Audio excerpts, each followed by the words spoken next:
On the worst day of my life, my girlfriend cheated on me and even robbed my house with her lover. That guy took my girl and all my food. The girl I loved called me weak.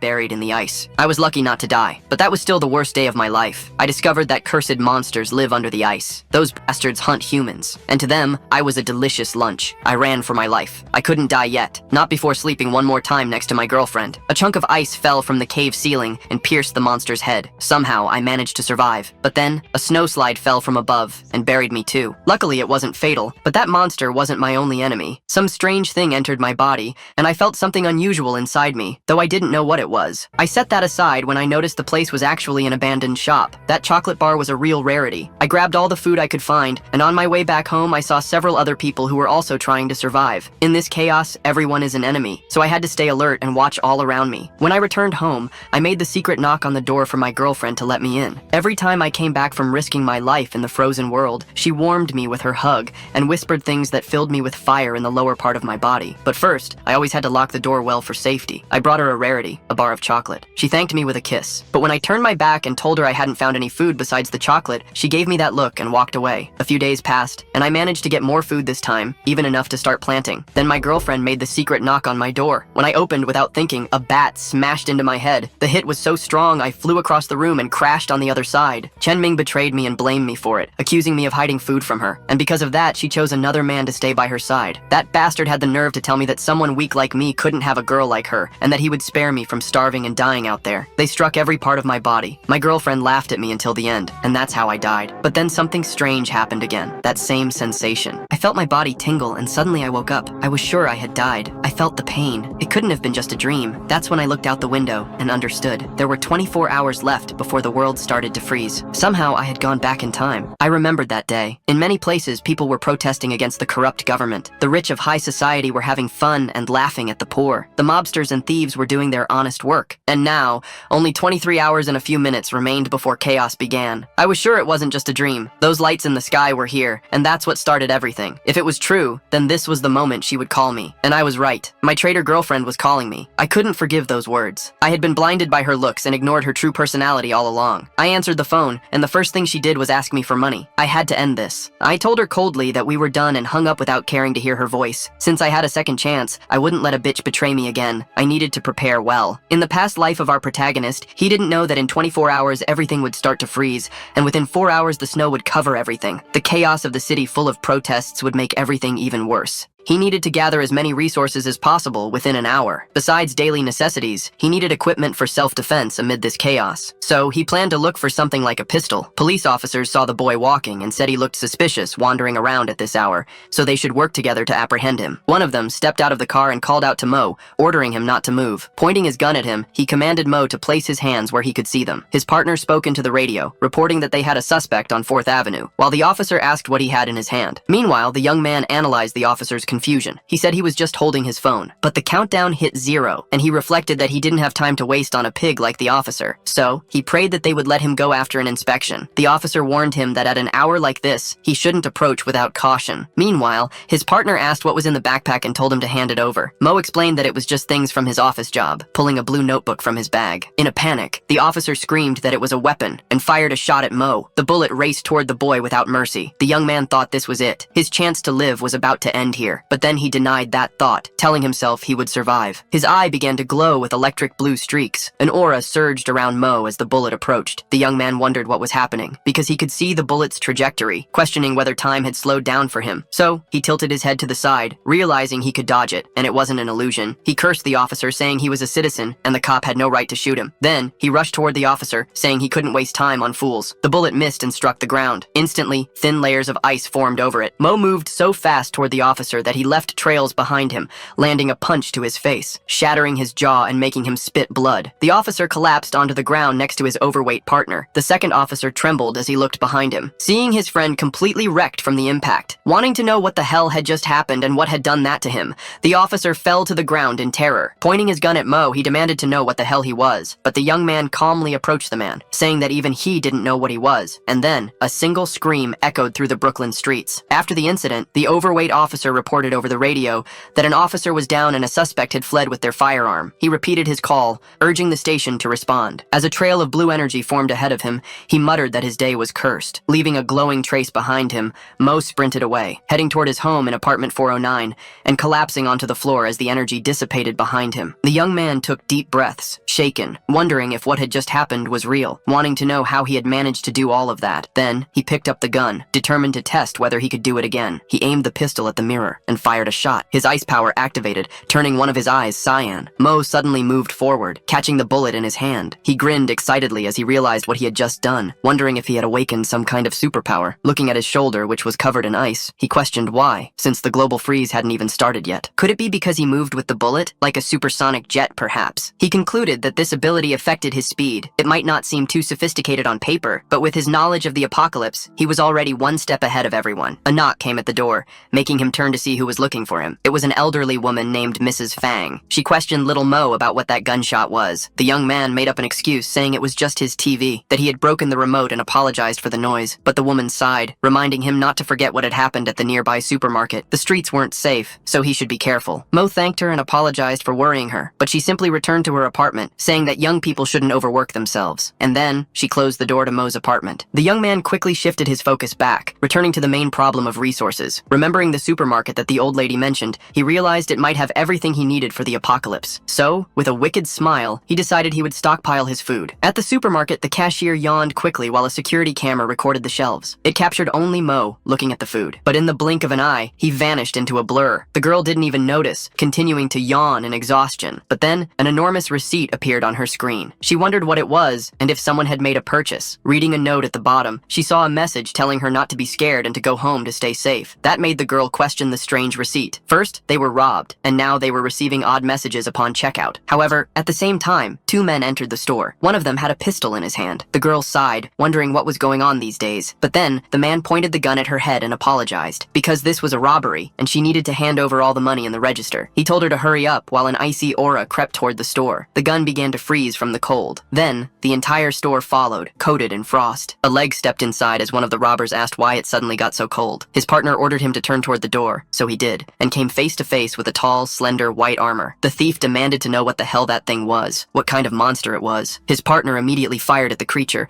but the bullets simply curved around its bluish blood. The thief screamed that they couldn't kill something like this, firing again as the creature's hand reached for him. The monster grabbed the thief while commenting on his face, slowly peeling off his skin with its fingers. Then, it ripped off the man's face, saying he tasted bad. The cashier held up her phone, determined to record this. A video captured the monster devouring the thief. Police officers watched the girl's live stream on their phones, commenting that this format was popular. But then, an error message appeared on the screen, making them wonder if it was a government emergency alert. Suddenly, alarms blared throughout the city, warning all citizens. Mo opened his door, hearing that this was a broadcast from the Department of Logistics and Security for the Homeless. He was surprised. It was starting already. The city was experiencing an unexplained cold wave, and everyone was instructed to shut their doors and windows. The cold wave was coming, and Brooklyn would be the first to suffer. An hour and 9 minutes had already passed since the beginning. Inside Building 58 of the new district, in an ordinary apartment, the alert urged citizens to pay attention. It repeated that this was a message from the Department of Logistics. Meanwhile, Officer Joe commented that it must be serious if they were getting involved. A girl smoked a cigarette while watching the alarm on her phone, and Mo used a screwdriver, thinking that there wouldn't be any setbacks. Luo Delong flicked his lighter and asked if the man wasn't going to talk. Beaten and bloodied, the man weakly said he truly didn't know anything. So DeLong pulled out his phone, asking if he still didn't recognize it, demanding to know what was in that photo, because he had drugged the boss's daughter. The man sobbed, insisting he didn't know at the time. But DeLong crouched down, telling him that he should start praying, so at least God might have mercy on him. He stretched out the man's hand and drove a knife through it. He mentioned something about counting from 1 to 5 inside his box. Inside the box were 6 severed fingers. One of the henchmen asked DeLong what they should do with this guy, but the young man said that the sin of lust deserved death by fire, so they should throw him into the boiler. The subordinates hurled his body inside. Then, they sealed it shut. One of them muttered that the boiler was old and might explode, but the other told him to shut up, Luo was waiting for them. However, the henchman near the boiler suddenly noticed something was wrong. A massive explosion erupted from the apartment. His friend grabbed onto his arms while his partner cursed,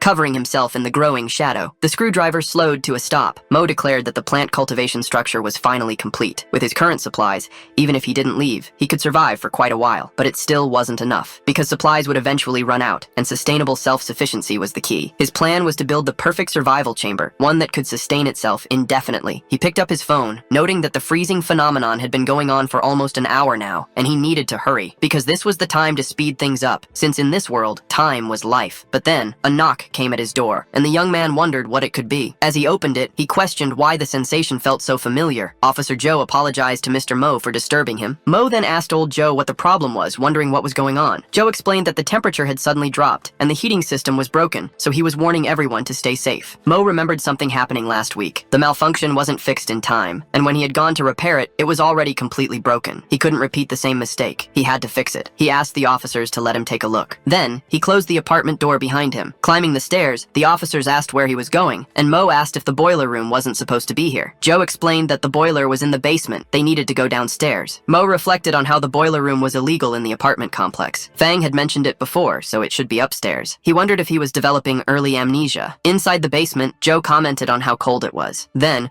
Mo noticed something strange about the smoke. It felt like cold air. Joe led him toward the boiler. Mo tinkered with it, saying it should be fine now. But then, he noticed a blue liquid on his hand and wondered what it was. Joe's partner asked if there was a problem, and at that moment, two white skins appeared behind him, exploding his head while screaming for fingers, saying that they were growing back. Mo questioned how this could be a white armor, while Joe panicked, asking what the hell that thing was. Overcome with terror, he was paralyzed. The white armor prepared to attack. Mo activated his ability immediately, dashing in front of Joe and pushing him down to prevent the white armor from striking him. He sprinted away, muttering that old Joe had almost lost his head. He noticed that the door was still open, so he bolted toward it. If he ran at full speed, he could escape. But the white armor caught up right behind them with its mouth wide open. Mo wondered how it could keep up with his speed. Then, the monster nearly struck him. Mo questioned if this was happening because he was carrying old Joe. So, he picked him up in his arms, apologizing mentally, because he would have to throw him toward the door. Then, he hurled old Joe with all his strength. Joe went flying, shouting, "What the hell is going on?" Crashing outside, knocked unconscious. Mo turned back toward the white armor, but the monster attacked with its head. The young man panted as he dodged the blow. That white armor kept repeating the word finger. Mo wondered if his power was connected to old Joe, trying to understand why this was happening and how his ability worked. He recalled holding old Joe and realizing that without him, his speed increased, but his ability was limited. The monster turned to attack again. Lin Mo blocked the strike, saying that his condition had nothing to do with the white armor, because it was clear that when he threw old Joe, something strange happened due to his energy activation. He wondered if there was some kind of connection between them. Noticing the pebbles on the ground, Mo finally understood his condition. In his past life, humans faced the white armors with no chance of survival, so all he could think about was running. But now, things were different. Now, he was the hunter, and no longer the prey. Mo grabbed a stone from the ground. This time, he wasn't running. He readied an attack, gripping the pebble in his hand, taking a baseball stance, charging his energy into the throw. Then, he hurled it toward the creature. Mo's assumption was correct, just as he thought, because his ability could only affect targets contaminated by his energy. With kinetic acceleration, the energy amplified, and even a tiny stone, when sped up to a certain degree, carried the power of an electromagnetic railgun. Blood splattered onto the ground. It was dripping from Mo's eye. He questioned what was happening, noticing that his blood was blue, and wanting to know what the hell was going on. Mo collapsed onto the ground, vomiting blood,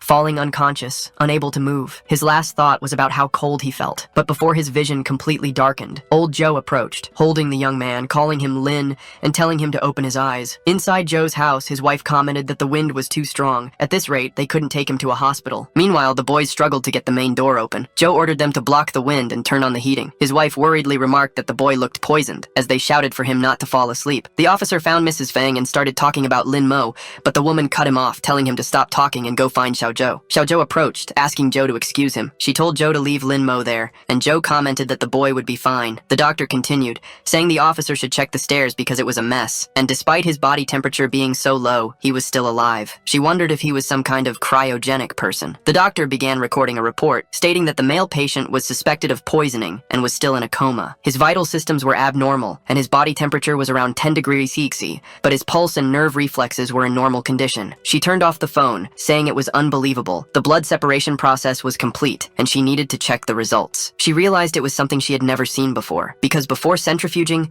the blood looked no different from normal blood, but afterward, blue impurities were separated. Since the analysis would take time, she needed to continue observing the patient's surface characteristics. Even on his body, if not looked at closely, the markings could be mistaken for veins, but upon closer inspection, they resembled an allergic reaction. Suddenly, Lin Mo opened his eyes. The doctor asked if he had finally woken up, while the young man tried to understand what was happening to him. The woman continued, telling him not to walk around like a headless chicken, while Lin Mo wanted to know who she was. Xiao Zhou lit a cigarette, saying she was an unlicensed doctor and for some reasons couldn't reveal her real name, but he could call her Dr. Zhou. She then asked how he ended up in that state, because to be honest, she had never seen these symptoms before and wanted to know what had happened in the basement. She was very interested in him. In Brooklyn, the temperature had dropped to 29 degrees C. The world record for the lowest human body temperature was 13.7 degrees. While the human body could tolerate 0 degrees C, prolonged exposure froze tissue and destroyed cells. Temperatures below 32 degrees C caused hypothermia, and humans couldn't survive in 29 degrees C, or with a body temperature lower than 13.7 degrees C.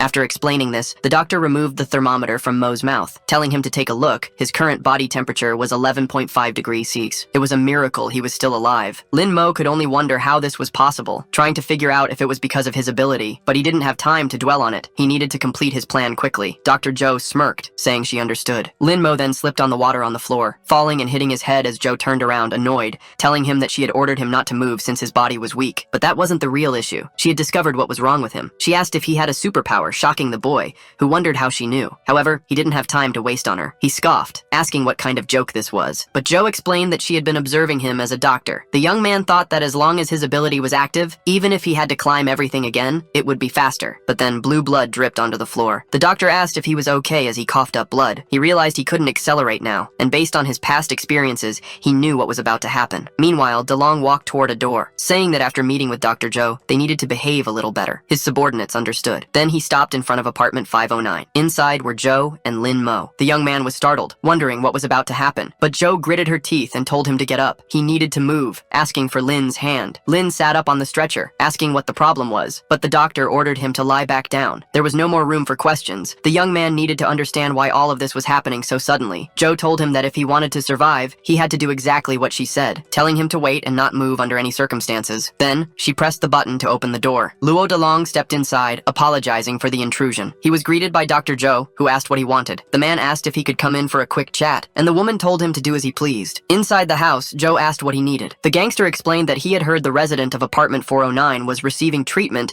and had something to discuss with him. Zhou replied that the person he was looking for had died from poisoning. Delong simply sighed, saying that was unfortunate. Lin Mo recognized Luo Delong's voice and wondered why he had appeared here, if in his previous life he had been completely frozen before showing up. If he could use his acceleration ability now, he could take Dalong's life himself. The gangster notices something strange and turns around, saying that Dr. Zhou had been working hard all this time, but he had seen the patient blink, so he wanted to be sure that he was lifeless, and asked what she thought about him helping to check. Zhou says that she had already told him the truth. Then Delong presses the ignition of her lighter, saying that the doctor had saved so many of his brothers on the street, and there was no way to repay her, because it was his fault, and the woman shouldn't be upset, but she shouldn't forget who was taking care of the clinic and her, so she should give a quick answer about something. Then he leaves the apartment, telling her to think about it, and Zhou complains that it was nonsense, but she tells Lin Mo to get up because Delong had already left, and she thought he had many questions to ask. Lin Mo asks why Delong wanted to take his life this time, since there was no reason like in the past life, and also why Zhou was protecting him. But before anything else, he asks the doctor where his clothes were, and she wonders if that would really be his first question. Brooklyn reaches 40 degrees Celsius. One of DeLong's henchmen comments that when he was young, he watched his father take care of the furnace, and felt that he couldn't be a loser like him, but now he admires him. His friend replies that it was just the messed up weather outside, and he didn't need to lament over his father. DeLong asks if he thought everything would improve in a few days, and the subordinate apologizes. But the man adds that government messages used to be broadcast every 20 minutes, and now even the internet has stopped, as if they had given up. So this sudden cold wave must be God's punishment for humanity. Zhou, who is tied up, asks why God doesn't punish a sinner like him then. DeLong approaches and says he was just managing the apartment, and wanted to know if the order he created wasn't harmonious. But the officer complains that he ordered everyone to leave and get supplies for him, or else he would cut off the heating. The gangster asks if it wasn't fair since it was an equivalent exchange. Zhou simply calls him a parasite. DeLong turns around, saying it was a shame Lin wasn't among them. Otherwise, he could be benefiting from someone else, leaving Zhou in shock because of that. Zhou asks if Lin was already dressed and tells him to come to her when he's done, but the young man was struggling even to get dressed. He asks what she needed, and the doctor wanted to know if he had any idea how long he had been unconscious. The young man guesses 6 hours, but she replies that it had been 6 whole days, completely surprising him as she explains everything that happened during those days. Since Dalong controlled the heating system, forcing residents to trade supplies for it, many people people were forced to go outside, which was the same as losing their lives willingly, since those who went out thought they were going to heaven anyway. Lin Mo curses him, saying that no matter where he was still a beast. Then he asks if there was any way to recover his body. Joe smiles while the cigarette is still in her mouth, saying yes, and if he wanted her to tell him, there had to be a condition, since she runs an underground clinic and she doesn't do charity, and she asks if he would accept. Lin Mo asks what the condition was because he would agree as long as he could do it. Then she holds his chin and says he has to be her research subject and allow only her to study him, reassuring him that her research wouldn't bring him any harm, since, as she had said, she was very interested in him. Lin Mo, with a smile, responds that the deal is done. Then the woman explains that there was a special substance in his blood, but she hadn't yet discovered what it was. What was certain was that it absorbed thermal radiation and converted thermal energy into usable energy for the entire body, but absorbing too much made his body cold. Simply put, his body suddenly had a way to store energy, so he was just hungry. Lin Mo asks if eating would be enough to recover. The doctor agrees, but the amount he needed to eat would be huge, and she didn't have that much food. The man tells her not to worry because he would figure it out. Then he heads towards his apartment through the emergency stairs, thinking that it was good he had prepared in advance and planned to go to the supermarket to buy some supplies, moving stealthily against DeLong's henchmen because, as long as he got home safely, it would be a victory. Opening the door of apartment 409 and pressing the button on his key, he notices that everything inside was frozen. Lin Mo wonders if they cut off the heating in his room because that could freeze someone to death. But because of DeLong, his room had turned into an igloo. So he opens a box, saying it contained the highest calorie food. Inside were stacks of chocolate bars. He remembers Ming Ming and says he needs to change this brand the next time he buys chocolate. Then he bites into the bar with all his strength. However, there was no reaction, and it seemed like that amount wasn't enough, so he needed to increase the dose. So he does, eating chocolate non-stop and feeling the sensation, because it was as if something inside his body was craving heat, and it was a bad feeling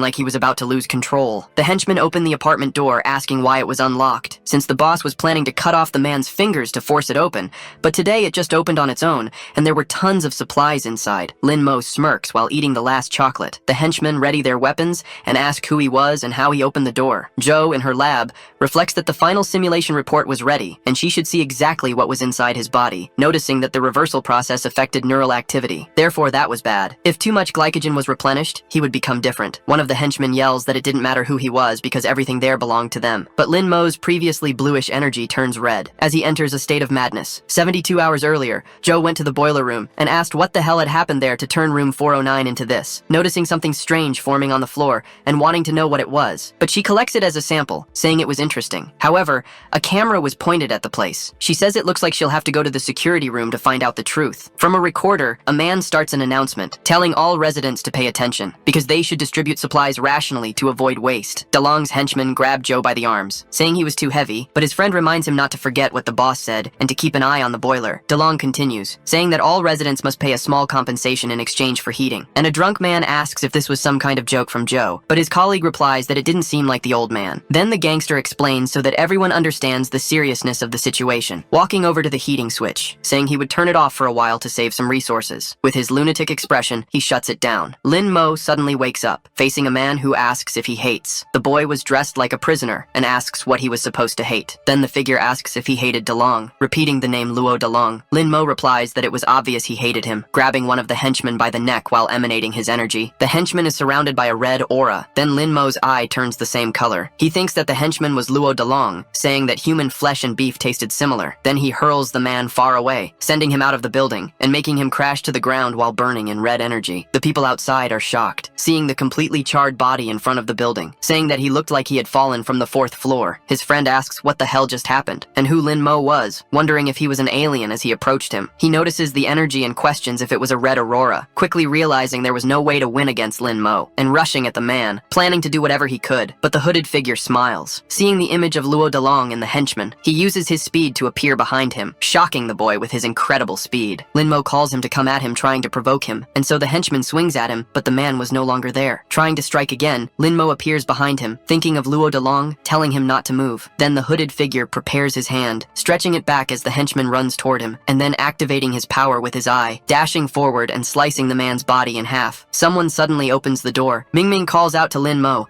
shocking the boy with her presence. He looks at Ming, who was pointing a gun at him, then shooting a dart toward his stomach. He asks why. Joe says it was just insulin, making Lin Mo's aura dissipate. And as he falls into her arms, the doctor explains that it was to break down the excess heat in his body. But she looks ahead, astonished, because all the plants had bloomed. She wanted to know what had happened there. Hunger is a catalyst for human atrocities, from eating each other to wars, which are things that that repeatedly occur throughout human history. But as agricultural technology developed, human society gradually stabilized. However, hunger never left them, for in a frozen world, cultivation is an almost impossible task. History was about to repeat itself, but there is always an exception, so Lin Mo sleeps with his head resting on the plants. Joe comments that he hadn't been awake for long, and would have to sleep a little more, apologizing, but she wanted to know what all of this was, picking up a tomato with her hands. She takes a bite of the tomato shortly after. The doctor tries to analyze the taste, saying that it wasn't bad at all, and the quantity was enough to feed the entire building. Two people walk through the snow. The stomach of a girl growls, and she feels embarrassed by the sound. Her partner asks how she's feeling and if she can hold on, but the girl simply says that it shouldn't be a problem. Then her friend touches his coat and says he just remembered a chocolate bar. She tries to be polite and refuses, but the man says that the bar was almost taken by DeLong,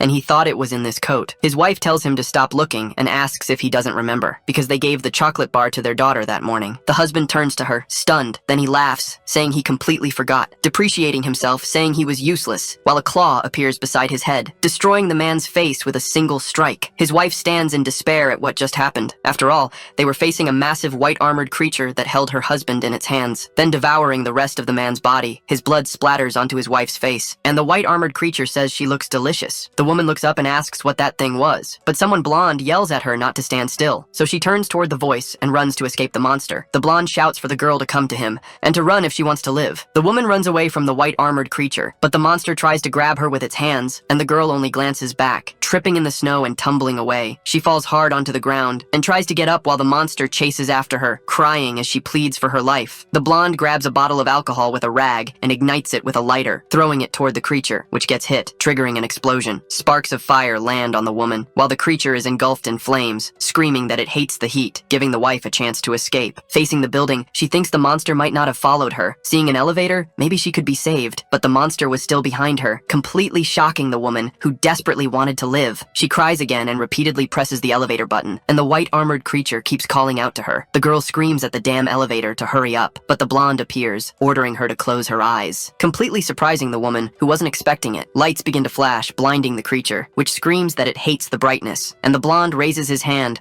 holding a pick between his fingers, getting ready to play a rock song. Then he strums his guitar to save the woman. Sound waves burst forward, and the creature screams that it hates rock as it writhes in agony. The woman's name was Dorothy Perez, and her childhood dream was to become a doctor. After growing up, she finally became one, a nurse, but she was unhappy with everything around her. But then she met Matt, who ate his food shyly beside her, and she too seemed excited to be by his side. After that, they got married. Then their daughter was born. Finally, they even moved to a new apartment. But it was something she knew very well. Whether the world suddenly froze over or criminals invaded the apartment, she feared what would come next after going through so much, wanting to understand what was happening now because that man, with just a guitar, managed to suppress that monster. And that was definitely the most ridiculous thing of all. The man finishes his song, raising his hand high into the air. Then the creature tries to grab him, saying that noise was irritating, but panting from his little performance, the man simply steps on a button on the floor, releasing metal rods from the ceiling, which shoot toward the creature, piercing it and catching it off guard, trapping the white-armored monster among the wreckage. The monster's hand trembles in its final moments. Dorothy, astonished, asks if it's over, collapsing to the ground as she cries, saying that it was finally finished, but she looks ahead cautiously, still overwhelmed by everything that had happened. The blonde extends his hand toward the girl, telling her that everything was fine now. Dorothy sits in front of a campfire, lost in thought. She looks at a picture of her family while her husband's face is covered in blood, and the man hands her a cloth, telling her to let her husband rest in peace, sitting beside her as he continues speaking. Because from dust to dust, from ashes to ashes, they needed to protect the living beyond mourning the ones who lost their lives. Dorothy looks at him with a strange expression. Then the man lights his cigarette and tells her not to worry, creating an awkward atmosphere between them. Dorothy introduces herself while the blonde stammers a bit, saying that she could call him Corbin. The woman thanks him while looking to the side, and Corbin accepts her gratitude. Dorothy asks if he was also going out to look for supplies. However, Corbin says that his situation was a little complicated, opening his guitar case and asking for a second to show her something, since he came from Seattle searching for a friend, but as soon as he arrived, he got trapped by the cold wave. Then he hands her a photo, saying that his friend was the one wearing the hat,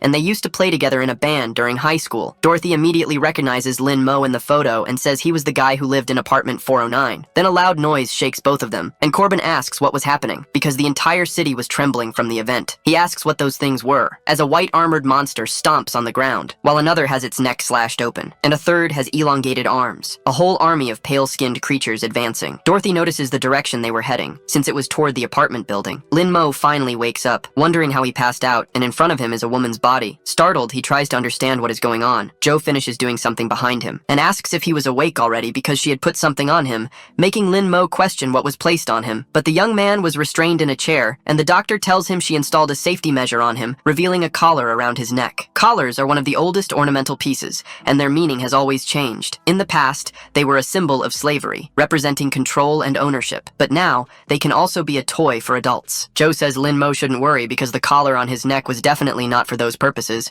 so he asks about it, thinking that he wouldn't have thought that way if she hadn't said anything, telling her that he agreed to be her research subject, but not for this. The doctor says that the collar was a special monitoring tool, and that Lin Mo was a research subject, asking if he remembers the things inside his body, because they help him absorb heat and store it. However, it seemed to have another function, and this collar was made to prove that hypothesis, since when his blood sugar levels are high, it will activate another state, and the collar will change from blue to red. Lin Mo asks what she was talking about and what this other state was. Then the doctor questions if he remembers what happened 20 minutes ago. The young man is surprised by the question, noticing that he can't recall what had happened. Joe tells him not to worry while placing her finger on his face, saying it's fine if he doesn't remember since she was there to figure out what was happening, because all of this was part of her research. Lin Mo thinks that he always felt like this woman had some control over him, but he really wanted to know what was going on, since once he found out, he would definitely gain some advantage over her. Joe presses a button on her keyboard, injecting something into Lin Mo's bloodstream, which makes the young man glance to the side and see an IV drip, questioning what it was. He notices that it is glucose with a 25% concentration. The doctor turns, noticing the reaction it caused, and says that first, she will record the data. While Lin Mo just wanted to know what was happening, Joe smiles and says she almost forgot. She kneels in front of Lin Mo, and the young man asks what she was planning. Then the woman places a plant between his legs, completely surprising the man with the unexpected action. He quickly looks at the plant. His gaze starts to turn red along with the marks on his body. Then a red energy fills the room. He shouts that the doctor dared to deceive him, but his other self appears, saying that it was interesting. Stepping out from behind Joe and walking toward Lin Mo, he approaches the small branch of the plant, making it grow and then bear tomatoes. Then he asks if Lin Mo could see him now. The young man asks what was going on, and his other self says it was nice to meet again. Lin Mo questions if he was his other self, trying to tell the doctor that he was hallucinating, but his other self explains that the doctor couldn't hear him now. Lin tests it for himself, realizing there was no reaction when he spoke, so he asks if this was the work of that entity. The other self explains that, in a way, it was, but not entirely. Lin Mo grows irritated and asks what he meant by not entirely, and who he was, besides the fact that they looked the same. The being explains that they were both together, to be exact. After all, alone, he couldn't have reached this level. He pulls down his hood, saying that regarding his identity. That should reveal who he was. Lin Mo is shocked when he sees. After all, his other self's eyes were bluish, and he asks if Lin remembers. The young man says that he was the parasite from back in the cave, and the parasite confirms it, showing the mark on Lin Mo's back. He explains that his powers and the ability to resurrect were thanks to him. Transforming into a woman, she tells them both to get along. The National Security and Logistics Bureau was a branch of the agency, also known as ASLN, and was one of the few departments that could operate independently. The logistics agency had its own medical unit, administrative units with capable people, and even military units. This agency was considered the last safeguard of civilization in the world after the government collapsed, and someone calls out to Xiaoluo, asking if the network had not yet been restored, while the woman had a photo of herself and Joe on her desk. Xiaoluo says that Miss Barbara had asked the same question 28 times in the last 2 days. Then Barbara sighs, looking at her partner. Xiaoluo begins to explain about the information department and a hardware issue, but Barbara shouts that she already understood. She has the surname Ripley, and is a level 4 leader in biochemistry, saying that, to be honest, they were just passing responsibility around. Barbara asks if the report was complete, and Xiaoluo says it was almost ready. The woman says that was good enough, and that it should be sent to her first, and her subordinate questions about the rest. With disdain in her voice, Barbara says that the bald guy wouldn't read it seriously anyway. Because the situation was urgent now, she opens a government document. She thinks that it was all starting again, and her bald boss complains that this was not the time to discuss such things. Frank Kordick, a level 2 minister, shouts that first, there were climate changes, then cyber attacks rendering communication useless. And even the frontline operators had been out of contact for 48 hours, not to mention that their agents had not been properly activated. Therefore, they were in trouble and needed to act. He says that war never changes, and his soldiers, but he is interrupted by a kick from Barbara straight to his lower parts, saying that he shouldn't be worrying about political matters right now. In the sample observation room, she asks if he understands her urgency. Frank stares ahead, stunned, and Barbara explains that the white armored creature was found near the bunkers. The monster merely repeats that it was just a husk. Xiaoluo says that the creature was a mutated human. Frank questions this, but Barbara tells him to look at the monster's neck. The bald man starts to focus, noticing a collar on the creature, which he identifies as a member of the field operations department. He wants to know what was going on there, and Barbara explains that it happened before the network went down. A signal from a missing agent was detected near the bunker, but when the department found his body, he was already lifeless, and his codename was Silver Hammer. She explains that 24 hours later, the body underwent a mutation and became became what they were watching now. Xiaolo adds that they had obtained some information from the CIA, and this creature was being monitored even before the Cold Wave and other related events. That footage was from the same supermarket, and those two were the first monsters, temporarily referred to as husks. An image of Lin Mo appears on the screen, and she says they had been calling him Number Zero. The young man wonders what was going on there, because just a second ago the parasite was an insect, but now it had turned into a woman, whom he actually finds quite beautiful. The parasite smiles while looking at Lin Mo, saying that humans get shy when they see the opposite sex naked, then sitting on the young man's lap, making him wonder if it was an illusion, because the surroundings seemed as if time had frozen. The parasite says he could think of it that way. Lin Mo is startled, asking if she could hear what he was thinking. Then the parasite explains that yes, she could, because they were now fused, and Lin Mo complains that the explanation was weird. The woman says he could only see her because of Joe's sugar, and Lin Mo realizes it was an illusion, then asks if the parasite had been activated. She twirls her hair in her hand and says that, strictly speaking, that was his blood, and that was the part that granted Lin Mo his abilities. The young man asks why she was parasitizing his body, and the woman says he was a curious creature, because she was different from humans and didn't belong to this dimension, making Lin Mo repeat that statement in disbelief. The parasite continues, saying that they needed to parasitize the bodies of natives to gain the ability to understand this dimension. The young man complains that it sounded like something out of a cheap romance novel. The parasite says her race has no name or definition, traveling between dimensions without perceiving time, but unable to interfere, needing hosts to break barriers. However, she admits it must be hard for humans to understand, saying that they wanted to hear their own names and see the castles built over time, yet they couldn't interfere with the world, questioning how they could prove their own existence. Lin Mo asks if this was existentialist philosophy, because from what she was saying, she sounded quite lonely. The parasite is suddenly surprised, then bursts into laughter, asking if he was feeling sorry for her, and if this was what humans called empathy. Then choosing humans as hosts seemed to have been the right answer. She embraces him, saying that his current expression was cute, but she had some bad news. Since the moment they fused, Lin Mo had become a target for the husks. The white-armored creatures advance toward the apartment, taking the form of wolves that gather together. Their leader comments that the scent there was of food, but he also smells an enemy, ordering his group to move toward the building. The creatures crash into the structure. Lin Mo asks what the parasite meant by husks, and she responds that he would find out soon. However, if he needed anything, he could seek her out since he now knew how. Then the parasite claps her hands, and time resumes its normal flow. Meanwhile, a vial falls close to the ground. A severed head lands beside it. A girl runs away from a white-armored creature, in a corridor filled with lifeless people due to the sudden attack. The building's residents run, rushing down the stairs, but a man is cornered by two monsters, banging on the door and shouting that it had locked itself at the worst possible moment. The white-armored creatures finally reach him, piercing his body as they break through the door. Luo Delong's subordinates had been taking care of Officer Zhou, but they prepare to fight as the creatures invade, asking what the hell those things were. Zhou only watches as the two men are impaled by the monsters, wondering what those things were, since they looked like the creature from before. He notices some red points on the monsters, questioning if they were sucking blood. However, the monsters hadn't noticed him yet, and he needed to find a way to escape. It would be difficult to break the rope without tools, and the pillar had no sharp edges, so he decides to resort to an old trick from his youth, gripping his thumb with the other hand, and pushing it downward to dislocate it, freeing his hand from the rope with ease. Joe says it was good to have those old injuries from his youth. Now his fingers tend to dislocate easily. He tries to move stealthily since the monsters don't seem to have noticed him. However, he realizes that in this situation, he couldn't leave empty-handed. Joe thinks he needs to find the security vault, and luckily the thieves hadn't realized it was a weapons cabinet. But then, a white-armored creature appears in front of him. Joe curses the whole situation out loud. Meanwhile, Joe comments that, just as she suspected, the plants respond to his influence, capable of growing rapidly, and Lin Mo asks if she could undo everything. The doctor says that, although he can do it, the boy cannot use the ability for long periods, or he would end up weakened. She has collected most of the data she needed, and Lin Mo yells at her to hurry up and help him undo it. A tremor shakes the room, and Joe questions what that sound was. The door of the room begins to rattle. Frightened, the doctor asks what is happening. Lin Mo is surprised and asks if it could be a monster. One suddenly appears in the room. He notices that it is a white armor. The parasite whispers in his ear that it is the shell. Lin Mo turns around, asking why she is still there, but the creature puts a finger on his mouth, saying that this was not the time to be thinking about that, because if he doesn't act fast, Joe will lose his life. Lin Mo activates his ability and rushes forward, questioning why all the women around him are so difficult. He picks Joe up in his arms while apologizing and asking for her permission. Then he flees far away using his powers. The creature attacks the wall since Joe is no longer in front of it. Lin Mo lands on the ground, still holding the girl, and asks if she is okay. However, he notices the girl's embarrassed expression. She touches his chest and says it was fun to experience his ability like that. Lin Mo helps her up while they both face the monster. Joe questions what it is, and her friend responds that he doesn't know, but it is definitely dangerous, calling for Dr. Joe while stepping in front, because he wants to deal with that creature. Joe reminds him that he shouldn't overuse his abilities, and the boy agrees, saying that he wants to tell her something, since, although she is a bit clumsy,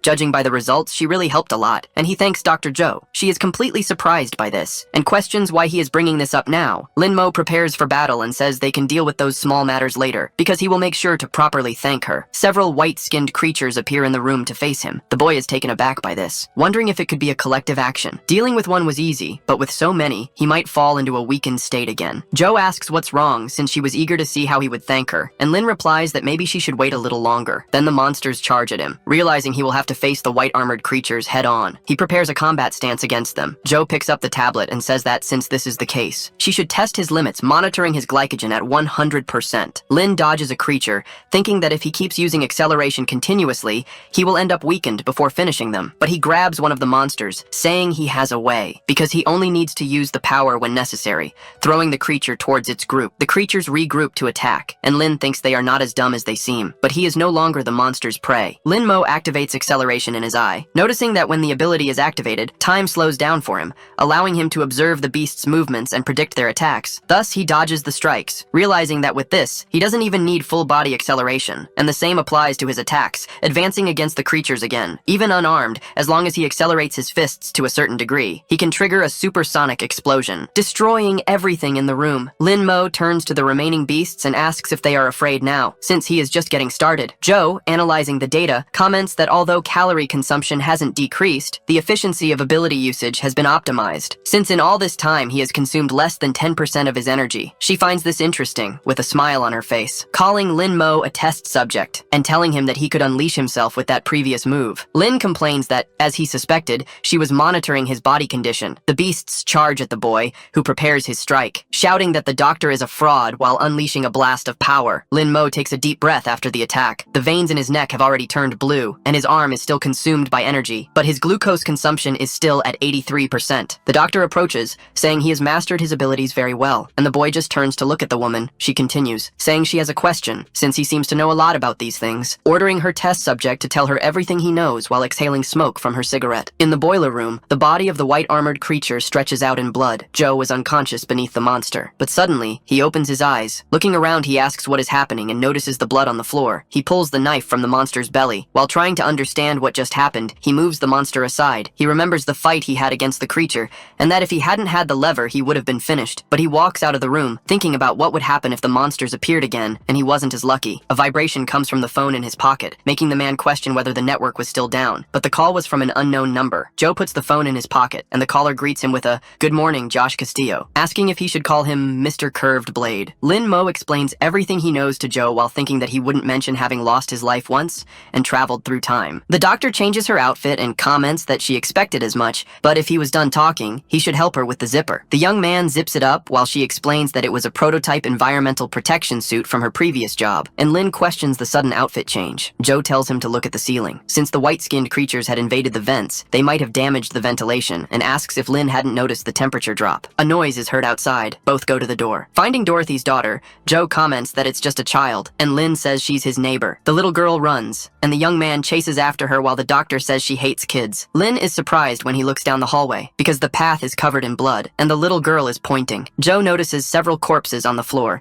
and says they are residents of the building, while Lin wonders why all of them have gunshot wounds. He approaches the child, telling her it's dangerous around here, but the girl points to old Joe, who is lying on the ground. Lin thinks that he had already lost his life, and in his previous life, it had been Joe who took the initiative to share food, but he also lost to a white-armored creature. So he touches the body's shoulder, saying that in the end, good people never get a happy ending. Suddenly, Joe grabs Lin's hand, which startles him, making him scream dramatically. The old man explains that he hadn't passed on yet, but still owed Lin one. The little girl grabs Joe's hand, asking if she is a doctor, because her mother said that doctors wear clothes with red crosses, and she had one on the back of her hand, asking if she could help Uncle Joe. Joe looks at the child without reacting, but then she steps closer, saying she will make an exception and won't charge anything. She kneels beside Joe and asks what happened to leave him in this state, but Joe says it's a long story. Since after leaving the boiler room, his plan was to get to the security room, but the first floor was full of monsters. He ended up climbing the emergency stairs and found several survivors along the way, and since the monsters were coming, his only option was to keep going up. But that's when something happened. Luo DeLong appeared with a firearm, shooting survivors in the head as they climbed the stairs, leaving the bodies for the white-armored creatures to devour. Joe asked what the man was doing, but DeLong commented that he was simply using the weak to buy himself time, shooting at the other survivors along the way. While aiming at the girl,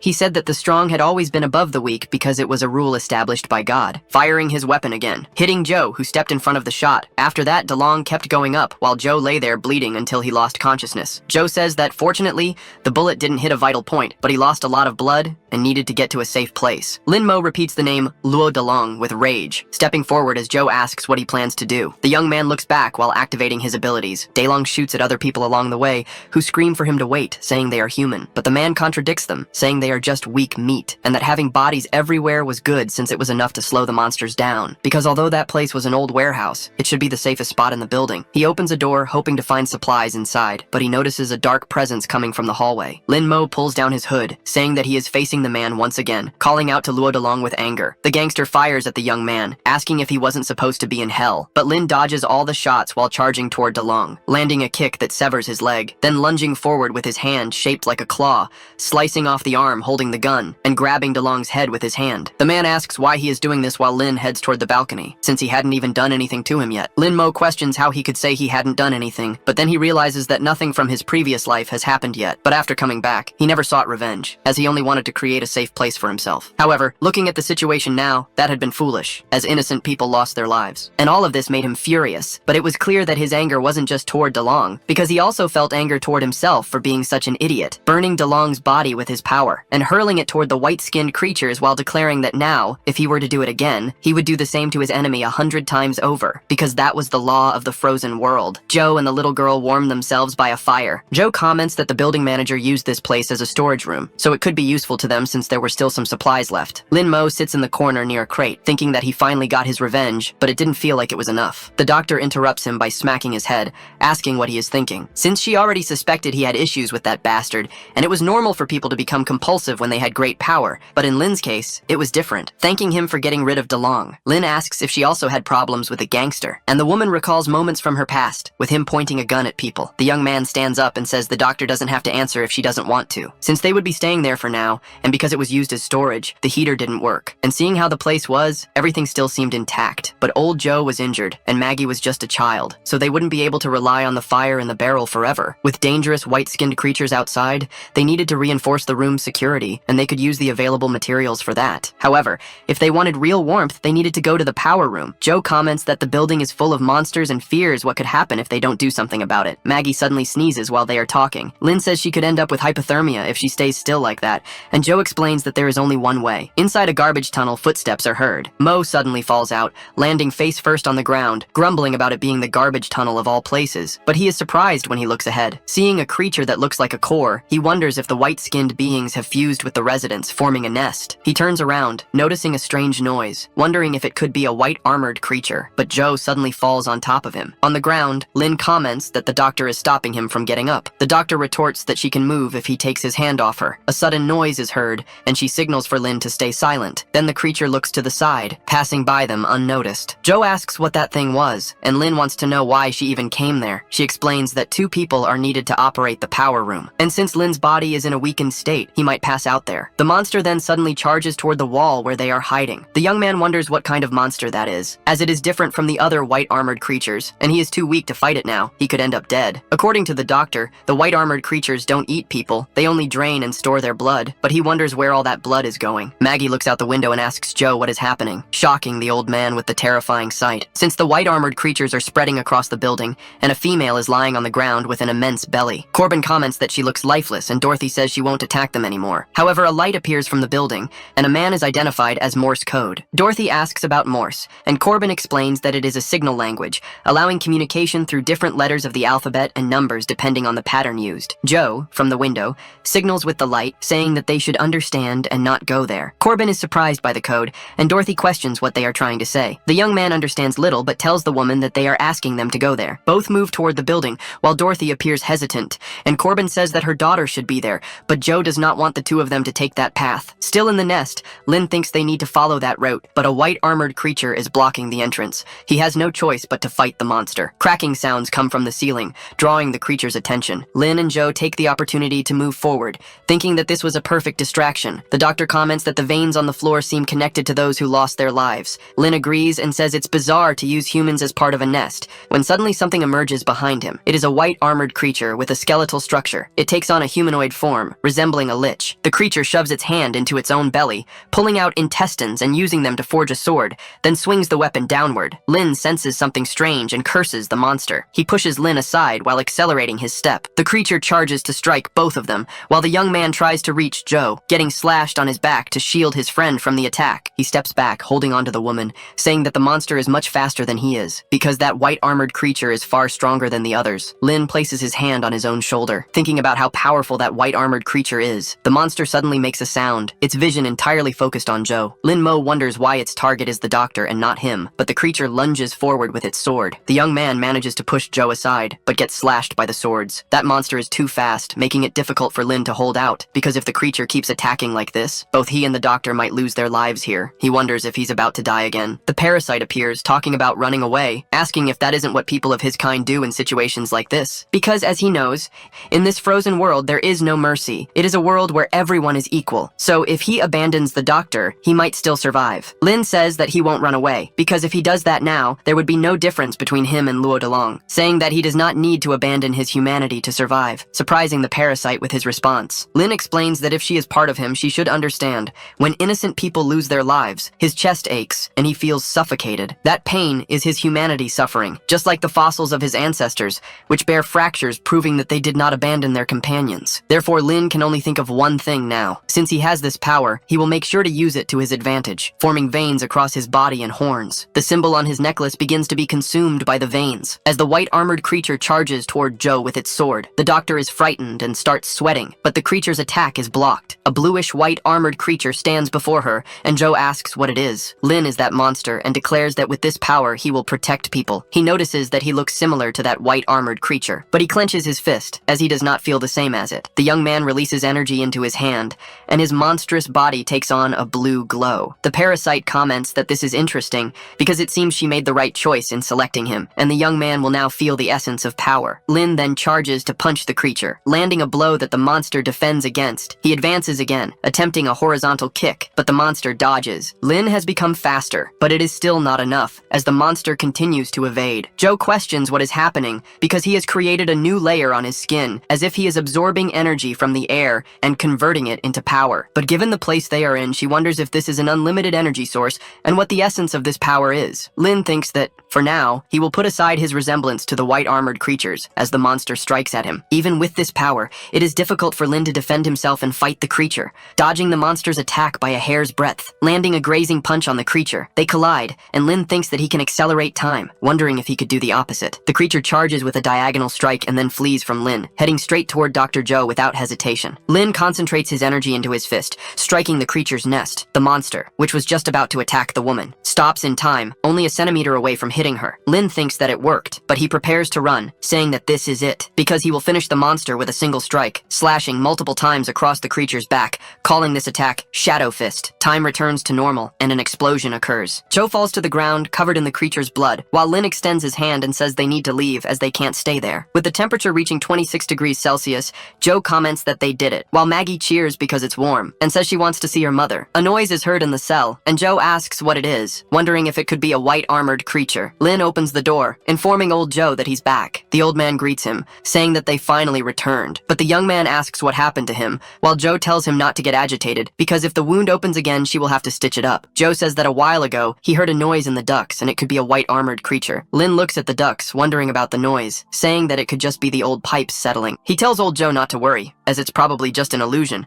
and the white-skinned creatures were concentrated on the lower floors. However, the duct suddenly collapses. A strange figure falls in front of them. Joe raises his crowbar, saying that he was right, while Lin activates his power and asks if they had turned into a blood nest, but Maggie calls out for her mother. Dorothy responds to her daughter, asking what she is doing there, while Corbin complains that it's the heating duct and it's way too hot. Maggie explains that a white armored creature invaded their home, and a blonde uncle shot many uncles and aunts, but Uncle Joe saved her, though he got injured, and the dark-haired uncle saved him. Corbin calls Lin Mo a smelly brat, surprising the young man that someone knows him. The blonde man rushes toward him, saying that he missed him a lot. Lin tries to recognize who he is while stepping back, but Corbin hugs him, saying that he walked all the way from Aberdeen and crossed the entire continent. The young man immediately activates his ability, punching Corbin in in the face and asking how he dares. He wonders why Corbin feels so familiar, while the blonde asks how he could do that. After all, not even his father hit him. Lin wonders if this person is also from this timeline, like the doctor, and seems to know him, but he never had any friends in Aberdeen. Corbin clings to Lin's arm, saying that he is going to form a new band, and Mo will be Slash's right hand while he will be Hendrix's left hand,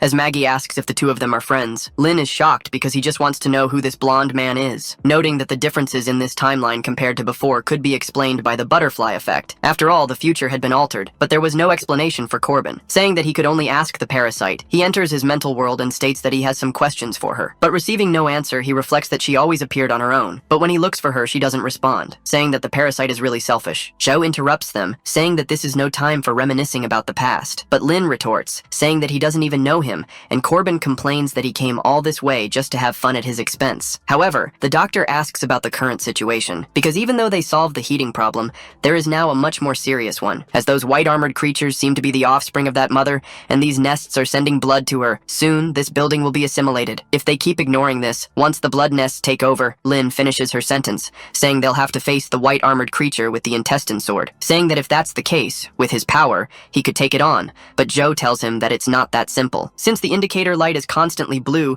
and after using Heysha, it shines even brighter. Lin wonders if Heysha is that black form, and if it also consumes a lot of heat. Joe confirms that activating this state consumes a great amount of heat, and right now, there isn't enough. But he is the only one capable of fighting the white armored creatures, and the situation is dire. Mo reflects that if he wanted to survive and continue protecting, he needed warmth. Then he says he had an idea. He asks the doctor if there were any spare planks, and Joe says they were there but wants to know why. Lin takes the sword from Joe's hand and asks him to lend the sacred sword of physics, because it didn't matter whether it was the blood nests outside or the threat of the mutant white armored ones. The core of the problem or the main conflict was just one. He uses his power to advance and gather materials, as hunger was the best seasoning for those who lack strength to work, and eating gave strength. Joe says he understands. It was a hydroponic system. Lin's reasoning was truly unique, and Joe asks if he was going to cultivate there, but the young man replies that it was about the value of honest workers and an innate ability. Since more and more people were joining, solving the food problem was a priority, reflecting that they knew what hungry people were capable of doing. Joe blows smoke in Lin's face and asks what the next step was, because the hydroponic system wouldn't produce food out of nowhere. The young man clenches his fists, ready to begin. As he walks through the building,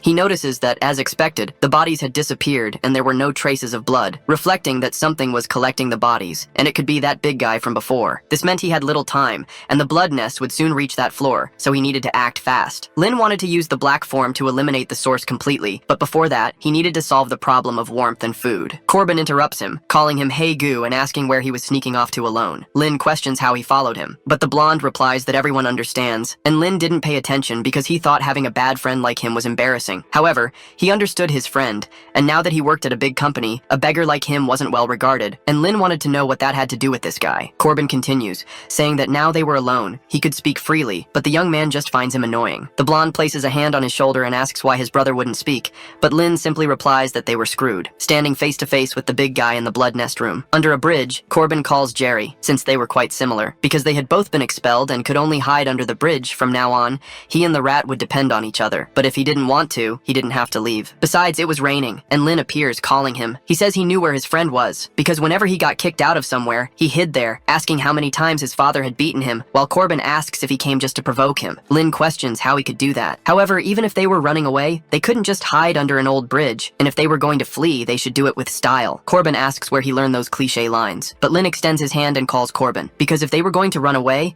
it should be with a good friend to make it stylish. Corbin says he would only go along so Lin would stop running away from these things, and Lin thanked him. In the present, the young man grabs the blonde by the neck, asking what he was thinking, shouting that they should run while holding his friend. Corbin complains that this escape was not stylish at all. At a distance, Lin says the nests seemed to have spread to the 4th floor, and they needed to go back to get the seeds. Corbin complains that they should be fleeing in style, and his friend responds, wanting to know why he was saying that in a situation like this. The blonde asks if it wasn't him who had said that, and Lin says he never did. The two argue because Corbin thinks Lin is pretending, and the young man denies it, but the discussion is interrupted when an impact breaks the wall. The creature's hand pierces through the structure. Lin dodges, thinking that it was already too late, while Corbin is shocked by the creature breaking through the wall, holding Lin's head, which was close to being crushed. The blonde prepares his Molotov with a bottle, catching the creature's attention, and throwing the Molotov, shouting for the creature to release his brother. The monster tries to defend against the fire with its hand, throwing Lin away while trying to put out the flames. The young man crashes into the blood nest. He notices that the veins were sticking to him, because he was was being absorbed by the blood nest, trying to escape. His face becomes covered in veins, and even his hand was being consumed while Lin curses the situation, thinking that everything would end like this. He opens his eyes with his smaller hand. Lin wonders what is happening, wanting to know where he is, but he notices something strange when looking at the roots, seeing that there is a white armored humanoid figure trapped. Lin questions whether it is still alive, and the creature opens its eyes, looking in the young man's direction and startling him. The environment shifts, and Lin touches his foot to the ground, wanting to know what is happening and where he is now. His vision shows his childhood self holding Corbin's hand. He says that was the nosy blonde from Aberdeen and questions who he was talking to, noticing that it was him. Lin wonders if they were really friends and if this was his memory, but his childhood version shouts that it wasn't, because he wasn't the blonde one. He was Kurt Cobain's friend, not Lin's, calling him a thief. Lin opens his eyes, almost entirely consumed by the veins. Kurt pulls his hand, saying that dying like this would be pathetic. He manages to pull Mo out of the veins and asks if he is okay, while the young man reflects that he almost became food for a blood nest, wondering what had just happened. However, he quickly decides to let it go, as this was no time to think about it, wanting to know what they were going to do about that giant, as it didn't seem afraid of fire. Kurt grabs another Molotov and says that guy was pretty tough, so he would offer him another drink. Lin interrupts him, telling him not to rush. The fat of the white armored ones burns quickly at high temperatures, but the monster absorbed heat and had high regeneration, and Kurt realizes that Lin analyzed everything calmly, something rare, throwing the Molotov with the intention of burning it until it can't regenerate, and Lin asks if he didn't hear him, because this time, the monster doesn't even bother defending against the burst of fire. Lin decides to use the black form, as he can't leave that thing there. But nothing happens despite his attempt. He remembers what the doctor said, that he doesn't have enough energy now to use the black form, meaning he can't fight this thing. However, Lin is suddenly struck by a thought. From the beginning, it seemed somewhat familiar, the monster absorbing heat, and the doctor mentioned that his Heishan state did the same, so he gets an idea. At that moment, the creature slams the ground, sending the monster flying. In his past life, the fortress had been attacked again, and in front of a cross, they hoped for a spirit to find peace. Lin Mo notices they had been losing people for a month. They had already changed locations countless times to avoid the white armored ones, but they always found them, and no matter how much they tried to escape, they still had to keep running. He tells old Joe that he's had enough, surprising the old man. After all, Lin Mo didn't want to run anymore. Back in the fight, he realizes he had been right, because he could absorb energy from the environment, and so the heat from the flames was also absorbed and converted into energy. Kurt questions why Lin has horns now as the young man transforms. His Heisha form starts to take shape, and his fist turns completely black, landing a full-force punch on the giant monster. Kurt shields himself from the wind and wants to know what's happening, because with a single punch, his friend sent the monster flying. Lin calls Kurt Corbin and tells him to listen, because whatever he thought he knew about him before, it had nothing to do with now. He was no longer the same. Corbin is surprised and says his friend looks amazing in that outfit, asking where he got it. The blonde had already come to terms with the fact that he couldn't call his friend a monster, but Lin denies it. Soon he changes the subject, saying that the big guy would be tough to deal with, asking how many Molotovs Kurt still had, and Kurt says he would check, opening his guitar case and showing that there were still plenty left. However, the monster regains consciousness thanks to the punch and stands facing the two of them. Corbin asks what they are going to do, and if they are going to run. Lin wonders if he should flee, having visions of what happened in his past. The young man becomes more determined, deciding that he won't run, because running away would make things boring. Corbin looks at his friend, thinking that he has really changed, calling him by the nickname Little Black. Lin reflects that the monster wouldn't be so easily defeated because,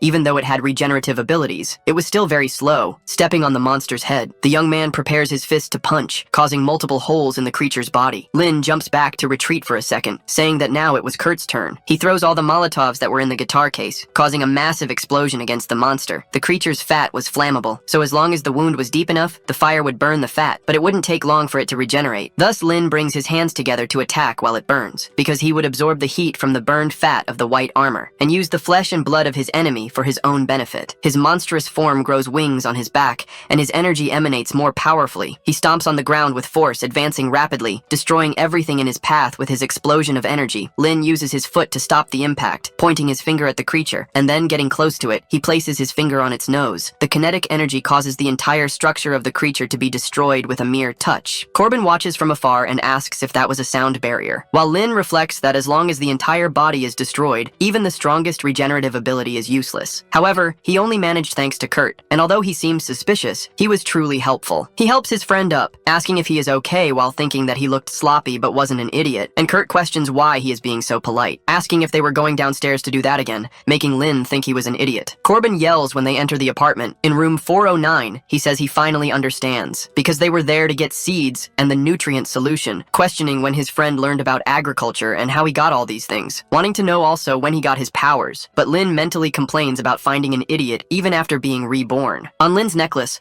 a voice is heard trying to communicate. The young man is surprised while Corbin asks where he got such a cool necklace. Mo tells him to shut up and places his fingers on his nose. Corbin yells that he is hurting him and that he is bleeding, and Joe asks what the two are doing. Lin asks if the necklace was for communication, and also explains that he only managed to reach the room. The doctor announces that she has good news. Because they found some old things in the warehouse, like this old radio station, they also found gardening supplies, which the housewife probably used for planting flowers. Lin asks if that was the good news, and the doctor continues talking, because she had a personal request. At the doctor's house, Lin reflects that he couldn't believe he had returned to this place. Corbin comments that even that trashy building had a lab, and his friend says it was a clinic, but he was right, as they search for the capsule the doctor wants, seeing a giant flask and asking what it is for, because it seemed real, and what Kurt said might be true. The doctor might not actually be a doctor. He sees a biohazard warning and wonders if the doctor was studying the white armor, wanting to know who the hell the doctor really was. Corbin turns on the computer, and Lin asks what he is doing, hitting his friend on the head and telling him not to mess with other people's computers, asking what if he deleted the doctor's important information, but Kurt says he wasn't an idiot. Lin has a sudden realization and thinks about the information, telling Kurt to leave and calling him a lackey, which enrages his friend. Lin tells him to go and gather useful supplies, but Corbin tells him not to kick his guitar. He sits at the computer because he might find something important. Lin finally finds information on the computer, seeing a photo of her younger self,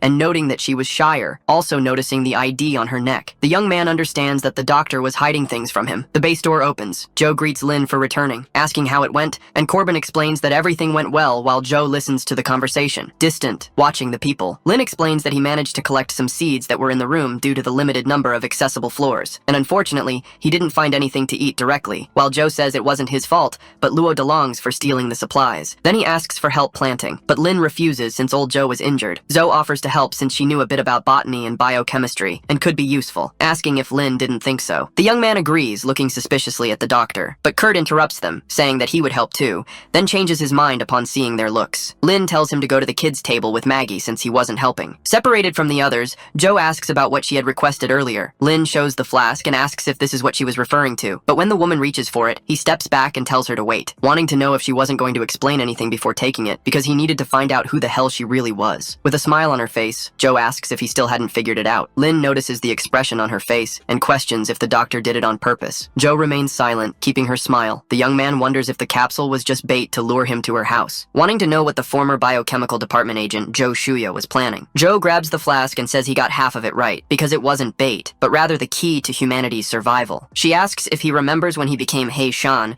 as he looks similar to the monsters, and she believes there is a connection between him and the creatures. The organ reinforces this theory. Even in that state, it was still absorbing heat, much like what happened to Lin. The young man asks what this has to do with the key to survival, and why she revealed her identity. Joe tells her test subject not to worry, because whether for food or for storing energy to face the mother outside, they needed to solve the planting problem quickly. And if she isn't mistaken, when he created the hydroponic tank, he was thinking about using the red limit state to accelerate plant growth. In other words, the key to everything was Lin entering the red limit, but he didn't have enough energy to fight, let alone reach that state. Even if he could absorb heat from the surroundings, he still wouldn't be able to, because his storage organs weren't efficient enough yet to allow it. So if she could add this organ, they could have a more efficient absorption system that would enable Lin Mo to enter the red limit. Lin stops, intending to think for a moment, but Joe presses the flask against his abdomen, summarizing that to survive, he needs to insert that into himself. The young man asks if there wouldn't be any rejection reaction, but black veins begin to spread over the flask. Joe asks what that is. Then the veins form a face and an immense force. Lin Mo also doesn't know what is happening, wondering if the Black Fury wants a piece of the white armor's flesh. The flask shatters on the ground, and Joe analyzes that the young man's body couldn't wait any longer. Thus, he enters the red limit state, collapsing to the ground as a creature emerges from his back. The doctor wonders if his power source came from a parasite, wanting to know how he could fit such a massive entity inside his body. Lin simply smiles in the red limit state. It was time to plant. He says the seedlings mature naturally, and the shelves were sterilized, free of green algae, with only a few things missing. But he hears a noise from the top of the shelf. Maggie touches a plant and asks what it is because it's so small. Lin says it's a lettuce seedling, and the little girl asks about seedlings. So the young man explains that it's a baby lettuce, just like little Maggie. The girl disagrees, saying that's not true because she is taller, and then she asks what lettuce even is. Dorothy appears and says it's the green vegetable in her favorite burger. So Maggie asks if her mom can take her to eat a burger when her dad comes back. Dorothy tries to talk about her father, but Kurt comes up behind Lin and bluntly tells her that her father is gone, leaving the young man speechless. But he quickly interrupts Dorothy's train of thought and turns to Corbin, asking if he brought the wheat seeds to make bread. Corbin responds that he did, and Lin follows up, asking about tomato and cucumber seeds to make a burger. burger. Then they ask little Maggie if she would like a burger, because they would eat as soon as the little lettuce became big. Maggie asks how long that would take. Lynn explains that if they were in ancient Greece,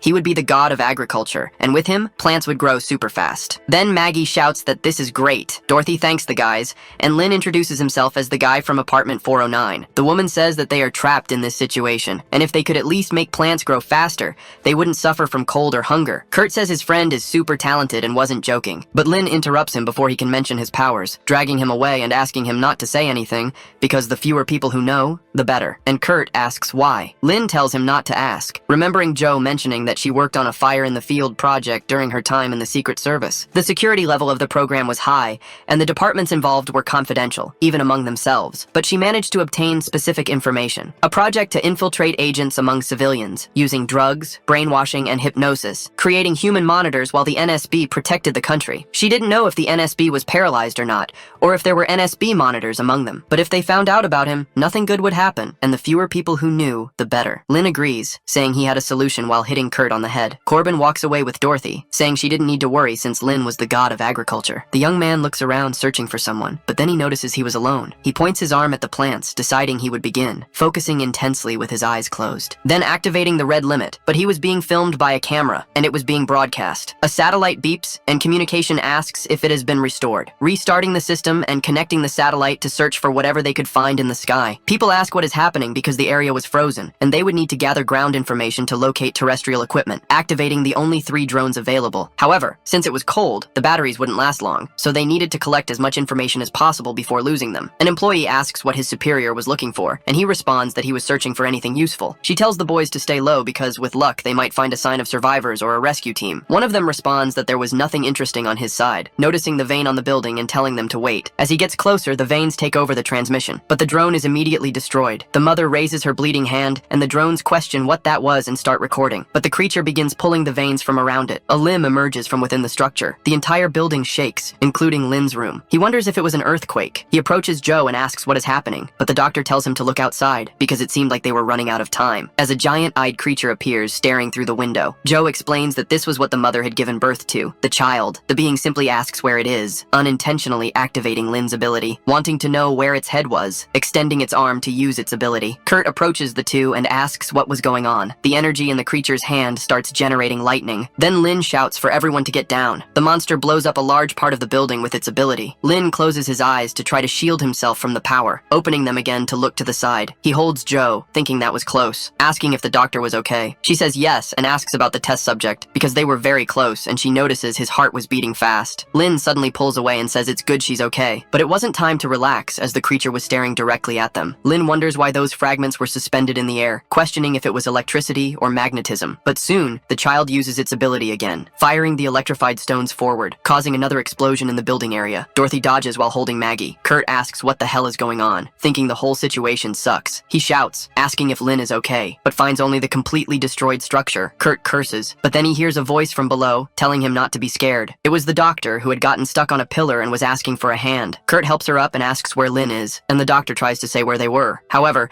they are interrupted by the creature attacking. Dorothy screams for everyone to run as Corbin asks what the hell that thing was, but the creature is suddenly slashed by a red energy. Joe identifies the color of the attack, and then the creature falls backward, crashing into a building. Lynn stands in front of it in his white armor mode, but now with red stripes instead of blue. A camera records the wreckage. The person watching asks if this was the monster the rescue team had mentioned, the one lifting stones with its power, breaking the drone, which was the last one remaining. The people watching ask what they should do now. Pops explains that it hasn't been long since communications were re-established, so it will take a while for the bunker to make contact. A woman says the bunker just needed to wait because those in the field had a lot to think about, and his colleague asks why he doesn't prepare for exploration, since they might find survivors. Pops refuses, as the situation outside was uncertain, and it was better to wait and see what might happen. Another explosion occurs at the site of the battle. Lynn emerges from the smoke, his body outlined by a different armor, and even creating more energy horns. He reflects that this was beyond the red limit and seemed like something else, like rekindled embers, so he clenches his fist. The child throws more stones toward the young man, but he takes a deep breath in his monstrous body, sitting on the ground to advance, and quickly rising from the ground, heading toward the stones that were thrown at him. Lynn leaps over each of the stones, sending them back. The creature keeps trying to control them, while the young man thinks that embers did not burn intensely and were instead burning silently, like eternal sparks. The monster raises its hand and begins gathering several stones to launch at the boy, as if forming forming the structure of a meteor, and fires its ability at Lin. The attack approaches, and the young man reflects that the sparks were not dying out. He channels energy into his fist to continue his thought, because all of this was like the prelude to a wildfire on a plane. Lin strikes the meteor with his fist, causing a shockwave that spreads across the entire block. A building explodes from the flying stone fragments, striking all the houses around, and even hitting the creature itself. Dorothy questions what that red thing was, and Kurt was about to explain, but Joe tells him to keep it a secret. Joe asks if it was an angel, surprising the three of them, because he defeated the creature and seemed like an angel sent by God, but his terrible face looked more like a demon. Lin falls to the ground, now with wings forming at his waist. He reflects that this time he had gone too far, causing immense destruction to the building. The parasite asks if it wasn't fine, since he was the only one who could handle this kind of power. Lin asks if she was willing to leave and calls her an insect. The parasite is surprised and asks if he had something to tell her. The young man says he had many things. She raises her arms and says that thanks to the crazy doctor who fed him the core, she was in a good mood. So if Lin wanted to ask something, he should do it now. Lin asks what exactly a white armor was and was about to ask another question, but the parasite places her finger on his mouth, saying they would do this little by little. She explains that white armor would be more accurately described as an empty shell, like a body without a soul, entirely bound by the obsession of its past life, just like Lin was bound. Or rather, Mo, who lost his life in the other timeline. Since time was not continuous for the parasite, Lin could die, and she would leave that timeline and move to another one. In this process, the soul and consciousness would go with her, leaving Lin's body behind, because the version of him that lost his soul would turn into an empty shell, and perhaps his shell was fighting somewhere out there. Lin reflects that all the places where conflicts arose in his memory now made sense, and the parasite tells him he understood quickly. The young man realizes that technically, he had not been reincarnating, but rather traveling through time. The child begins to shed its skin, because there was a core inside it, and a flame appears on its head. Lin realizes that each white armor corresponded to supernatural beings who had traveled through time. Xiaolu asks Barbara what they were looking for, and the woman replies that if the guy from the field who turned into a monster brought a delivery, then they needed to see what it was, but her subordinate objects, saying it was the highest level of evidence and that their boss would be angry. But soon, they realized that the package was a head. The child calls for its head, asking where it might be, and creating a blast of energy thanks to the fire on its head. Lin defends himself from the energy using his arms, asking what was going on and if that creature could not die. The parasite says that it was a special child, and they should ask it, while Lin wonders why he was still talking so much when that normally didn't happen. She replies that they were all her, and that time was not linear, but he was an idiot. Lin asks if this was the time to discuss that, and if she was acting like a child because of it. The child charges with an attack, and Lin notices its speed was high, but the monster prepares another electromagnetic blast in its hand, completely surprising the boy in his form. He dodges, saying he was almost caught and that the creature was really fast, but compared to his new form, it was nothing. The child places his hand on the ground and picks up stones, throwing them toward Lin, who wonders why he was floating and if it was an effect of gravity. Then the creature pulls him closer, grabbing the boy by the neck. Lin notices that the monster is absorbing his heat and says that this is bad. Wondering if they were of the same origin, the parasite appears and says that it is difficult for them to drain each other completely, while Lin complains that she came again. Bluish arms emerge from the boy's back, pulling the creature's hand away, throwing it far. Another armor appears behind Lin, taking on a monstrous face but a feminine body. The parasite says she will have to do this herself, considering Lin's condition. The boy looks at her, impressed, while the parasite asks if he thought she would just stay inside him, watching. But the boy shouldn't be surprised because, with the second core, she would create another body. The child charges at both of them, but the parasite says that will destabilize the energy balance. Then she lifts her leg, colliding with the creature while saying she has no time to waste. The creature uses its ability at the tip of its foot. Lin warns the parasite that it's the gravity trick again, but she tells the boy not to worry because since they couldn't escape gravity, they would ascend, and so she touches his chest. A bluish energy is transmitted to Lin, shattering the entire ground around them. The parasite is pulled by gravity, and the creature charges forward with its hand. However, a sword appears in the parasite's hand. Flames envelop the child's head. Then it dodges the parasite's attack, being grazed on the shoulder, leaving the hit area clean of its armor. Someone watches from a distance with binoculars and says they have found 13. Their partner asks if she was around here, and the woman replies that it wasn't too far. But the current situation wasn't suitable for recycling because she had found an interesting guy. The parasite says that this was his true power, and that it was a waste to fight barehanded. Then Lin wonders if there was another function. The creature was repairing its arm, but she suddenly creates a scythe since she could do the same. The man removes his hat and says he didn't expect 13, the Holy Mother, to be forced into this state. He planned to use the chaos of the revelation to steal 13's abilities, and then her head to find the agency, but he hadn't expected this to happen. Irina wants to intervene, but he says that would expose their movements, and that the logistics agency wouldn't stop for a revelation. The girl agrees with Father Cross and says it was because they were chosen by the Holy Spirit. Another woman embraces Irina from behind and tells the priest not to be so serious, pressing her chest against the girl's back. She says that little Irina had been a member of the prophetic association since childhood, so taking care of one requires patience, and Irina asks where she was touching. The priest warns that Jinyu was late, and the woman says that dealing with the insects following them was difficult, so the priest thanks her for being well. Since everyone was there, they should watch the distant stage, because the plan was about to be uncovered. The child launches an attack using its scythe. Lin wonders if it was a shockwave that attracted, but the parasite simply charges forward, calling him. He reflects that moments ago, she used the attraction force to cause a massive explosion, and now was trying the same thing. Then he tells the parasite to wait because it's a trick. The parasite is surprised upon getting close, being caught by a burst of attacks that she blocks with the sword. The repulsion force of the scythe sends the parasite flying far. Then the creature charges from the ground, aiming for a downward strike at the parasite's head. She is startled by the attempt, but is struck by the blow. Her scythe is embedded in the ground, but there was nothing there. Looking forward in search of the two, Lin holds the parasite in his arms and says that,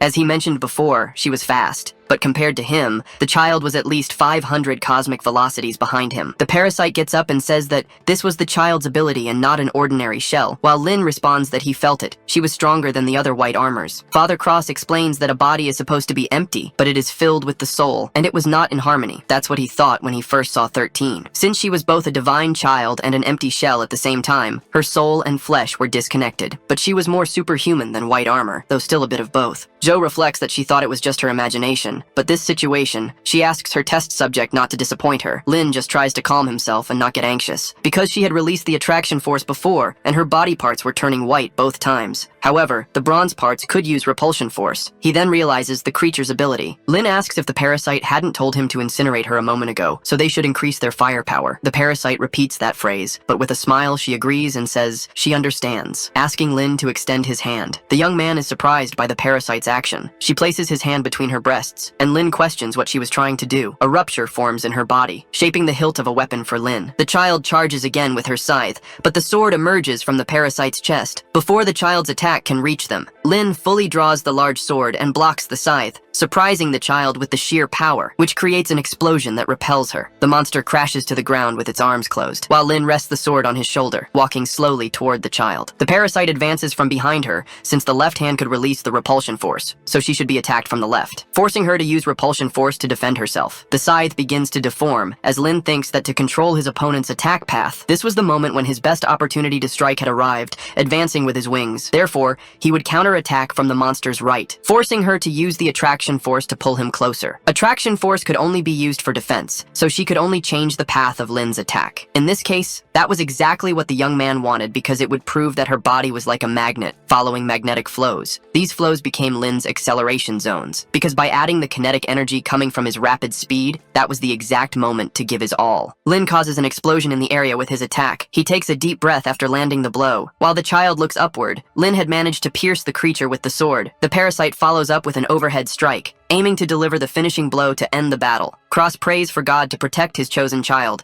using his golden pilgrimage attack. Lights carry Irina onto the battlefield. Jinyu questions whether she was sent correctly since it might cause some discomfort, but the girl says she's fine and summons the holy coffin. The parasite was about to strike from above when Irina draws her sword. She says it's interesting because it's like looking in a mirror. Irina had a protective covering over her eye, shielding her. She finally unsheathes her sword, slashing at the parasite. Lin asks who this girl was as she approaches, because he thought she was a superhuman. 13 deconstructs in front of them both. Irina grabs its core with her hand, and as the parasite tries to intervene, Jinyu warns of a sneak attack. The girl flips her sword around, blocking the parasite's strike. She hurls the monster far away. Lin catches her by the waist. Irina, holding the core in her hand, says that 13 is safe, and she wants to return quickly, but Cross asks for a moment. The priest says he could see her from there and would mark her as a direct target, so she should jump when the time came because he didn't want to bring the ground beneath her down as well. Lin wonders what Irina is trying to do as the girl crouches and says it's troublesome. The young man wants to know why a human is trying to save a white armor, but Irina just jumps off the ground. Cross instructs Jinyu to capture her properly. Then the woman appears, holding Irina in her arms and welcoming her. The girl is surprised to be received by Jinyu. She tells Irina not to worry about 13, but the girl curses Cross for doing it on purpose. The priest asks if she also wanted to crash into the ground when she was taken there because his ability had limits. Irina, irritated, throws 13's core at Cross. who reflects that it might take a little longer to incubate a new body, while Jinyu annoys Irina. Cross asks 13 to be a good girl and sleep in the process, since the leader of the prophetic association had told them before to move carefully,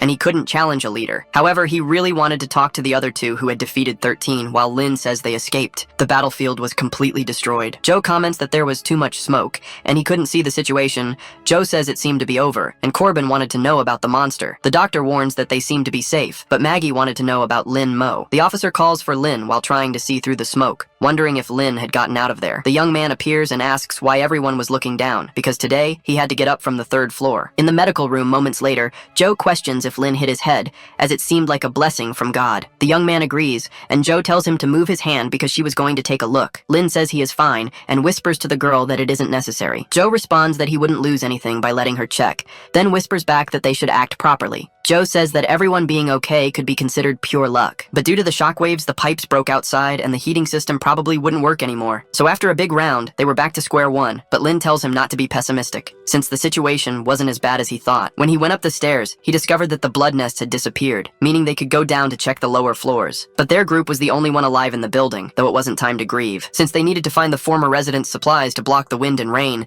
so he tells Joe not to worry too much, because he would let everyone know to relocate, while Joe trembles with his phone in hand, saying that the agency wasted no time. Outside, someone knocks on a truck. The doors open, and the soldier greets Captain Pops, Sergeant Rhodes, and Corporal Lee, saying that he was Secret Agent Zion White and was there to deliver the bunker's orders to capture the superhuman Lin Mo. Corbin asks if that was what Lin meant by dirty business, while Maggie wonders if that meant they were safe now. And Joe wouldn't say they were completely safe because after all, the situation outside was bad, since the heater was broken. Lin says they had to use this opportunity to move the base. It was the best decision, since, in any case, they still had the building and could use the lower floors, and the central heating system was still working. Joe comments that it wasn't enough because they weren't just fighting the cold and needed defensive structures, and Lin says she was right and that he would do his best, asking if Joe still had some personal defense equipment in the security department, and the officer says he thinks so. Not just personal defense equipment, because before the disaster, Brooklyn's public security had upgraded its gear, and now they had some weapons and vests. So if they used everything, they might be able to take care of the entire building, though he wasn't sure if they would be effective against monsters. Corbin tries to say that he has an idea, because he discovered that if he played a certain tone, the monsters couldn't move, and that should be the power of music. Lin says that's ridiculous, and Joe agrees, making Corbin angry. The young man tells everyone that he and Kurt would go down first to check the situation, while Corbin complains, asking them to hear his explanation. Lin orders him to stop wasting time, and Corbin asks for a moment. As they are being recorded, Mo says they should just inspect the lower floors, but Kurt wants to put his guitar back in its case. In an apartment, Corbin comments that he hadn't noticed before, but Lin was living really well, since he had been living in a small town in Seattle, asking if his friend was doing something illegal, while the young man asks if that's all. Reflecting that, given his current situation,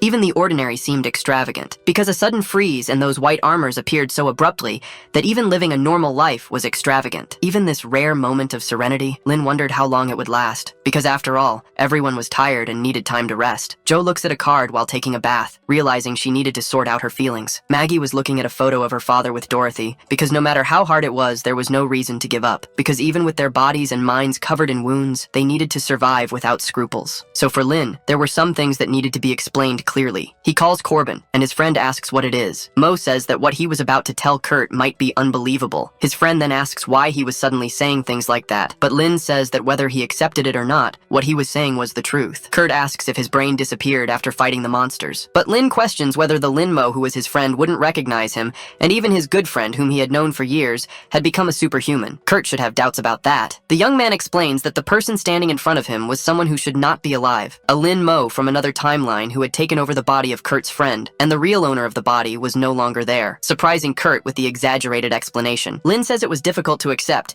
and not believing him was part of what he expected, but he was telling him because he was a good friend of the original owner of this body, and after days, it would only get more difficult, so he didn't want to put him in trouble by hiding the truth from Kurt. Corbin comments that he was basically a Lin Mo who never had a bad friend during childhood, and asks if that was correct. Lin is surprised by the young man's response, but Kurt continues, saying they should get to know each other again, introducing himself as Kurt Corbin, a good friend of Lin Mo. The young man just laughs at the introduction, then Kurt puts his cigarette in his mouth, asking about all that he had just said, because in the end, he was still Lin Mo. And if this Lin Mo lost his life and crossed into someone else's body, he probably thought he sounded cool saying things like that. Lin grabs his friend's hand and introduces himself as Lin Mo, but tells Kurt not to smoke in his room, and Kurt apologizes. Outside the building, a car drives through the snow. Rhodes calls Pops an old man. asking why they should join the field workers if they were just a rescue team. The man stays silent for a second and says he knew that Agent White was being pressured by time, but asks if they didn't need to exchange some information first. White replies that there was no time to waste because he knew what they were going to ask, and as a rescue team, they must have noticed that very little information had been provided beforehand. There was a group of humans trying to capture the target before them. It would take too long to explain everything, so he would give the main points. Because right after the freezing began, the National Intelligence Bureau activated the National Crisis Management Protocol. At that time, communications were cut off, and the execution of the protocol became chaotic. Pop says that during that same period, their team received no orders and was left on standby. But he had mentioned before that the communication failure was not a technical issue. White explains that no matter how strong the monsters were, they couldn't have destroyed the backup communication plan as well. That was human action. The commander says that thinking about it, the disaster and everything that happened was too convenient. White agrees, adding that fortunately communications were restored. However, the intelligence department and the biosafety department suspected that this series of events had been orchestrated by a strange secret organization. Rhodes appears and says that he claimed there were no records of them in the CIA, but even the National Intelligence Group couldn't detect them, because whether a person was alive or not, they should have respirators. He should save that story for children. She had been in the intelligence department as well, and a ghost organization should have left some kind of trace. White says that espers would be the correct term instead of ghosts. Rhodes asks if that wasn't the code for the operation's target, and White explains that if he hadn't gone through this himself, he would also think it was ridiculous. But the result was obvious. He then removes a pendant from his neck. He shows it to the soldiers, surprising Pops and Rhodes, who offer their condolences. White explains that the Esper organization was as secret as a ghost, but they knew they were the enemy. Pops deduces that the higher-ups believed the target was another Esper. Lee drives the car and assumes that the Esper organization was trying to recruit others, but asks for forgiveness if he was wrong. White explains that his clearance level wasn't high enough to know the details of the matter, and perhaps Corporal Lee was right, because as far as he understood, Subject Zero was the only detected Esper, and given their current situation, he was the only option for understanding. Hence, the bunker had targeted him. The car stops suddenly. Pops asks what happened, and Lee calls his chief, because there were two survivors standing in front of the truck. The captain looks through the car's rearview mirror and says it's strange, but he'll step out first to check. He gets out in front of the two and asks if they are okay, introducing himself as an agent of the National Intelligence Bureau, offering to help them. Both survivors thank him, asking for help to get out because Brooklyn had turned into hell, while White listens to the conversation, holding his weapon. Pops explains that it's a bit complicated, thinking that although they are a combat team, they have an urgent mission now, but he can't leave them behind as it is his duty, surprising the two survivors. He has a commitment to get to and informs the two civilians that there are some supplies in the car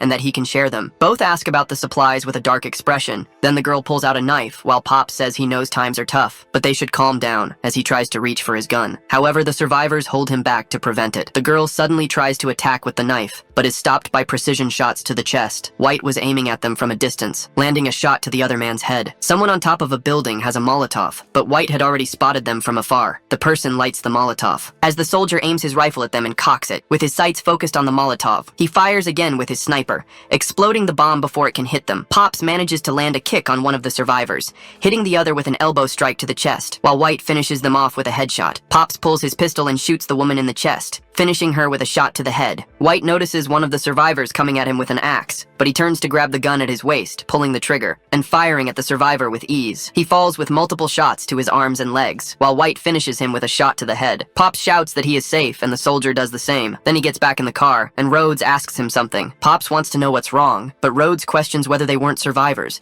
saying that people are driven to madness and hoping that Subject Zero wasn't. Corbin warns his friend that he had placed it there, but Lynn is drawing along with Joe, who comments that the place could be used as a greenhouse. Kurt says that people who don't know any better would think they're doing $0 shopping. To summarize the group's plan, the east side of the third floor would be converted into a plant greenhouse, while the west side would be suitable for living. Since the sixth floor was severely damaged and the others were affected, it was safer for everyone to stay on the third. As for the first and second floors, they would be set with traps, and the security room would serve as a forward outpost or command center. But Lynn felt like something was missing. Joe comments that he could handle it with one hand when he was younger, and Corbin tells him he's bragging. The officer asks if they're going to the garage to try it out. Then Kurt accepts the old man's challenge. Lynn thinks this is really childish, but Joe warns him through the communicator that he should come to her. The young man asks what it is, but the doctor tells him he'll know when he gets there. So the young man does and goes to her, asking what she needs. But Joe says that in the last battle, he had mentioned seeing his own kind. The young man agrees and says she was the one who stole the white armor's core. Joe says she has something to tell him, playing a message from someone telling the survivors not to blame themselves amid the frost. Lin asks why she's making him listen to this, but the doctor tells him to keep listening. The audio states that in the past, God sent the flood to wash away the sins of the world. This place had always been brainwashed by the government, which monitored everything, and public and private debts were contracts forcing them to sin. But God was merciful to people, so the pure souls would be blessed, and then Jinyu finds a white armor. She touches its chest, making her hand intangible, pulling out a rocket launcher from inside and aiming at the monster. She fires, obliterating the creature in just a second. Thus, it ceases to exist instantly. The message states that the lost lambs would find hope in the apocalypse, led by the holy children. So this was judgment upon the evil government. Surprising Corporal Lee as he listens to the message. Cross touches the girl's hand with his power. The message continues, warning that they should join them because the Holy Sun would protect them and absorb their sins, and then the priest would lead them to his kingdom. Joe asks if he had any idea about what he just heard. Lin just thought it was an anti-government cult, and the blessing and the Holy Sun they mentioned seemed to be espers. Joe says that if that's the case, it's possible. But things had gotten very serious, because for a long time, there had been a human legend, whether it was the Freemasons or the Illuminati, but now, the Society of Prophets. A dark cult carried out external dirty work, but the dog bit back, infecting the Pentagon, so they created the NLSB to fight against it. This story was almost forgotten, and was something that should have been forgotten, but now the prophetic society that was once eliminated had resurfaced thanks to the ice apocalypse. Lin asks if what she just said wasn't classified information, but she had worked in the biosafety department. Joe explains that unfortunately, she also had a terrible friend, and she was an intelligence agent, or rather a former agent. Rhodes suddenly sneezes, and Lee asks if she's okay. The girl says that the Society of Prophets was eradicated, not dissolved, and the NLSB was not as incompetent as the CIA, so she had a bold hunch. That Society of Prophets with espers was from another universe, just like Lin, a ghost. The young man is surprised that she knew all that, wondering if she had been listening to everything thanks to the pendant on her head. Joe exhales smoke and says it's touching and a little sweet for two men, but Lin yells that it's a bond between friends. The doctor continues, saying that if that's the case, maybe the Society of Prophets had noticed Lin, and in any case, they had an enemy to protect themselves against. She asks if he wasn't going to move, and they should help carry his things, without forgetting the ashtray, while Lin says she called him just for that. Lee turns off the radio and says that it wasn't surprising that the intelligence department hadn't found records if it was the Society of Prophets, asking Rhodes if there was any secret. The woman says it was more than a secret. It was related to the National Intelligence Cabinet, but the superiors had thoughts. However, a hand covers her mouth. Pops tells Sergeant Rhodes not to forget that she was transferred to the field department. White listens to a message saying that although communication was restored, it was still unstable and needed to be quick, because it was now confirmed that the Society of Prophets was connected to espers, and therefore capturing Target Zero was the highest priority. And to help complete the mission quickly, the superiors had decided to grant him high authority as an exception. Any form of resistance at this moment was a threat to the plan to save humanity. Therefore, having maximum authority meant he could eliminate any threat as he saw fit, and activate other agents at any time. Inside room 303, a burger is held by a hand. Then Maggie takes a big bite. Dorothy comments that she didn't expect Lin to make food grow so fast, and she really could praise a burger thanks to him. Lin says that what he learned in agricultural school, and if she wanted to thank someone, it should be science. Joe opens the fridge, surprised by a bottle. Dorothy says she found it while organizing supplies and heard that Joe wanted to drink something,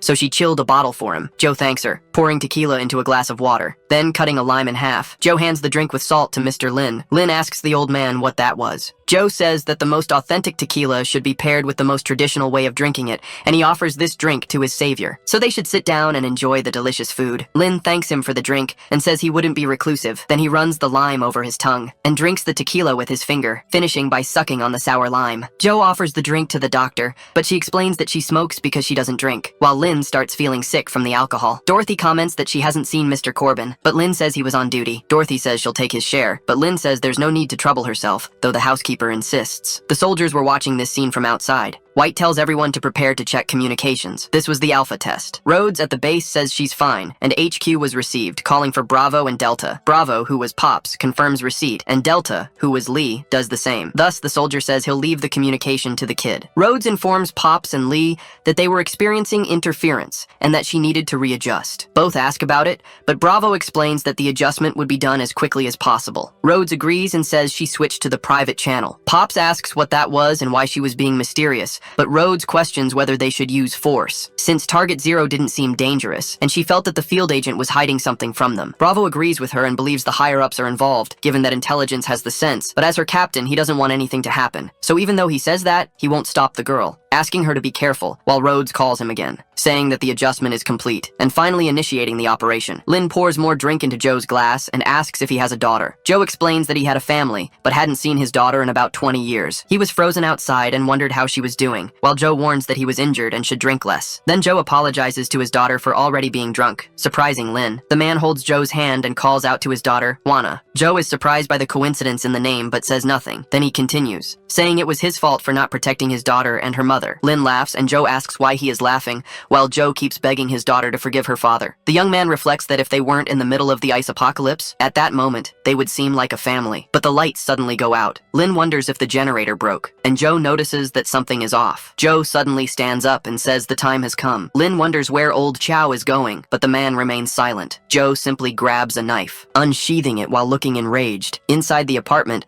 White comes face to face with a barrier and says it's completely blocked and that it seems right. Lee asks if the informant was reliable, and Pop suggests they test it. The corporal manages to open the maintenance tunnel and decides they will go in. Bravo keeps moving and communicates to HQ that they have reached the 3rd floor. Rhodes instructs HQ to turn on the monitor because she needs video, and they should split up and search according to the plan, locating the civilians and then securing the target. White says there are only 3 of them, and that they need to support the others in emergencies, and there's no need for formalities at a time like this, and the soldiers agree. They split up, with White heading up the stairs. Joe is masked inside the 3rd floor, ready to attack the soldiers with stealth. Lin asks what the situation is now, and Joe says she doesn't know, so the young man stays silent, looking ahead. Joe looks at him and nods. Corbin suddenly appears in the apartment and calls out to them because something big happened. Some guys with guns had shown up, and they didn't look friendly. Lee appears and announces that he is safe, and Pops does the same, but Joe suddenly collapses, still masked. Pops points his gun at him, and Lee does the same. Joe remains silent as the soldiers wonder if he's a civilian. Pops announces that they are with the National Rescue Team,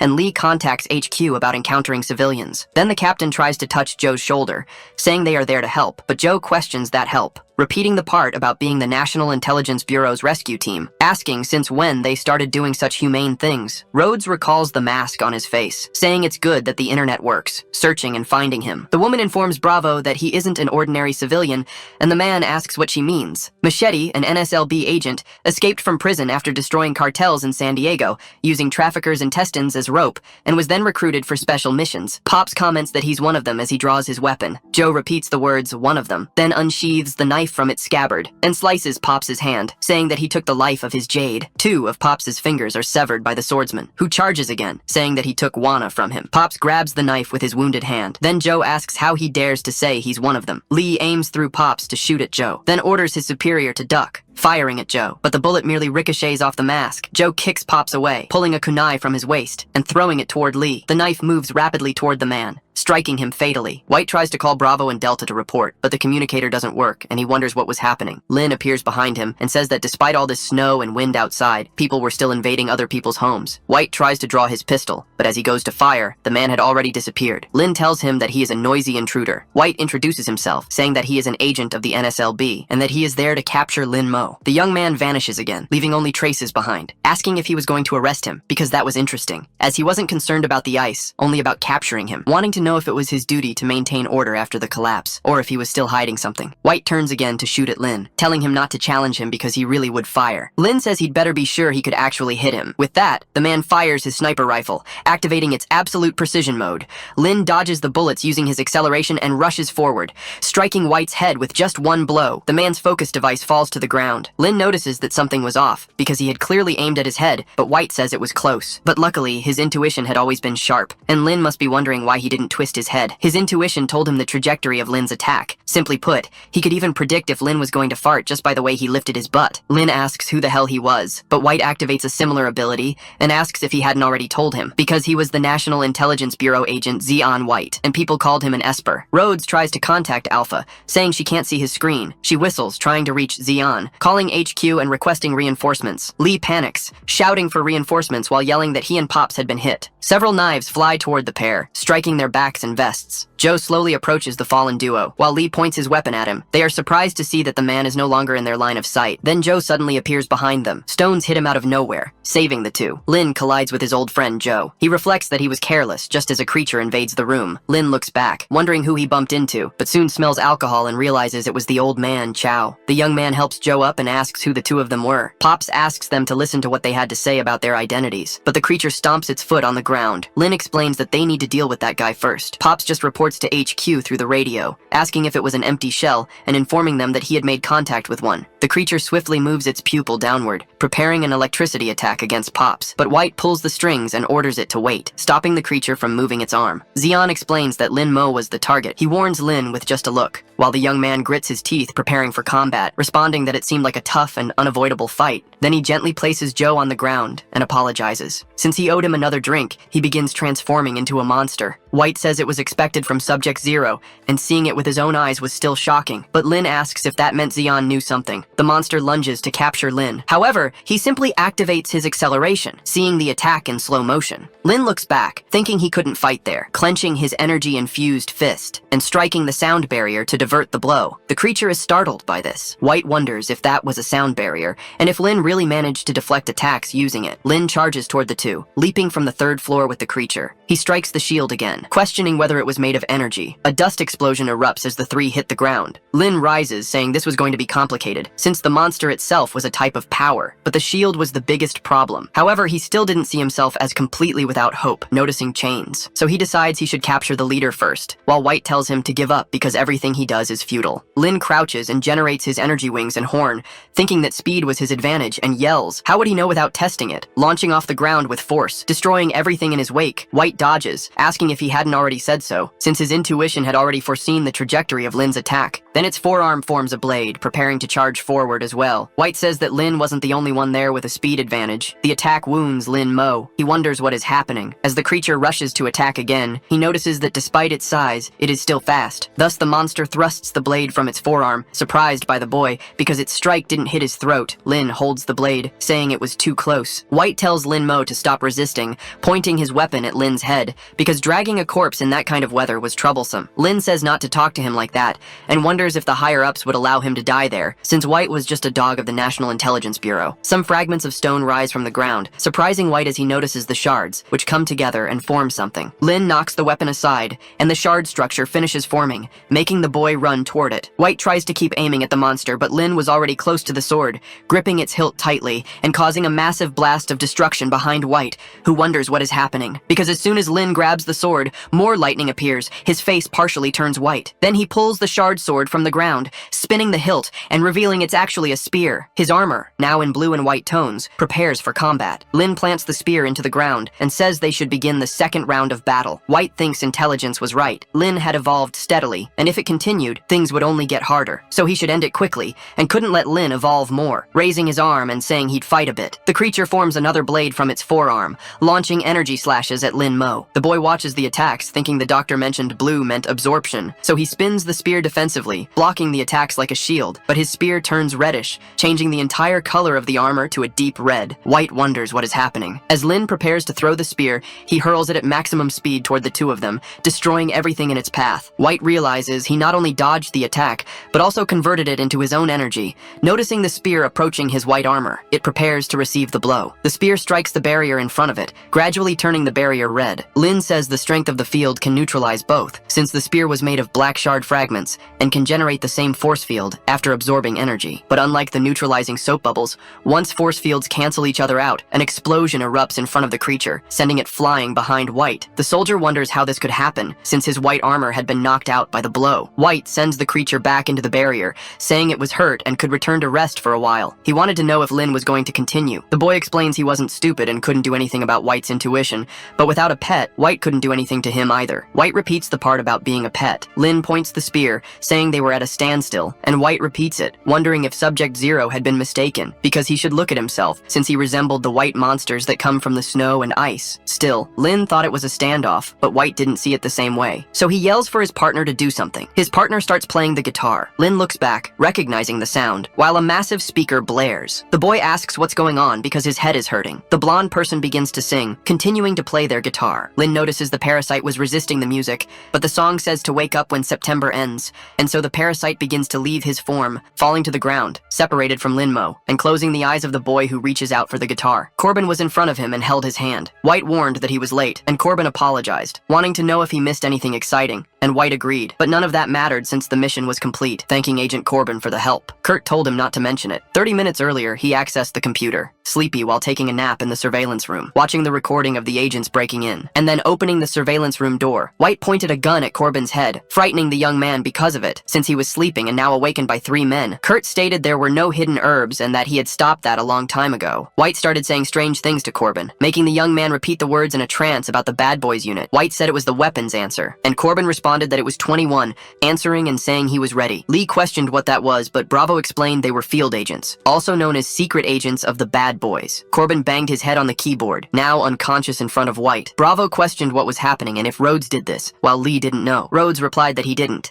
and the facilities were old, but he couldn't control them remotely, so it was likely a malfunction. Corbin suddenly woke up. White stated they needed to apprehend Subject 0 Lin Mo and rescue survivors, as per the briefing, but they needed their current location, and Corbin picked up his phone, asking them to wait. Since with the power outage, Subject 0 and the survivors might have moved, it was better to split up. And when apprehending Subject 0, their firepower wasn't enough to capture him, but he had a way, so he needed something first. Maggie asked what was going on and why Mr. Lin had left as well. Then Maggie found a camera, and Dorothy asked what it was and if they were monsters, but Corbin denied it. Zoe noticed what Maggie was taking from Corbin's box. Maggie apologized, and the doctor approached, asking what it was. She noticed it was a camera, and on top of that, it had the address of the National Intelligence Bureau. Corbin pointed his gun and ordered the doctor to raise her hands. Dorothy asked what he was doing, but Corbin continued, saying she was the head of the Anti-Bioterrorism Combat Force. Joe said that he had been the bad guy, but Corbin shouted at her not to toy with hope. The doctor drew a gun from her jacket, then Corbin fired at her. The bullet from the gun was hot, but it fell to the ground in front of Joe. Dorothy and Maggie were frightened on the floor, but Joe kept walking, with only her hair touching the ground. Corbin said she should restrain herself because he wouldn't miss the target next time, so she should keep her hands where he could see them and turn around. Joe complained that field agents were always so heavy-handed now with her short hair. She asked if the main target was her test subject, and if he was pretending to be his friend while monitoring him, though he probably didn't have those memories. Corbin questioned what she was talking about, but the radio reported that Alpha was not responding, and Bravo and Delta were injured. Corbin stated he had located survivors, and asked if the wounded could be transferred, because there was a doctor right there. Bravo asked how they were, but essentially, they had not lost their lives without complications. However, their wounds had already been stitched, so he shouldn't worry, since it wasn't anything serious. Asking if Rhodes could use the private channel now, and she asked what it was. Joe told him to say thanks and asked what that meant. Corbin asked what she meant, saying he was a traitorous agent, and maybe this freezing was related to them. The traitorous agents, asking what she thought it meant. Joe simply said that they were the ones who had betrayed them, shouting about Project Europa. Corbin was startled by the mention of the project, but the doctor explained she was referring to Jupiter's second moon, and in the past, scientists thought it was the most likely place in the solar system to harbor life outside Earth, but it was a frozen planet, asking if he recognized it. Because just like New York now, she asked why he thought the superiors used that name for the project, and it had nothing to do with NASA, but rather with the Society of Prophets. Corbin swung his arm at the girl, pointing the gun at her and saying that was enough. Joe asked if the field agent was in a hurry, but Corbin stated that if she didn't have studies on Subject 0, she would already be dead. Saying something inaudible to Joe, Pops looks to the corner without showing any reaction. Then Corbin slaps her. He informs the HQ that he would make the Alpha return, and that they should prepare to receive survivors. Then Joe asks what he was afraid of. It was already dawn outside the building. Lin was restrained, and the soldier referred to him as a packaged parcel. Lee questioned what would happen if he woke up, but Corbin told him not to worry, because even if he woke up, it would be useless since he wouldn't be able to use his powers for a while. A sufficient amount of insulin had been injected into him, thanks to the research of the traitorous doctor. Corbin informs Lee that he would carry him, and the young man agrees, apologizing to his unconscious and gagged friend. Lee asks his boss what they would do now. Pops only wanted to know why he had joined the National Intelligence Bureau. The corporal wonders why he wanted that answer all of a sudden, but Pops realizes that he might be involved in something terrible. White asks how the injuries were, because he had good news. The main communication had been restored, and they had just made contact with the nearest shelter to a hospital, though it was a bit far. Lee thanks him, saying that was great, but White explains that there was something else before they left, asking if they saw a monster in the apartment that resembled empty husks. Lee denies having seen anything like that, and White asks the lieutenant, who also denies it, saying that aside from the civilians, there had been no other notable encounters. White says that's very good, thanking his rescue team colleagues, saying it had been a pleasure working with the group, and so they leave. Cross asks why Jinyu didn't act immediately, and she responds that after cutting the power, she noticed there were rats among the flock of sheep. And then, among the rats, there was a wolf, so she waited for the fight to end before acting. Cross replies that,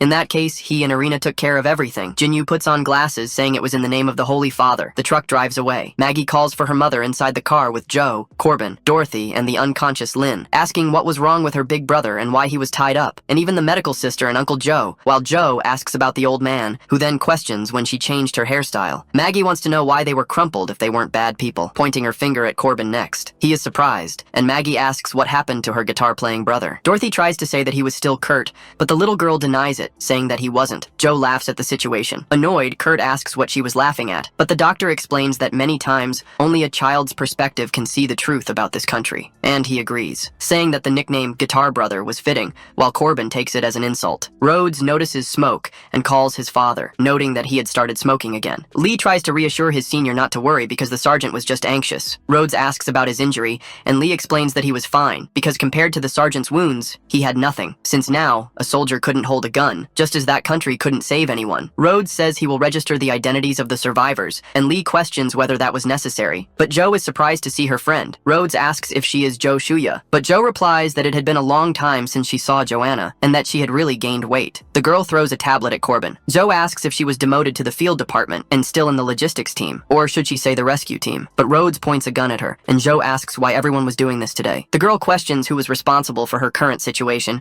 because she thought they were friends but shouldn't have trusted Joe back then. Joe asks if she didn't find the truth she was looking for, as they both knew the risks. White looks inside through a window, telling Rhodes to calm down for a minute. Since they had a motorcycle pursuing them, a camera captures its movement. Jinyu accelerates the motorcycle while using her ability. Rhodes asks what that person was. Something wasn't right, wanting to know if she didn't feel cold in this temperature. Joe warns that she's an Esper. They absorb ambient energy and maintain low temperatures for long periods, while Rhodes asks if they still move at absolute zero. The doctor agrees and says they have adapted to freezing. Jinyu pulls a revolver from her chest, calibrating it while driving and pulling out another one, aiming at the truck with it energized, causing a massive explosion in the area, forcing the truck to fall. Everything inside the location shook rapidly. Jinyu threw the weapon away, saying she missed the target. Lee wondered what had happened and if it was a grenade, but Pops ordered him to drive faster, because she was getting closer and closer. Jinyu pointed her pistol at them again, while White opened the back doors of the truck and started shooting at the motorcycle. Jinyu reloaded her weapon with energy, frightening the soldier with the damage it would cause, but it was launched toward him rapidly, causing an explosion that overturned the truck, crashing it into a building. From within the smoke of the explosion, Jinyu emerged, still riding the motorcycle, stopping it using her leg. She drew her revolver again, saying that this time she overdid it a bit,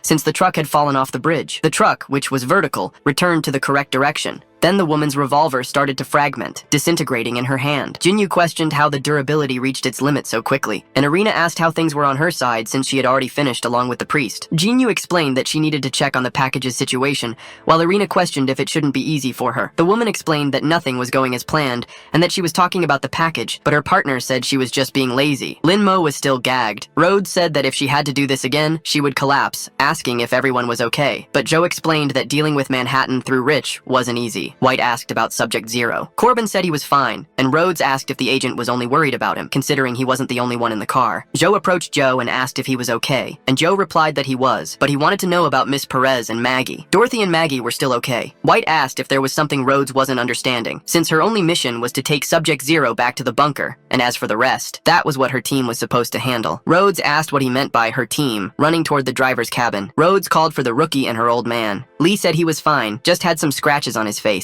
Rhodes shouted for Pops, noticing that a stake had pierced his vest. The agent told her not to rush, as he had seen worse situations in Iraq, while Rhodes moved in to help. Bravo explained that he wasn't going to die, but he wanted to know what that was, because in his vision, there were several people, including a car's headlights. Pops said that was what he meant by worse situations, referring to the hundreds of white armored figures. White admitted they were in trouble now and that it was the first time he had seen so many empty shells, but since they were focused, they could try to take them down. Then he asked if Corbin's speaker was powerful enough, while Corbin asked if it was loud now, since it wasn't a matter of power, as his guitar was broken. White shouted that they would have to use the primitive method, shooting at the creatures. Corbin asked if there was another weapon in the car, but Rhodes told him to check for himself, approaching Joe, who asked if she needed something. Rhodes cut off the the doctor's handcuffs, surprising her for helping a traitor. Corbin asked what she was doing while handing Jo a first aid kit, telling her not to get the wrong idea, as he hadn't forgiven the liar, but the current situation required her to do what she did best, helping her father with a serious wound in the lower abdomen. Jo said it was a bit difficult alone and needed someone to assist,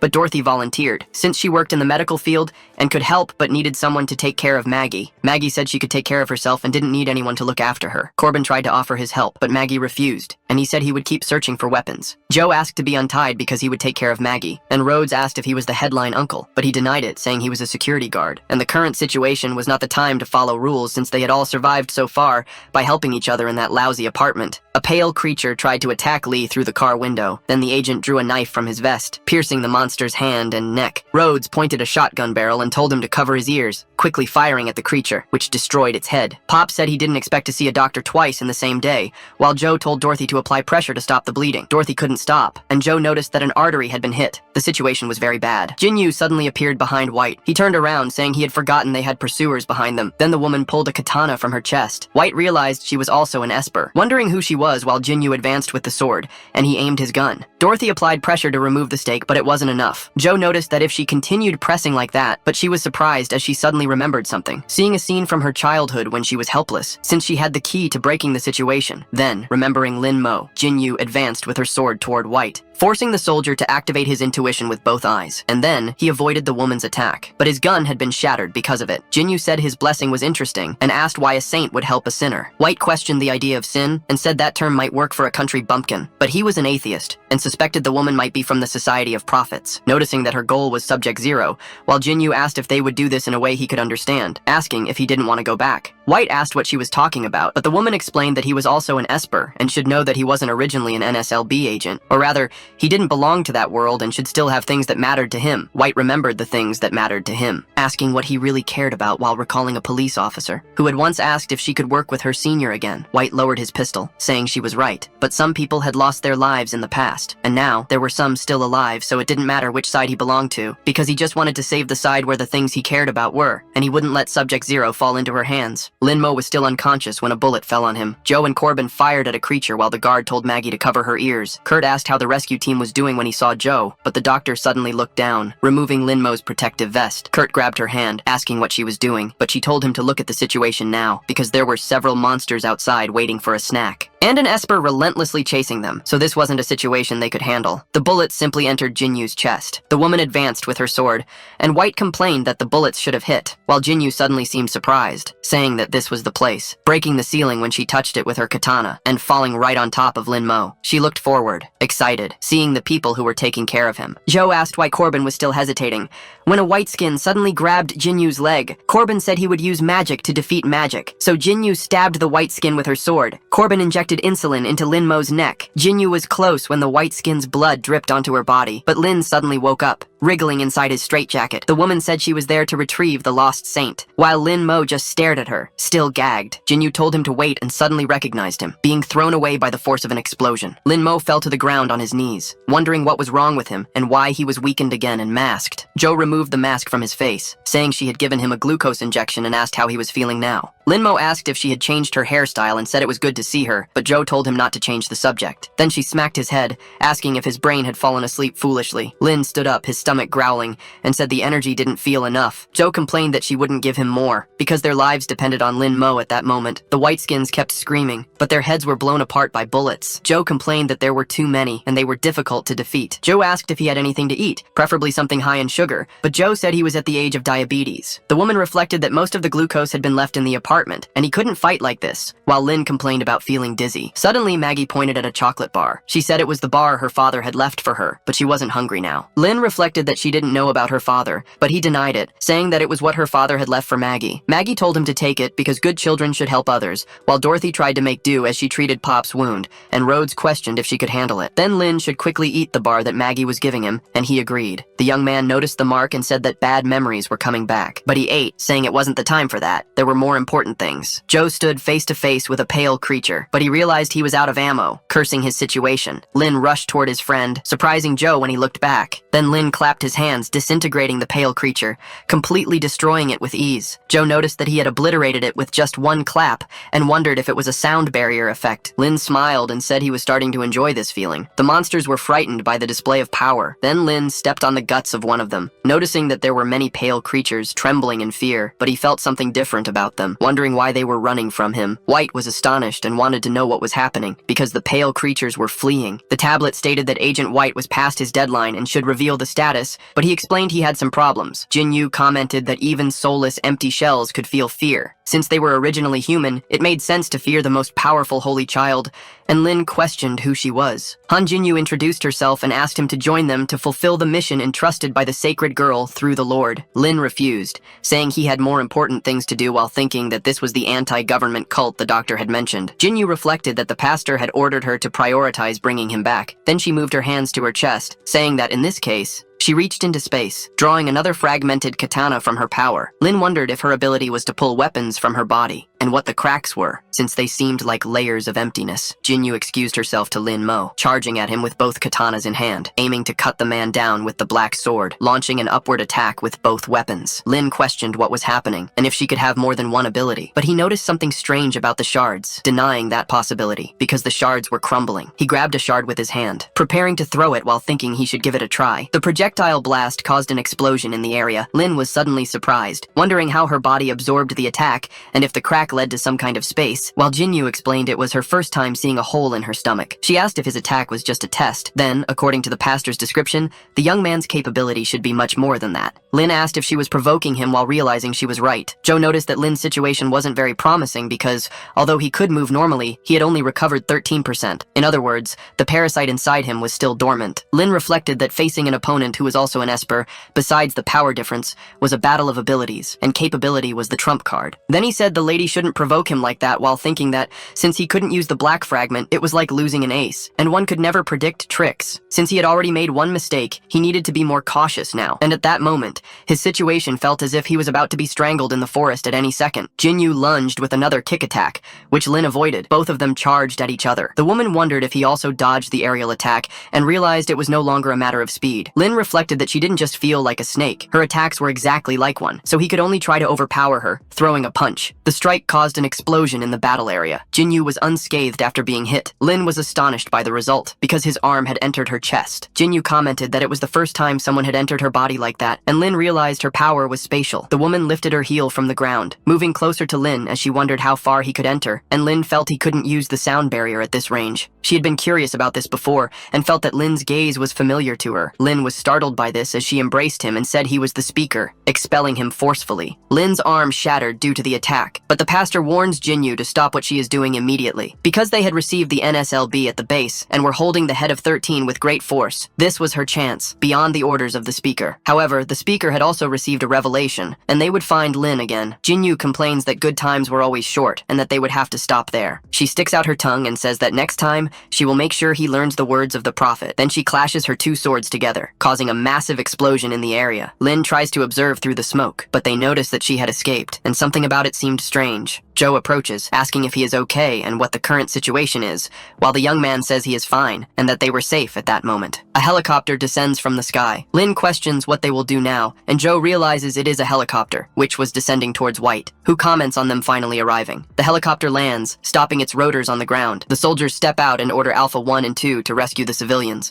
while the others should follow the plan. They place Pops on a stretcher, and Rhodes asks who they were, while one of the soldiers introduces himself, saying they were colleagues and thanking them for their hard work. Rhodes looks back, surprised, while White salutes and says he didn't expect his boss to come personally. Frank simply states that his soldier did well, and he thanks him. Then the light from their weapons shines on Joe and Lin's faces. The doctor asks why the security department was on a bunker mission, and even brought high-ranking officials while Lin is just confused. The soldiers say that Subject Zero is under control for Frank, who is the head of the strategy and decision department, and Barbara is the leader of the biosafety department, who comments that this was unexpected. Joe calls out to her friend, Barbara. Then Barbara responds that she'll see her in hell, and now the situation seemed clear. Joe comments that her and the bald idiot from the Department of Fools showing up there wasn't a good sign, and Barbara asks if her image was really that bad to her. Either way, Frank intervenes to explain, stating the reason why he and Barbara were there. Since Subject Zero, Esper Linmo, was necessary to uncover the truth about the freezing incident. The young man asks what that has to do with him, but Joe stops him, telling him not to believe Frank's nonsense, because all he wanted was to continue Project Europa. Barbara questions that name, saying she had never heard of it before, and she wants to know what the bald man was hiding. Frank simply asks how Joe knew about Project Europa, looking startled. The doctor reveals that she was right, and Lynn questions if she was just trying to get information out of him, to which the doctor confirms. Frank responds that since she had left intelligence,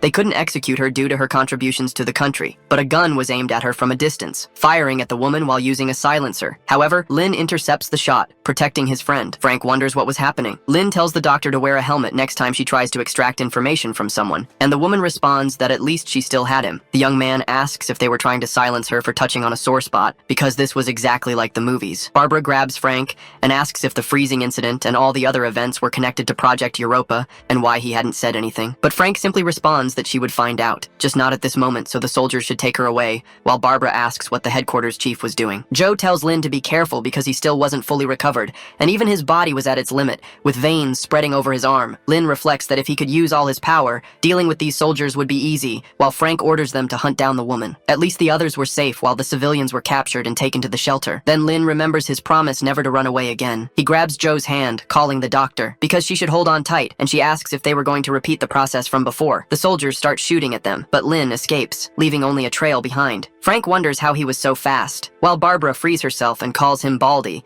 reminding him that she had already warned about Lynn's speed, but the bald man didn't even pay attention. Frank turns, saying that Joe must have gotten hurt. However, he is struck in the groin by Barbara, who says that without Subject Zero, they were doomed. Destroyed, Frank questions what to do, if he should chase after them, but Barbara orders them to forget it and return to the bunker, because there was too much they still needed to learn. Lynn soared over the buildings with Joe, crashing into a window and breaking it. They fell into an apartment with a lifeless body. He coughed and asked if the doctor was okay, while she replied that she was, but his condition was really bad, bleeding from his eyes. Joe looked through the supplies and assured him it wasn't that bad, while Lynn wanted to know what she was doing. She tossed a milk carton, and the young man questioned what it was. Noticing that it was freezing from the inside, he wanted to know where she was getting this from, but Joe said they had won the lottery, since the man seemed to have been lifeless for a long time, and the cause was a gunshot wound to the chest. As for the killer, it seemed like both had fought each other. The survivors probably fought over resources, but they should be grateful to them because that's how they won the lottery, a blessing in disguise. Lynn, distressed, commented that other people's sadness was his luck, just like before, and she asked if something was wrong with him. But the young man simply said he remembered the past. She repeated that it was all in the past. Then she smacked his stomach, telling him to focus because he should be eating now, while Lynn asked what she was doing. Joe put onions, potatoes, and packaged milk into a hot pot. She commented that it wasn't strange since they were in a Chinese restaurant, so it was normal to have ingredients. But if he was complaining, he should look at the two on the floor. Lynn said he had no objections to the ingredients, but it was weird to throw everything together in a big pot like that. The woman asked if food didn't need to be cooked and the milk thawed, since it saved fuel, but Lynn said she misunderstood the meaning of efficiency, wondering if it was possible that the doctor wasn't good at cooking. Joe said she was a doctor, not a chef, so she didn't need to know how to cook, throwing a potato at Lynn's mouth and saying that it was the end of the world, yet he was still picky. A woman watched them from a distance, while Joe commented that, given Lynn's physical condition, this was the most efficient way to replenish calories. The girl repeated to herself not to be afraid. Joe told Lynn to eat quickly because they weren't on a date, and it was cold, while the man spat out the food, saying it was burning hot. She commented that Lynn's body was adapting to the frozen environment, but she couldn't, and the protective suit wouldn't last much longer, so she needed a place to recharge its energy. Joe noticed something behind Lynn. Then she drew the pistol from her jacket, asking who was there and telling the test subject not to move. The girl trembled in fear of the gun, tripping over the corpse in the room, and then dropping her baton into the air. The baton struck her on the head. Joe approached and asked who she was and why she was spying, but the girl said she meant no harm and wasn't a monster. Since she was a survivor like them, her name was Penny, and she was there to gather supplies. Penny had just seen a fire and came to check the situation, so if they had nowhere to go, the fortress where she was staying was nearby and could shelter them. Joe said it sounded like a trap, but Lynn recognized the girl, while Penny tried to insist that it was true. However, she then noticed that it was Mr. Lin, who often bought cigarettes and lived in the Fang apartment, so she couldn't be mistaken because of his earring. Lynn repeated the part about the cigarettes and realized she was really Penny from the convenience store, thinking she was someone he knew. The girl grabbed his hand, grateful that he was alive, saying she had heard that monsters attacked the apartment, while Lynn thought of her as a social butterfly. Penny led them to a subway station, and Lynn asked if this was the fortress she had mentioned. It was a good hiding place, and recent survivors avoided monster attacks by going underground ground, while Joe commented that the transmission had harmed those who hid. However, it was clear they had made modifications since they needed to be prepared, but it was the station chief's idea, and Lynn asked about that role. Joe noticed graffiti on the wall, and the young man responded that it was Brooklyn, so it was normal, but she was talking about the new graffiti, wondering if that was an eye. Penny urged them to enter quickly, and Joe said she had seen that before. The young man apologized for bothering Penny. Then, as they walked in, the wall revealed something written, that the Son of God would save them. Penny asked to introduce them, saying that this was New York's G subway line. Lynn commented that the place was a little strange. Then a woman, praying,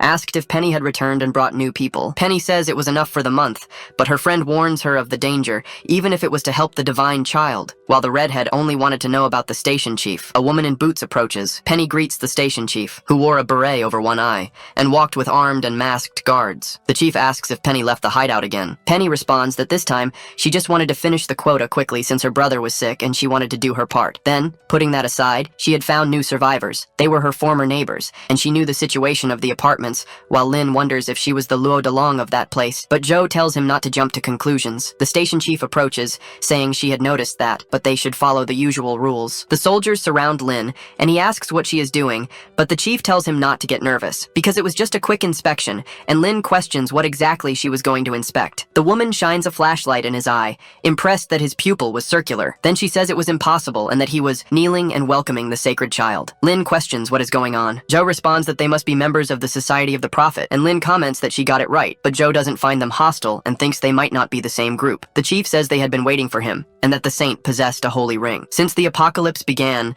they had been hiding there with no one to save them, believing they had been forgotten. But the empty husks kept appearing. At first she thought the gods didn't exist in the world, until the day she saw the robed ones, and that was the first time she witnessed a miracle and saw the saints with her own eyes. Since that attack, they converted to the prophets, sheltering those wounded by the apocalypse while the saints returned to their mission, so the survivors were worried. But before leaving, the most venerable of the saints prophesied that a saint possessing the eye of the sacred ring would come there. And they had been waiting for the prophecy, wondering if it would really happen, never expecting to actually witness it today, since the survivors needed the saint, and his appearance had given everyone hope. Lynn asks about hope, since it was the most important thing in this apocalypse. Then Penny brings food for the saint. He looks at the plate, impressed. Even the food had eyes drawn on it. The chief says that offering the sacred communion was a duty, and as a saint he should prioritize his combat power, as he was the only one protecting them in the apocalypse. Joe says they risked their lives for the sacred communion, and on the surface, saved people for the Society of the Prophet, and Lynn responds that this was hypocrisy. One of the priests says they were running out of food, and should distribute the sacred communion now. But she whispers that it wasn't the time to talk about this, and they would resolve the situation later because they needed to keep the saint to protect them there. Lynn thinks that the leader, Penny, and the survivors had been deceived by the prophets, and his appearance only strengthened a false belief. Because he had been used without realizing it, and that was frustrating. He had something to do, so he calls the doctor. Joe waves at him and tells him to wait, because even if he exposes the lies now,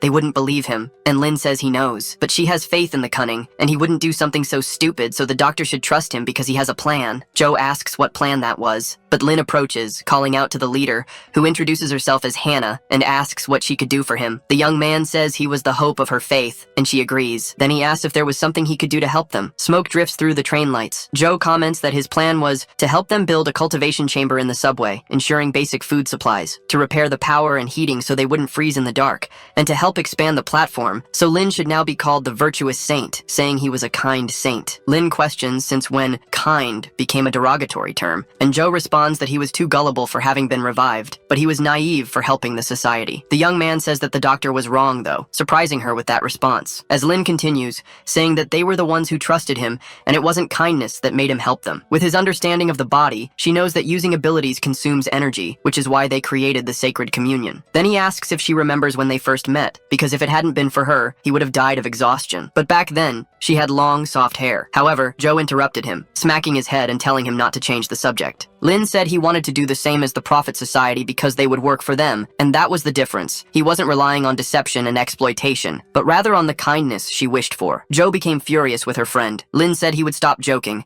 and she told him to get straight to the point. The young man said he was very gullible, but in reality, it was the opposite, because even after the disaster, he still trusted everyone and never expected everything to become some kind of cycle. If he had trusted Ming Ming and told her the seeds had sprouted, maybe she wouldn't have chosen Luo Delong. And Joe reflected that it wasn't strange to like agriculture. agriculture. He continued, saying that after deceiving himself and thinking carefully, the things he had discovered stemmed from humanity's weakness in the apocalypse. And because of it, people became sensitive, trapped in chaos, some turning selfish, but he didn't want to be like that. Joe commented that precisely because humanity was weak, they should unite, and his age was the time to bring everything together, as productivity was the key to the apocalypse. She grabbed his collar, saying that people had the power of unity. She moved closer to his face, saying she would be right in front of him, and Lynn questioned what she was about to do. The woman said she wouldn't do anything but had changed her opinion about him, while Lynn commented that she was very close. Penny suddenly interrupted, calling for the saint, but she fell to the ground due to her clumsiness. The girl tried to get up and announced that she had found something incredible under the subway, because after the power was restored, they discovered a maintenance passage there. At first, they thought it was just a maintenance passage, but further ahead, it didn't seem like something one would find in a subway station or a maintenance tunnel. Lynn asked if it was a door, and wondered what it could be, but the doctor told him he was right. Penny started rambling about doors, and Lynn told the doctor that the NSLB had installed themselves there, and the woman responded that it was noisy. He went up to Penny and turned her around, telling her to inform everyone not to come for now because he would investigate the door. Joe picked up an agency card while Lynn told Penny to wait for news. The door authenticated the identity, and the doctor complained about how slow old things were. Lynn questioned whether it hadn't been abandoned, but she said she was technically retired. But this wasn't her card, it was roads. The young man asked how she got that without a car, and started to understand the attitude of her former colleagues, but Joe commented that she had to shear the sheep. With the door open, Lynn told the lady to enter first, and Joe said he was very polite. Joe analyzed that the energy system was old and manual, but at least it was powered independently. Lynn asked if she knew what the facility was, but the woman didn't either, and suggested they take a look to find out. The young man looked between the grates, running his finger over them and seeing dust. He said it had been there for a long time. There was no silence or ice, but since they were underground, he wondered if there was some kind of continuous heating system there. Lynn told the doctor that this place was strange, and she agreed, saying that everything there was old, but the layout seemed recent. The young man questioned what this place was for, but the doctor was surprised, because there was a control room full of NSLB monitors. The young man wondered if it was an NIA base. Joe explained that they had hidden a base within the civil installation, and Lynn wanted to know if the national budget had all been spent there. However, the woman started tinkering with the computer. The system requested the protocol code, and she tried to recall one, noticing something different all of a sudden. Then she entered the Project Europa code. The system stated that authentication was successful. Then it began preparing to update the system, surprising the doctor. Lynn suddenly stood up from the chair. As the update reached 11.3%, then it jumped to almost 80%. Finally finishing, the online icebreaker project system announced that they could now break the cold. Joe asked what this was for, but the system warned that voice inquiries were being monitored. And the answer was that the icebreaker project was part of Project Europa, designed to monitor freezing events and assist agents by providing optimal actions. The system was integrated into the giant ice network, so it had only activated in the Brooklyn section, and some functions were offline. Joe repeats that they could overcome the cold and deduces that this is about the NIA. Lynn completes her thought, saying that they knew about the global freeze in advance. The doctor slams her hand on the panel, saying that the NSLB was hiding something so huge, and that nothing really changed, as they had no idea how many lives were lost due to confidentiality. Lynn notices that Joe's reaction is not as rational as usual, and her relationship with the NSLB must be more complicated than it seems. From the freeze to the espers and the empty husks, all the questions were connected. Lynn looks ahead cautiously, trying to analyze Joe Shuya's state of mind. He asks what she is thinking. Joe denies it, saying she was just remembering the past. But Lynn reflects that even after all this time together, he still doesn't know much about her, because Dr. Joe Shuya, who was both rational and mysterious, was also fragile. She asks why Lynn is staring at her, but embarrassed, the young man says he was also thinking about the past. However, the system suddenly plays a warning. Lynn sighs, grateful for the system, but Joe immediately instructs the computer to report the situation. The railway transit route was crowded with civilians. Joe questions what was happening with those people. Even Barbara was there. The system announces that the estimated arrival at the platform is in 30 minutes. Joe then reflects on why Barbara brought so many people there, and whether it could be related to the accidental activation of the icebreaker. It would be better to ask in person. Lynn asks where the doctor is going, and she says she is heading to the tunnel to meet her old friend and figure out what is going on. The young man says he will go with her in case they encounter empty husks. The tunnel temperature was extremely low, and it was recommended to wear protective suits for hazardous environments, with 2 usable sets available in Zone B. Lynn comments that the system was really smart, and Joe questions if the budget was spent on this, but she was the one who should change, since the battery on her suit was close to running out. Lynn asks why he had one too, but then he gets hit in the forehead by a briefcase. Joe says it was less ridiculous this way, and Lynn responds that he had already adapted to the freezing environment, so it wasn't necessary. The girl explains that that he needed to maintain a normal body temperature to function properly, because if the heat ran out, he would just be a living popsicle. She opens her suit while explaining that the protective suits provided safety in extreme environments, were lightweight and highly expandable. So for Lin, they could reduce heat consumption outside of using abilities, because they monitored his body in real time and prevented him from overusing his abilities, while Lin was only thinking about the doctor without clothes, wondering what exactly had happened in the past for her to have those scars. Joe notices his gaze, then turns to him, asking if he heard what she just said. Lin is just thinking that she has large breasts, while the doctor questions if he is daydreaming. She looks down, realizing. Then she turns to Lin, saying she understands. Since his ability hadn't affected his normal desires, she would take note of his preferences, and so he is sent flying, excited. The doctor tells him not to move, as this would only take a moment. Then she presses something onto his chest, applying strips. Lin questions what that was, and the doctor explains that they were repair patches. Applying them could cover the NIA logo, as people might be sensitive to that, so they should avoid problems. He comments that it feels like a second skin, and that he can already feel the heat loss decreasing. While Joe holds a pistol in her hand, Lin is ready for combat. They both set off, and he asks how her hair got shorter, but Joe dodges the question, while a camera records the two of them. The loudspeaker plays an emergency announcement, telling the brothers and sisters located on the west track to temporarily evacuate to the east, as the west track would be temporarily closed, thanking them for their cooperation, and asking that the Holy Spirit bless them this winter. Hannah asks Lin if he transmitted the message correctly, and the young man thanks her. The woman apologizes for her presumption, but wants to know if there is something on the west track. Lin reflects that he couldn't mention the NIA personnel, as it would cause conflict, so he responds that it was safer to stay away from there due to gas leaks. Hannah accepts the answer from the Holy Son. Then the young man reassures her that the closure was only temporary, and after the investigation, things would return to normal. The woman pulls something from her pocket, saying that since he was going to investigate, he should take that radio, because she had tuned it to the central control channel, and he could contact them at any time. But there was something else, as his tape had come loose. The woman touched his shoulder, saying that everyone trusted him, because the holy children who came after the speaker only wanted sacred communion,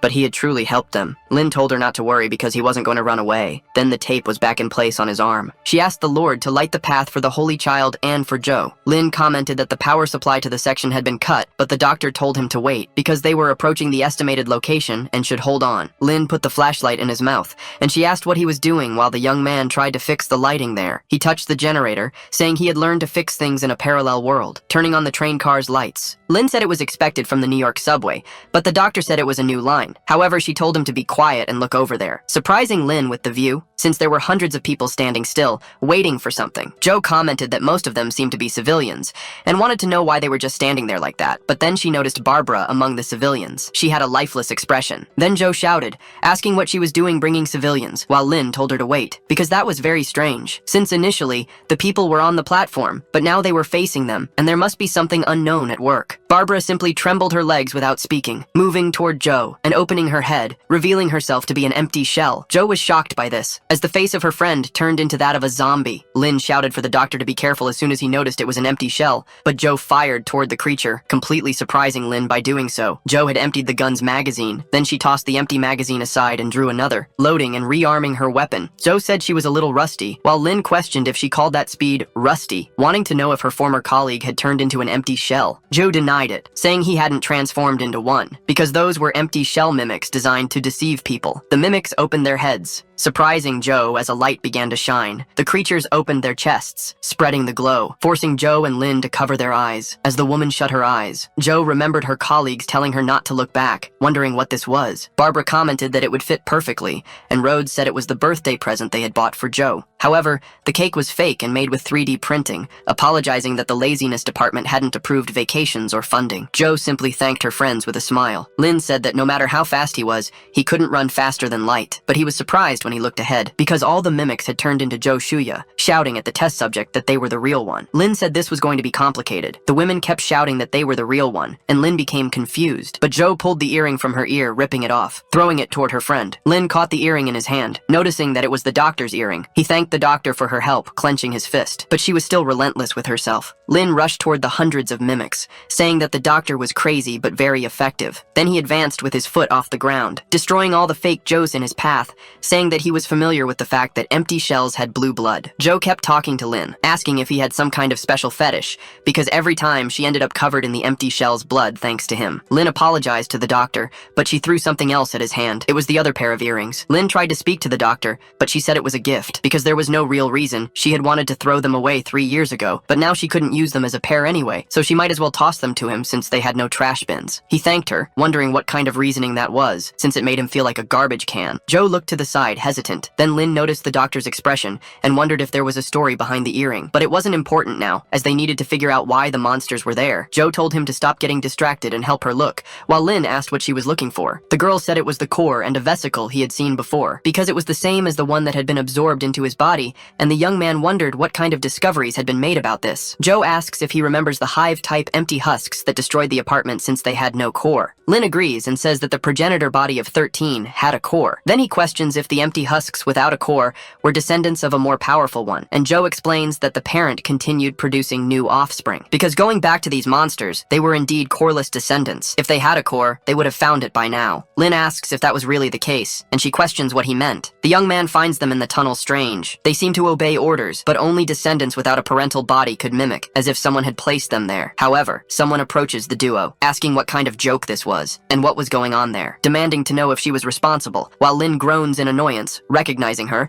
and Joe asks who she is. Irina says that there were finally mimics there, but thanks to the two of them, the plan was completely ruined, which was infuriating. Cross asks Irina what happened, and the woman calls him back. She shouts that just thinking about it makes her furious, because the mimic she was supposed to defeat was snatched away by those two. But the person on the communication channel says they both could handle it. She denies it, saying that one of them was just an ordinary person. Joe raises her gun, calling the girl foul-mouthed. Irina suddenly takes a deep breath, saying that, so that's how it is. Because that was Subject Zero, and she questions what Jinyu was doing, but the priest says she just had bad luck today. Cross warns Irina not to act rashly because the speaker emphasized avoiding contact, as he had his own plan. But the girl takes off her earpiece, saying that such insistence was irritating and that her plan was ruined. She stomps on the earpiece, now completely enraged. Then she prepares her sword, saying that everyone loved to give her orders. But she didn't care about any plan, and the two of them needed to get out of her way. Irina charges forward with her sword toward Lin. Joe fires a few shots at the girl, but they are easily dodged thanks to her agility. The doctor complains about wasting bullets, but the attack is blocked by Lin Mo with his bare hands. Irina grits her teeth, calling him black. However, Lin Mo transforms, saying that since she chose to fight, there was no reason to avoid combat. Thus, he transforms into his monstrous form. His mask becomes part of his face. Irina comments that he looks different from their last battle, since now he had hair and had become just armor, and even Joe is impressed, questioning if the test subject had evolved again. The young man wonders what is happening because it feels different from the last 2 times. The parasite appears, fused with his suit,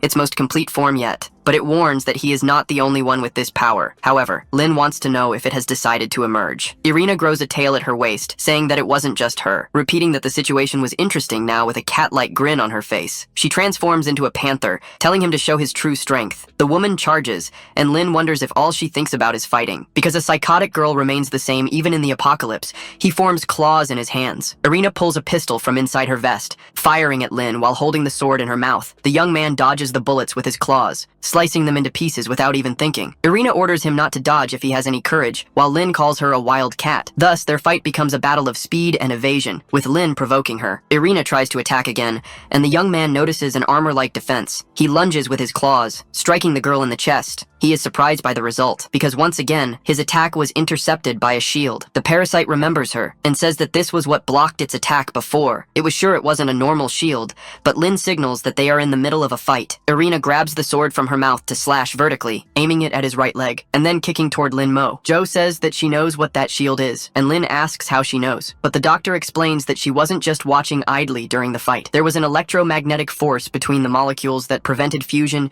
and deflected bullets instead of blocking them. Therefore, the ability was to manipulate that force. Then her extraordinary movements reinforced the theory, because following that logic, she could manipulate the force between herself and the air molecules, as well as the ground. Lin asks her to wait, because the tips of her fingers spun, and they were starting to turn red. He asks the doctor if this force was a form of energy, and she says it could be converted into one. The young man states that it was very good, and that he knew how to break through her shield. Zhu notices his reckless attitude and mentally urges him to wait, questioning what he was talking about, while Irina attacks him. Lin defends against the strike using his reddened claw. Then he realizes that it was just as he expected. His opponent spins 360 degrees to strike him again. She steps back and asks what was wrong and if he had decided to stop dodging, but Lin looks behind, calling for her, asking if the girl was ready now, with a scar on his eye, because if she couldn't hold on any longer, it was his turn, advancing toward her with his crimson claws. Irina is surprised by his action, being struck before she even realizes it or can do anything. She says that even though she has her coffin of Sata, her speed doesn't mean, thinking that Lin Mo now had clones attacking her from behind. Irina reflects that it was an after-image of high-speed movement and questions how this man is so fast, noticing that now he had turned completely red. Even his face had taken on that color, and she asks how it was possible that her energy was being drained, because Lin Mo was absorbing all her power, just like a vampire. Joe analyzes from a distance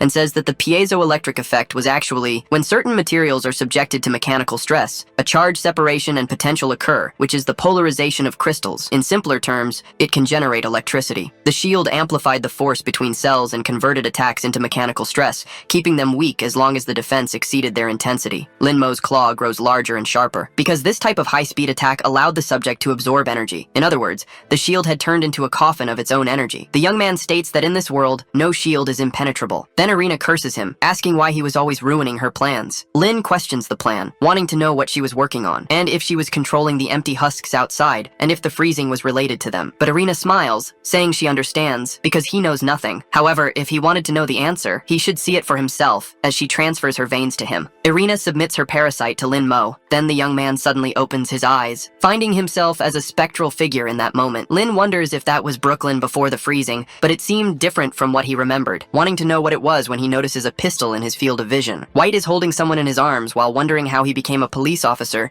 and who this woman was who had been shot. While there is a girl standing in front of White, she realizes that the person is Irina, and her parasite connected, bringing her there. But there was a door beside the girl. Lin steps through the door, and someone says they would leave the station servers to Irina, reminding her that they are more useful alive. Irina agrees with the speaker. Someone looks at Lin Mo, saying that some rats have entered, and the young man wonders if these aren't just memories, wanting to know how it was possible. But the hooded figure is himself, calling him Mr. Thief. Lin questions how this could be, and how he could talk to him if he was inside memories, since that man was another version of him. The young man asks who that monster was, but the figure asks if the boy doesn't already have the answer. Lin reflects that he is right and simply cannot understand, because that was the true owner of the body he currently inhabited in this parallel universe, asking why he was still alive. The other Lin asks if he thought that by transmigrating, his soul would simply disappear, apologizing for the disappointment, but he had not vanished. Then he removes the hood, surprising the original Lin Mo. The speaker says he borrowed the empty husk Lin left behind and got to know the boy earlier than he had planned. Lin reflects that those were the same scars as Luo Delong's and wonders if the apparition and ability to speak with him were part of his power, along with his plan. But the man says he doesn't mind revealing it since Lin can't do anything about his plan, moving behind Lin Mo and gripping him with his claws, telling him that he would accelerate the freezing process. He drives his claw in, saying that he had no other choice and that his time was up, but Lin Mo should think of it as a welcome gift. The young man wakes up suddenly, remembering that he had returned,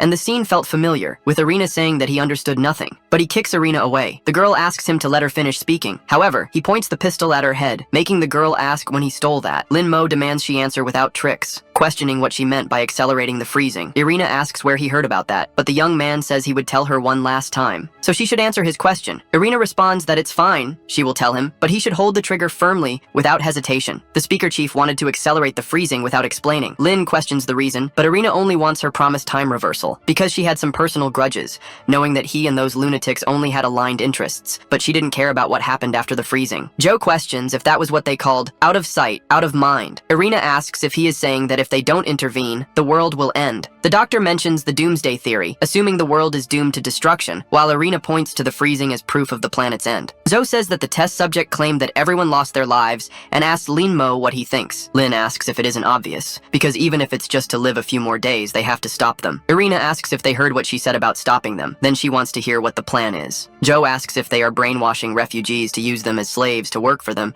and the woman asks what was wrong with that and if there was a problem. Since those fools deserve to be their slaves, because the weak should be subordinate to the strong, and they lose the ability to think with false hope. But it was funny. Lin pulls a radio from his pocket and asks if they heard all that. Irina is suddenly surprised. Then the young man tells Hannah to respond if she heard it, and the girl calls out for the Holy Sun. Lin questions if she recorded the conversation just now, and she confirms, because she transmitted it through the station's central control to all platforms of the G-Line subway in New York, so everyone should have heard about it. Lin questions if she had just asked how they were going to stop the prophetic society. But the first step was when civilians discovered word that everything was a lie, because that way, they would destroy the false hope she built. The men remove their masks with glaring eyes, stepping on it in rage against the prophetic society. Hannah rips the bracelet from her arm. Then Joe says his test subject was very clever for thinking of that. Lynn wonders if she always made him look dumb, but he replies that this was probably the value of having lived twice. Irina starts laughing and Joe asks why, but she responds that it was too late. Because they talked too much, then she suddenly emits a glow. Joe questions if he hadn't absorbed all of her energy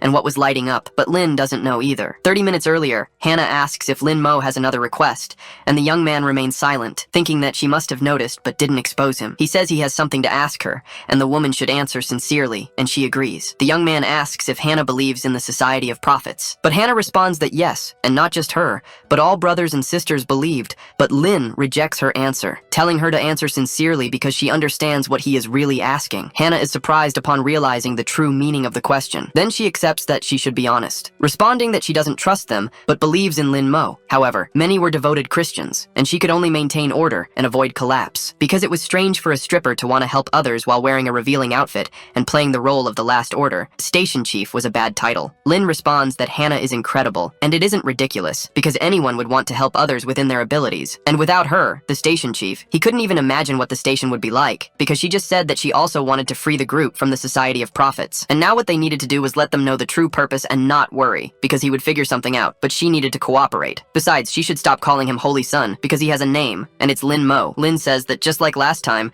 she was trying to escape, while Joe opens fire. Both shoot at maximum speed at Irina, trying to send her beyond, piercing the woman with several bullets. However, Lin orders them to cease fire when a light appears. They are surprised by the magnitude of the light. It explodes shortly after, with Lin holding onto Joe. Both fall side by side. Lin is still shocked by the explosion, and Joe warns that it was close. Getting up, the girl asks what is happening, and the man responds that she should remember what he said after the last fight, because that had been the teleportation he mentioned. Outside in the isolated city, Cross walks through the snow carrying Irina's wounded body. Irina says nothing, and Cross remarks that even though Grace can repair her body, the girl apologizes, and the priest is surprised that she can even apologize for her actions. However, Irina raises her middle finger at Cross, telling him not to get carried away. Then she apologizes because she lost to the black-haired guy, and tells him not to inform Han Jinyu, as she would only become more annoying, but Cross just tells her to rest. Lin is startled as he looks ahead, wondering why he feels this way. The atmosphere is entirely wrong compared to what he expected, and the people in the subway look downcast. Lin tries to talk to them, but he wonders why they are like this, and if all of them are afraid of him. Joe asks if he has guessed the reason, and the young man agrees. Lin says that naturally this was bound to happen, because in a collapse of faith, people become paranoid, and paranoia breeds restlessness and suspicion, especially in this apocalypse. Then, he says that he has experienced this firsthand. He tells the people that they must already know that the empty shells deliberately attacked the fortress, put the saints on display, and enslaved them. One of the people asks what the point is in listening to Lin, since both he and the others are holy sons, and a girl pleads with them not to say that. Lin responds that he understands why they don't trust him, but he is just feeling a little restless, while thinking that this is a problem. However, he is not like them because he is not trying to enslave them. A man shouts for Lin Mo to prove it, and a woman tries to stop him, while Joe asks what they should do since the people are not welcoming them, and whether they should fight, but Lin refuses. He says that resorting to violence, while it may provide an immediate solution, would still leave people unsettled and could even escalate things, causing trust and prestige to vanish. Joe asks what he intends to do in this case, because this will devastate the people, and Lin says that it will crumble from within, just like it did to him in the past. Suddenly, Hannah fires into the air, shouting for everyone to be silent.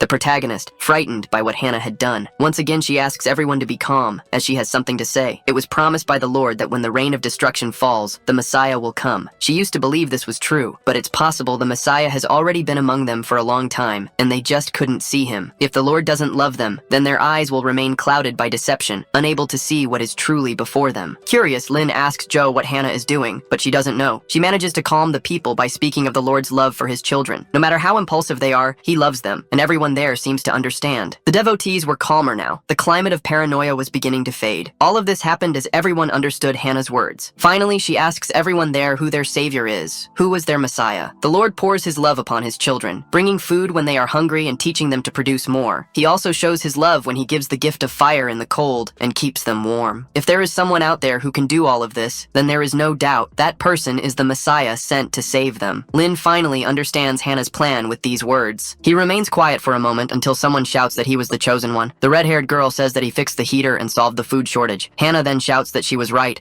because the MC also exposed the false prophets acting in the Lord's name. He was their hope in this world. Everyone there begins to worship the boy before them as the Messiah. Zhou watches from a distance, impressed by what she had done. She truly knew what she was doing, and her expression showed it clearly. The situation had finally calmed down. Lin approaches Hannah and thanks her for helping them, and she says it's all right. Still, she had something to ask the MC. Who was speaking to her? The human Lin or the venerated Messiah? He wonders if this is some kind of test, but he answers that he is just a human. Hannah gives a slight smile and says that he is truly different from the others. Shaking his hands, she says she also has to thank the MC. But first, she needed to give the boy a warning, and he asks what it is. Sometimes you can only speak to the masses in the language they understand. This leaves the MC confused. Hannah says that most of the refugees there are religious and can only be led from a perspective of faith, which is why they needed to seize these chances when they appear. Zhou approaches and says that fools can only see pain and despair in farces. The wise, on the other hand, can see the truth of things and can guide the fools. This reaction from Zhou makes the MC curious. When did she become so wise? Hannah says she has to leave now to take care of some things, and the MC agrees. After she leaves, the boy asks Zhou if she isn't getting the wrong idea. She returns the same question to him, which he can't answer properly. Now it was time to get back to business. Zhou looks at the MC and asks what their next move is. The refugees' minds are clear now, and the place is safe, for now. Still, this balance could easily be broken by any accident. Lin says that knowing her, he imagines she already has the solution to this problem. She discovered there was a disaster protection sector there,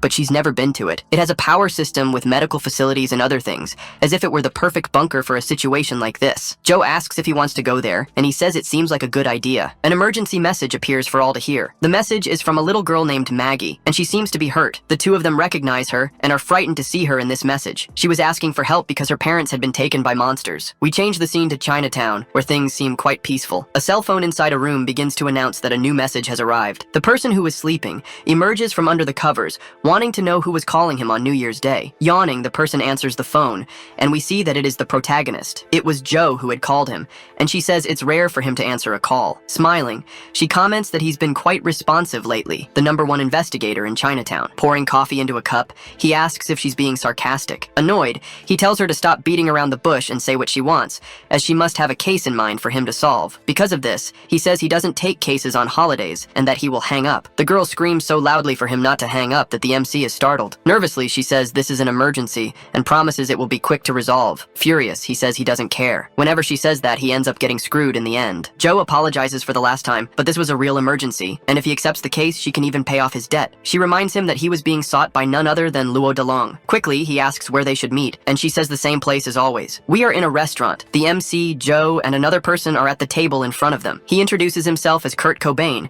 and says he is the manager of the influencer, Ming Ming. He starts trying to praise the MC, but he just wants the guy to get straight to the point. Kurt says that Ming Ming is a new streamer, but has already achieved great success with her 500,000 followers. They wanted to organize an event for her, but they can no longer get in touch with her, and not even the NYPD seems to be able to find her. His hope was for the MC to find her, and he makes a large advance payment. Opening the suitcase, we see that its contents leave the two of them impressed. Kurt says they can't cancel the stream, and the MC stands up, complaining. Standing before the man, he says he will take this case and start immediately. The three of them go to the streamer's apartment to look for clues to her whereabouts. He approaches the door and pulls out his lock-picking equipment, which makes Kurt a little nervous. Entering the place, they start rummaging through everything, making the manager even more uncomfortable. A diary is found, and in it they find an entry saying she was going to spend the new year in her home country. This shocks the manager that she would do such a thing. He starts shouting in despair and crying over this temporary escape. Desperate, he grabs the MC's leg, begging the boy for help, but he refuses. Without this stream, they won't be able to pay the detective, and this makes him very angry. Kurt hadn't realized he'd let that information slip, and now it was too late. Zhou convinces him again by reminding him of his debt, and so he accepts the job. Overcome with emotion, the man asks if he's sure, and Lin demands double the payment. The scene changes, and we see Zhou asking if he looks suitable, and Kurt says yes. This scene, I admit, made me laugh out loud. Furious, Lin asks why him and not Zhou, and she says she's too big for the role. He complains that she seems to be conspiring against him, but she says that's not true, while putting makeup on him, laughing. The stream was about to start, and we see that the whitewashing makeup job was absurd. After finally finishing all the preparations, they were about to start the live stream. With a strange expression, Lin greets his viewers on the New Year's live stream. The stream continues with the protagonist handling the role of a woman all too well. He thanks and chats with his viewers and seems to be handling the stream just fine. At a certain point, Kurt shouts that he forgot something, and Zhou asks what it is. He had scheduled a backstage meeting with Ming Ming's #1 fan. The problem is that this fan was a mobster from the Yamaguchi gang, who was very dangerous. He was right there in the studio, and it was none other than Luo Dalong. The boy tries to hide his face, nervous about the possibility of being recognized. Approaching Kurt, Luo shouts, asking where his Mingming was. He hadn't recognized the protagonist. Looking at Lin, Luo asks who he was, and his subordinate approaches him with a phone in his hand. On the live stream, he sees that Mingming was online, and this surprises him. He looks at the phone and then at the MC, and quickly understands the situation. Furious, he shouts, asking who he was, while the MC remains silent. Tears begin to fall from Luo Dalong's eyes, believing his Mingming was a fake. His two subordinates are already thinking of eliminating the MC for being a lie, and then the story suddenly ends. We return to the original timeline. Lin gets up from a chair, saying that this was the perfect timeline. Approaching a containment tank, he asks if the girl agrees. Inside it was test subject number 13, known as 13 the Fool. For the sake of the world's future, they would need her power. The test subject opens her eyes and begins to see the protagonist, ending the chapter. We return to the NSBL refugee center, and someone inside a helicopter shouts to prioritize the treatment of the wounded. An old man was using a respirator, and someone says his blood type was AB+. A girl calls for her grandfather while being reassured by the doctor beside her. A bald man appears, giving orders to fortify the location against the monsters. Someone shouts, calling the bald man Baldy, and he asks what it is now. A person was about to try and kick him. The blonde girl shouts that he still owed her an explanation, but he manages to block the kick before it hits his most precious jewels and dismisses the soldier so he can talk to the girl. She looks at him with a certain curiosity. The bald man was still holding her leg, and she tells him to let go now. The two begin a pointless argument, while another boy calls for Agent Cobain. He hands a card to the boy and says that now that he has been awakened, he has a new ID card. Cobain seems happy about this and thanks him as he takes the card. Looking at it, he becomes a little worried. His name was still Kurt Cobain, and that seems to bother him. Why would that be? He then asks the boy how much of his experience as a dormant agent was real. This seems to confuse the white-haired boy. He quickly changes the subject and says he wasn't a bad guy, so he might not even know what he's talking about. As he leaves, Cobain says he will report to his superiors and that he should forget this conversation. Before he can leave, the boy calls out to Cobain one more time. He then says that he actually understands what he wanted to know. Despite knowing he is not one of the bad guys,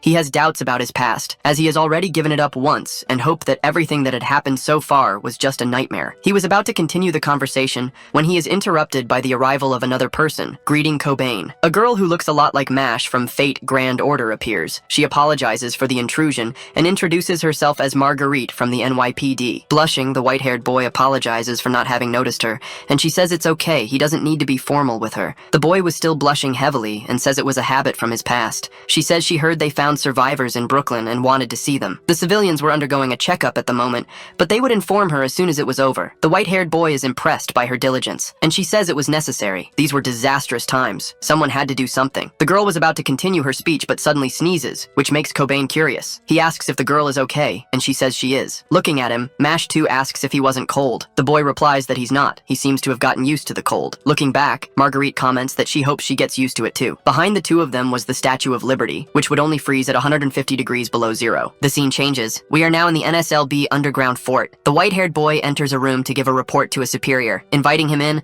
the bald man asks him to lock the door. The windows and doors, which were previously glass, turn opaque in an instant. The bald man says that Code Zero escaped, but he had something else to worry about, and the white-haired boy says he found it. Meanwhile, the blonde girl arrives outside the closed room. Looking at some papers, the bald man asks if that was all, and he says he only found this in the Brooklyn Underground. Annoyed, the blonde girl begins to tell herself that she will get her explanation today. Inside, the white-haired boy says he got more information from the field agents. Key evidence was found, and it would be dangerous if people saw it. Looking at a specific paper, the bald man says he already knew that. Project Europa. That was proof that the freezing phenomenon was not the first. He quickly picks up the phone and asks for Barbara to come to his office immediately. The next moment, the girl kicks down the door to the bald man's office, saying she was already there. He asks if she still wants the explanation from earlier. In his hands was the explanation she so badly wanted about Project Europa and the monsters that came with it. The room begins to close up again, and the glass turns opaque. The bald man begins by saying that the two of them were the ones he trusted most. These files were not supposed to be seen by them, but this was an emergency. Annoyed, she tells him to get to the point, and he says he needs to think for a moment first. First of all, the key to everything is that this freeze was not the first one. Barbara asks if the NSLB already knew the world was going to freeze. The bald man says yes, and they had also prepared for it beforehand. Project Europa. He had no idea this project was related to this,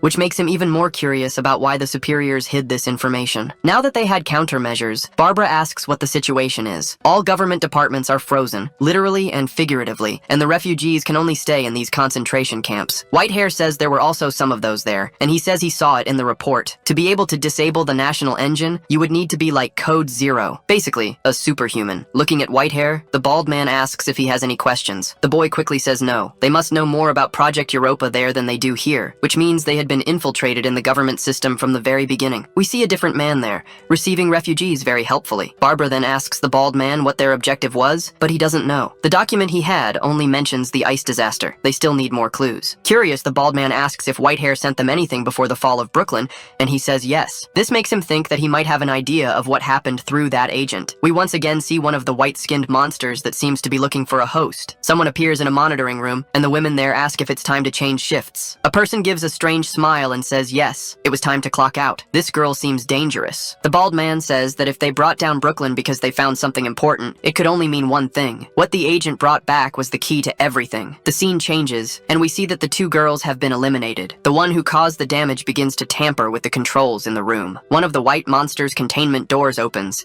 and it turns towards the exit. The next moment, it begins to split in two, as if they were Siamese twins. The separation continues as the monster leaves its prison. Shortly after, we see that it had split into several, and the assassin says that this was interesting. The familiars looked a lot like her parents. She then says she will let them out to cause chaos there, while she goes to get that thing back. Test subject 13's head was in a small tube, and she seemed to be sleeping. Barbara, the bald man, and Whitehair are there, looking at this head, which was the key they were looking for. It seemed to raise more questions than answers for everyone in the room. An alarm then starts to ring, catching the attention of the three. The door to the room is then cut open, which catches Whitehair's attention. He turns and instinctively tries to protect the other two with the key. The door explodes. We see that the one who did it was the assassin from before. She seemed very excited about this, like a psychopath. Drawing his weapon, Whitehair begins to fire without hesitation. The girl then activates a shield that deflects all the bullets fired at her. Startled, the boy wonders what that was. Smiling, the strange girl says he shouldn't just stand there. Two people beside her advance on the three of them, but they didn't seem to be enemies. Whitehair notices this. Those were NSLB employees,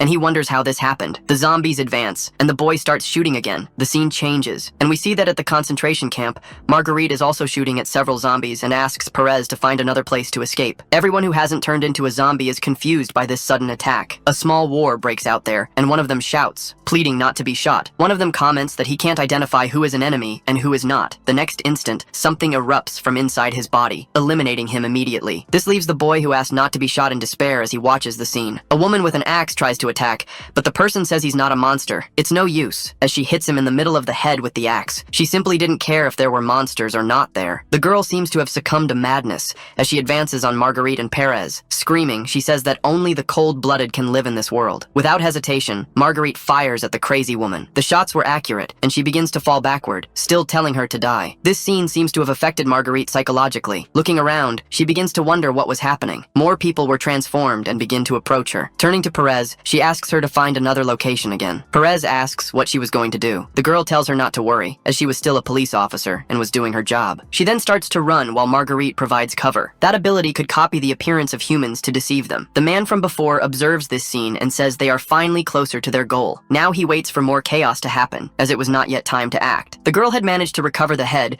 and gives some books to the man in the suit to deliver to his boss. With this number 13 in hand, they will finally be complete. Now that she has completed her work, she thinks she can leave. The man in the suit asks her to cause a commotion with the mimics somewhere else. She complains but obeys. Snapping his fingers, he then activates his ability, telling them to get out of there. Perez, still running, says she needs to find a place to hide. She seems to find a place and thinks she will be safe there. Unfortunately, she was already being followed by two mimics. Even so, she doesn't give up and starts talking to her daughter. She asks Maggie to hide there and says she will be back soon, and the little girl says she will stay there. Tears begin to fall from her face as she says her daughter is a good girl. Closing the door of the hiding place, she hears her daughter calling her for the last time. Turning to the monsters, Perez thinks she can't just hide her daughter. She needs to lure the monsters away from her too. Running, she begins to attract the mimics' attention. She could never let them find Maggie, so she runs far away. We see a phone with a message that it had found a new connection. Passing by, Maggie sees the phone with this message. Nervous, she begins to approach the body. Still afraid, she extends her hand. The screen turns blue and says there is an emergency contact available. She then sends out the message that Joe and Lynn saw earlier. All she can do is ask for help. Marguerite is in the same location, shooting at the zombies. She begins to get tired and is likely out of ammunition. Praying, she begins to ask God to save them from this situation. In the next instant, a beam of blue light appears above the monsters. Looking up, she is confused by the scene. The beam explodes right in the middle of where the mimics are, throwing them far away. Marguerite protects her face as Lynn makes his superhero landing. Joe was at the base, tracing the origin of the signal they received. The system manages to detect that the signal came from somewhere in Manhattan. This still wasn't enough. The area was too large, and Joe asks if there was any more information. In response, the system says it was somewhere near the security department. This seems to make the girl understand exactly where the signal was sent from. as it was the place the bald man was in charge of, so she asks for a digital map of Manhattan. Jo marks some possible locations on the map to identify the message's location. After finishing the preparations, she saves the information in her directory. Finally, after this, she sends the map to the MC. He asks if this protective suit would be enough, but she ignores the question. The system recommends they enter Manhattan through the emergency maintenance tunnel. Then they would go through the abandoned railway tunnels. Jo looks at the MC and says that was all she could do for him now. The rest had to be up to him, calling him a test subject, or an even better name, Messiah. The boy arrives and immediately starts eliminating all the threats present there. Marguerite lowers her weapon as blue blood splatters everywhere. She looks at this scene, shocked, and can't speak or do anything. The MC then finishes his work and stands still for a moment. He turns and looks back. Frightened, the girl raises her weapon again but does not fire. He then says she doesn't need to worry. Taking off his mask, he says he is not one of those monsters. Startled, she sees the boy and wonders if he is really human. More monsters begin to appear where the two were. Putting his mask back on, the MC tells her to stay behind him. He would take care of them, and she could just wait. Seeing his claws grow long, Marguerite is frightened and astonished. The boy then prepares for battle again. He quickly begins to eliminate several enemies at once. He made no effort, and this leaves the girl impressed with his power. His wings open, and this sight makes Marguerite wonder if he is an angel. The scene changes. We see Maggie still fiddling with the cell phone, but she hears someone say the door was locked and recognizes the voice. Turning towards the container door, she asks if it was the MC. He hears the little girl's voice and tells her to move away from the door. The door is then torn open. Maggie is watching, hidden and scared by the whole situation. The MC calls her name, and then she leaves her fear behind and is happy to see him. Lin then sees her and also seems relieved to know that she is okay. Smiling, he says he is happy to see her there. His expression quickly changes. The girl jumps on him and grabs him, thanking him for being there,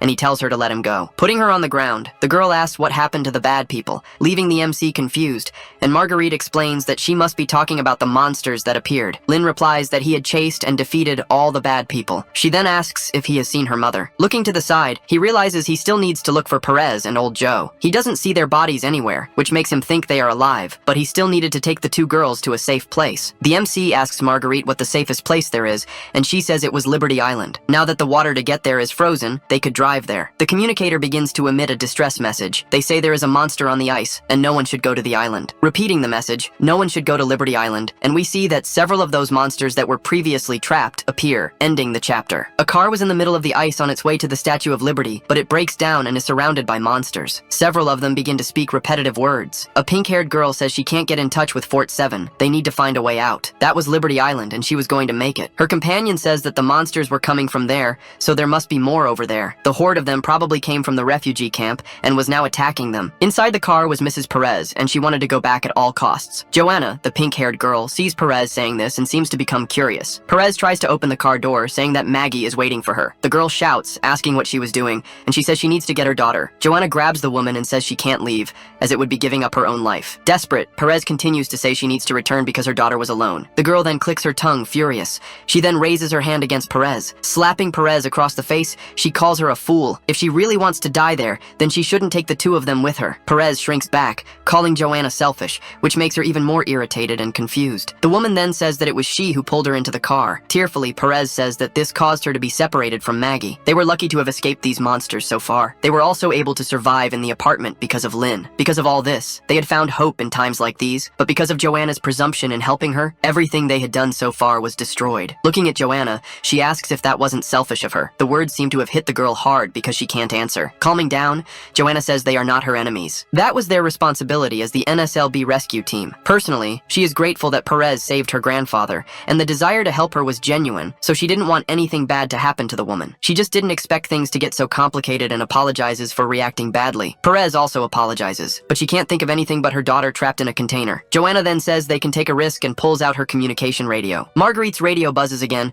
and it's Joanna's message saying they are trapped but with a saved civilian. Lynn wonders if it could be Perez, and Marguerite answers the call. Joanna repeats that they have a civilian and are asking for assistance. Maggie asks on the radio if it was her mother, and Perez recognizes her daughter's voice. The two begin to shout to each other to see if they were okay. The radio seems to fail, and the communication is cut off. The signal was gone. Still, it was good news to know that Maggie was okay. All they needed to do at the moment was to stay safe there. The driver shouts that they have a situation. Suddenly, the monsters started to get agitated for no reason. A car starts to accelerate. Joanna asks what that noise was, and the driver says it sounds like an engine. Someone must be approaching. Looking in the rearview mirror, he confirms that someone was indeed heading in their direction. Paying attention, Joanna realizes that this sound was very familiar. What looked like a snowmobile was accelerating rapidly towards the broken down car. The rider accelerates at full speed, drifting Drifting around the car, she starts running over all the surrounding monsters. None of them were left, and the bike stops right in front of the car. Taking off her helmet, we see that the pilot is actually an awakened woman, and she, smiling, says that it seems she managed to arrive on time this time. The woman then gets off the bike. The driver immediately draws his weapon and starts watching her,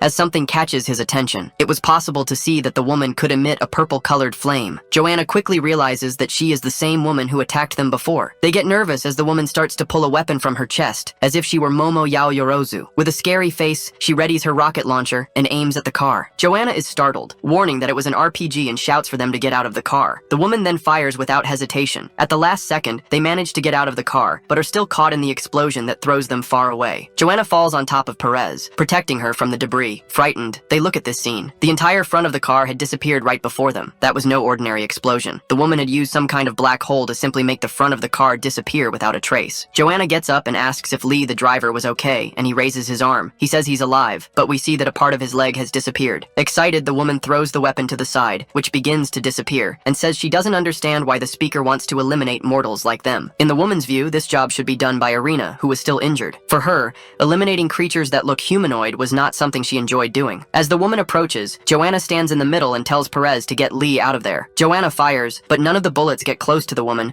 who uses her sword to deflect them. She then suggests that Joanna give up and just accept her fate. Assuming a frightening posture, she says that no one would help them in the end. The bullets run out and this leaves Joanna desperate. Confident, the woman says she's been too talkative lately. Maybe it's because age has really caught up with her. Before she could finish speaking, something very large hits her from the side. The psychopath is thrown far away by the impact. Everyone there is startled by what they just saw. Another rescue vehicle had appeared and run her over. Inside it, Marguerite was trembling and wonders what she hit. On top of it, Lin was saying they had managed to arrive in time. He had used his powers to accelerate the car, which is why they arrived so quickly. This was great because with the help of the protective suit, he could use his powers without being completely drained by the size of the truck. Something catches his attention, and he looks ahead to understand what it is. Along with Joanna and Lee was exactly who he was looking for, Mrs. Perez. Getting down from the truck, he greets her, and she recognizes his voice. His mask is removed, and she shouts his name. Joanna recognizes the MC, but by the code name Code Zero, and he tells her to calm down. Is this how the NSLB treats someone who just saved their life? She was suspicious of the appearance of two awakened individuals there, and wanted to protect her own. Maggie appears and asks why she was pointing a gun at the MC. Perez sees her daughter and shouts. Lin looks at Joanna and says he is not her enemy. Did she really want to resort to violence there? Her friend didn't look well at all. Perez tries to explain that she was alive thanks to the MC. Joanna then understands the situation and lowers her weapon. She wanted to know how Sonia was, and he asks what's wrong. Joanna says that Lee needs her because there is no other doctor on the island. She is the only doctor she knows. This makes the MC think it was a huge coincidence as he tries to contact Joe. She answers and asks what's wrong. Lin says he found the two of them, but there was a problem with a member of the rescue squad. The woman had managed to get up and, injured,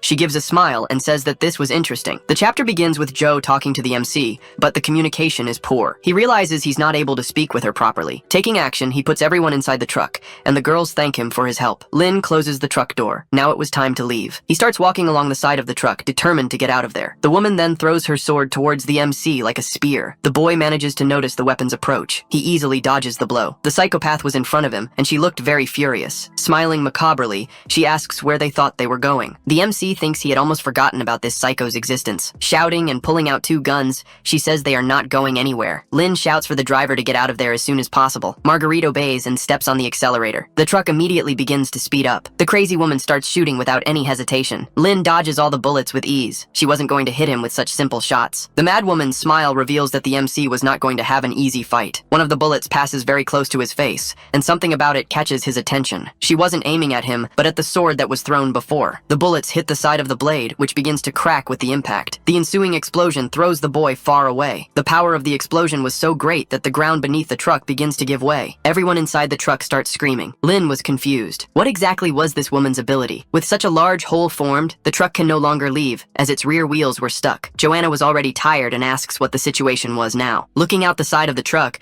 Marguerite can barely analyze it. This situation was the worst possible, as they were very close to falling into the water. The psychopath jumps on top of the truck and stands right in front of everyone there. The ground gives way even more, pushing the truck back, almost falling into the water. She then points her gun at Marguerite, who seems to be in shock. Saying goodbye, the woman then prepares to shoot. Lin leaps towards her. Joanna and Marguerite are already seeing their lives flash before their eyes, but it won't last long. The MC manages to arrive in time and punches the woman in the face, interrupting her. Grabbing her by the neck, he tries to pull the woman off the truck, truck. The force with which the MC grabbed her and threw her to the ground managed to create another hole in the ice. The MC watches her, his eye burning with hatred. Confused, the woman asks why he was helping them. The truck begins to fall further back, and the women inside it become desperate. Still confused, the woman says they have nothing to do with the MC, and he was still the holy child. He should know that. From the beginning, he never even belonged to this place. This seems to affect the MC, who asks if he really doesn't belong here. Smiling, she calls him brother and says he should be with them, his family. His mind goes back to the beginning of the story, where he was betrayed, and this makes him suspicious. He had already died once. He had been abandoned a long time ago, but things were different here. In this place, things were completely different. He had people who cared about him. Even if it's still the same frozen hell, he will stay here. With a punch, the ice floor shatters completely and the chapter ends. The scene changes and we see someone being eliminated. A red-haired woman asks why. Someone apologizes while having a knife stuck in their belly. The killer says that this was all for survival. Pulling the knife down, he finishes his work and eliminates the girl. Falling to the ground, her last words to the MC are to call him a traitor. She continues to ask why he did this. The boy replies that if anyone is to blame, it's better to blame this frozen world. He steals the bags from the dead and says that with this, he can survive for another month. Something inside the woman's body says that now he will pay the price, and red veins appear on her lifeless face. The MC hadn't noticed this, and a monster begins to appear behind him. He finally notices the movement and looks back to see what it is. A white skin appears and lunges to attack Lin Mo, which startles him. The giant snake manages to grab his backpack with its mouth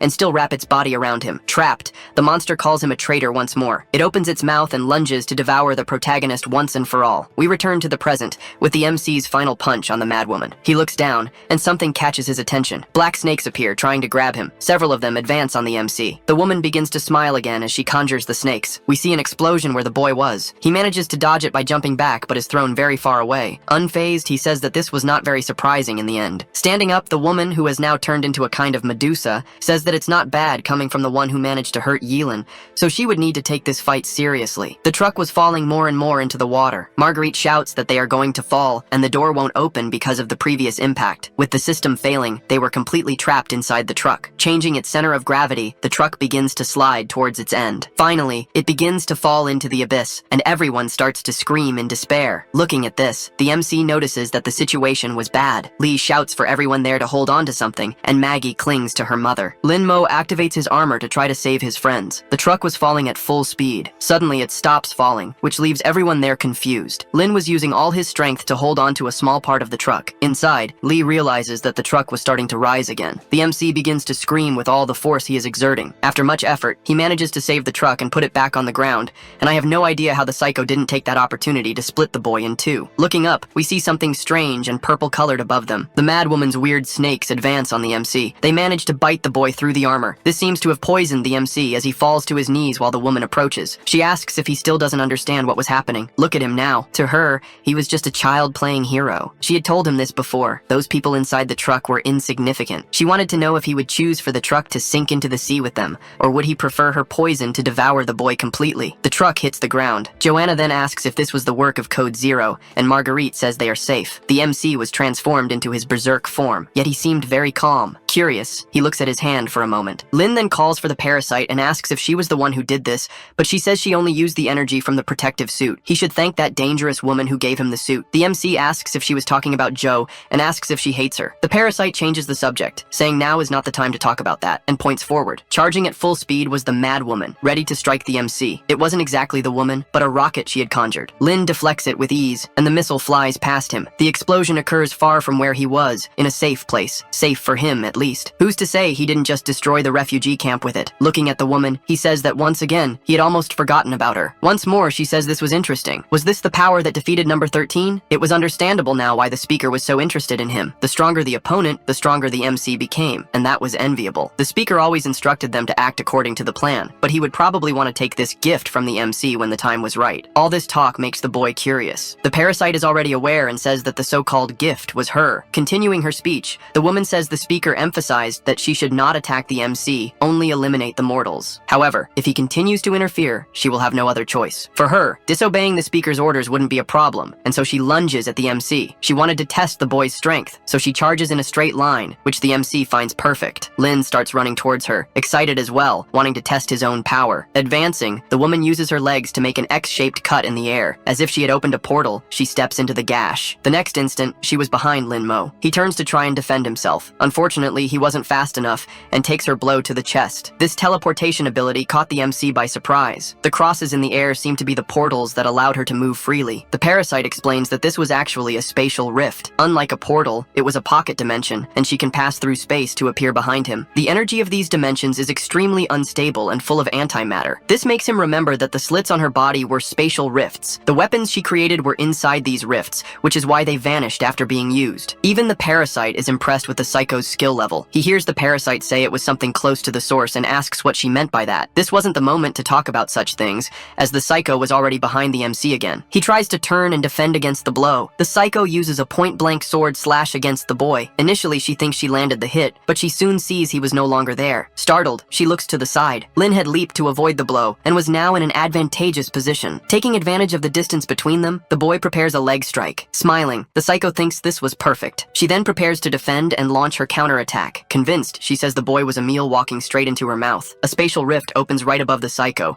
and the boy is heading straight for it. Lin is startled. Perhaps he didn't expect this move. The rift becomes gigantic, to the point where it could devour him, and he asks what the hell that was. He wasn't going to be able to stop falling towards the rift. Finally, the boy passes through and ends up in the psycho's pocket dimension. There was no gravity there, but he continued to fall due to the inertia of his descent. This makes him nervous, and he quickly looks for something to hold on to, or this would be his end. He tries to grab anything he can use to escape. The boy manages to grab a rock, but it begins to emit a sound and erode. This makes him quite irritated. An explosion occurs, pushing him back. All that debris had already turned into antimatter. Several buildings were inside that place. Her power was immense and frightening. Looking further down, he sees something that catches his attention. Human bodies completely deteriorated by antimatter. Agents from various departments were lost forever in that place. Men who were active at the beginning of the freezing disaster. This meant the Oracle was acting behind the scenes from the very beginning, which led them to this state as soon as the Ice Age began. Worried, Lin realizes that if he doesn't get out of there soon, he too will turn into antimatter. A rift to the real world opens near him, and he wonders why it appeared. Deciding not to think too much about it, he throws himself towards the exit as fast as he can. Passing through the portal, something takes him by surprise. As soon as he passes through the rift, he is thrown towards another rift. As he passes through the real world, the psycho asks if he really thought she would let him escape. Until she was satisfied, he would remain in this situation, just like Loki in Thor 3. The MC's falling speed begins to accelerate absurdly. He was already passing through the portals at a speed a normal human could not withstand. This was a very effective method of torture, and finally, it was about to end. Pulling a gigantic weapon from her body, she says that a moment like this requires a big gun. Her body creates this weapon, which seems to be a piercing type. The next instant, a sniper rifle is created and is aiming at the boy. The bargain bin Medusa gives a smile, ready to eliminate the MC once and for all. With perfect aim, she takes the shot the moment the boy appears. A blast of power erupts from the sniper rifle. The bullet seems to be on a perfect trajectory with no chance of missing. Realizing he was about to be hit, all the MC can say at the moment is, "What the hell?" That bullet seemed to be alive, as it was imbued with power. A gigantic explosion occurs right in front of the protagonist, who is caught in the impact. The hit was massive. His armor suffers from the impact and shatters. Lin is thrown back with great force, to the point of dragging for several meters on the ground. Watching from afar, the psycho says that bigger is better after all. The bigger the caliber, the more satisfaction she gets. And now I have no idea what the hell she's talking about. The MC is lying on the ground and seems unable to get up. Curious, the parasite asks if he was still alive, or if he was about to seek the light at the end of the tunnel. He replies that he's alive. Pieces of the suit begin to fall off, but he says he won't pass out. Observing the fallen pieces of armor, Lin gets an idea. He uses his power to make the debris float. Now he had a strategy to defeat the enemy. The MC creates a chain and breaks it in the middle. The next instant, the chains wrap around his arms, transforming him into a distorted Kratos. The face on his back severs the ends of the chains. Prepared, he says that to deal with a lunatic, he has to tie her up properly. And just like that, the MC was now a guy who's into shibari. Finally, he was ready to end this battle. The chains were ready and cut. The Medusa observes from afar, letting him finish his transformation. He then says that now he feels more complete. Sticking her tongue out, she says that this is indeed very interesting. Lin then begins to spin his chain as if it were a sling. The girl also wastes no time and prepares another sniper shot. The MC launches the chain towards her. With absurd speed, the chain traces a direct path to the girl. She also fires, and the two projectiles are heading in opposite directions. The collision between them causes a large explosion between the two enemies. Neither of them was hit, but the wind from the impact is really strong. Frustrated, she realizes her attack was nullified by the MC's chain. Worse yet, it hadn't been destroyed in the process,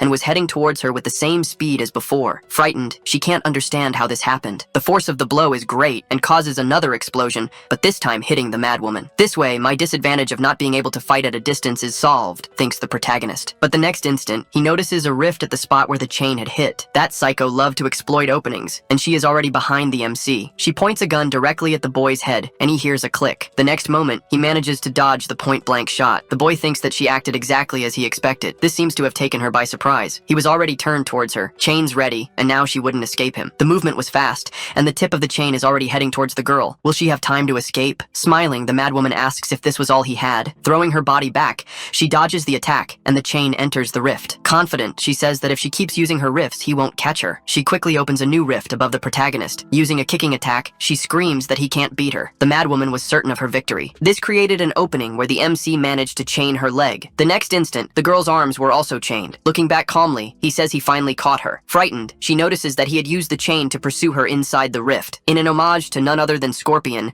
Lin uses his chain, screaming, "Get over here!" and pulls the madwoman close to him. Without resistance, the bargain bin Medusa is pulled back through her own rift. Using all his strength, he manages to bring her back to reality, making her fly towards him. Clenching his fist with all possible force, he prepares his first serious punch. The hit was incredible, right in the middle of the madwoman's stomach. With a gigantic impact, a shockwave propagates through her body. The girl spits blood from the blow, which lands on the protagonist's face. His eye seems to undergo a change. His body was different, but he recognized this sensation and hears someone call him. A woman appears at the door of a house, and this leaves Lin extremely frightened, and he recognizes her. That was the very woman he was fighting. Turning around, the boy begins to stare at her. He was visibly scared by this vision. Wondering what was happening, he sees the woman standing still without saying anything, as if waiting for him to start the conversation. A man appears beside the MC greeting the woman, and he seemed to be her husband. The parasite appears, saying that these were the woman's deepest memories. He observes the scene from afar without interfering. Curious, the parasite asks why he was so surprised.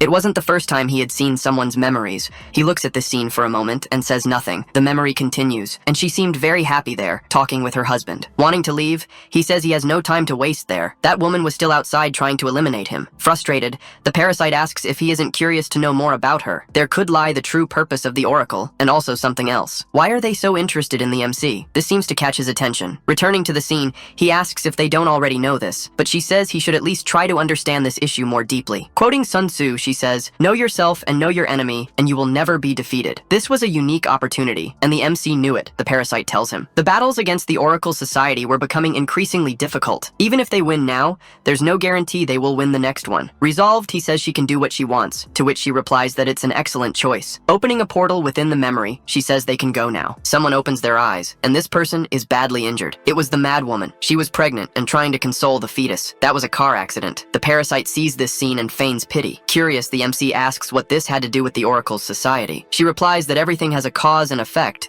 and all things have a destiny. Behind them, something appears, and the parasite says the web has been cast. A woman in strange robes appears before the madwoman. This person seemed to be part of the Oracle Society and was carrying an urn. The MC notices this and asks what the hell could be inside it. Opening before them, you can see there was something with 4 eyes inside. Startled, the two of them understand exactly what it is. That was another parasite, exactly like the one that belonged to the MC. She was confused and asks why her species would be involved with the Oracle's society. The woman then takes the parasite in her hands, calling it the Holy Spirit and asking it to complete its mission. The parasite then, seeing the woman on the ground, advances towards her. Dazed, she is not even aware of what was about to happen to her at that moment. Entering through her mouth, the parasite then finishes possessing the woman's body. Agonizing in pain, she begins to undergo a mutation. Her eye acquires a purple color as she awakens her new powers. Finally, her body finishes assimilating the parasite. She seems to faint for a moment, and the rain continues to fall on her. Her legs begin to tremble slightly. She finally stands up, and the MC notices that she healed just as it had happened to him before. Looking around, she asks what happened,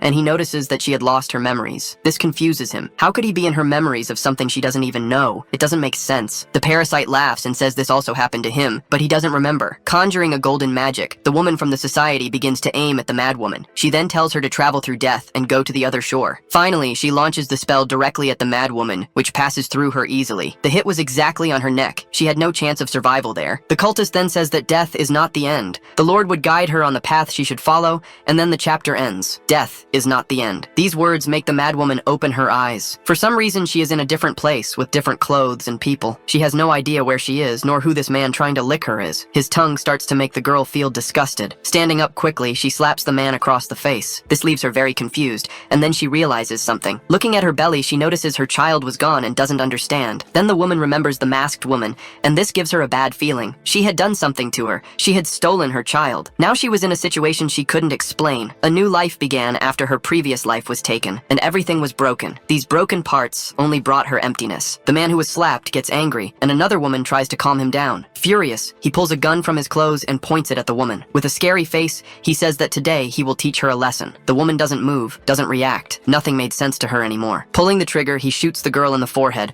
throwing her body back. She falls on top of a table full of bottles. The man says such a beautiful body shouldn't be wasted like that. The way she was now was much better to enjoy. How sick. Spreading her legs, he tries to use the girl, saying this is how an obedient woman should be. Purple veins begin to appear on the woman's face. Her eyes open, and they were no longer the same as before. Raising her hands, she tries to grab the man's head, who is startled to see her still alive. Her forehead had a huge hole in it, and yet she grabs his head with hatred. Desperate, he asks why she didn't die, and she was already in her Medusa form. Smiling, she tells him to guess. The next instant, he is afflicted by an instantaneous decomposition of his body. Antimatter takes over the bandit's body and makes him explode in front of everyone there. Blood splatters everywhere, soiling everyone in the room. She looks at those present and says she has finally found something that can fill the emptiness she feels. With her tongue out, she begins to prepare to clean that room, but in the opposite way. The doorknob has a bloodstain on it. In front of the door was the MC, understanding what had happened to her. In the MC's case, he became awakened by accident, but that memory was proof that the Oracle's society was creating awakened beings artificially. Furthermore,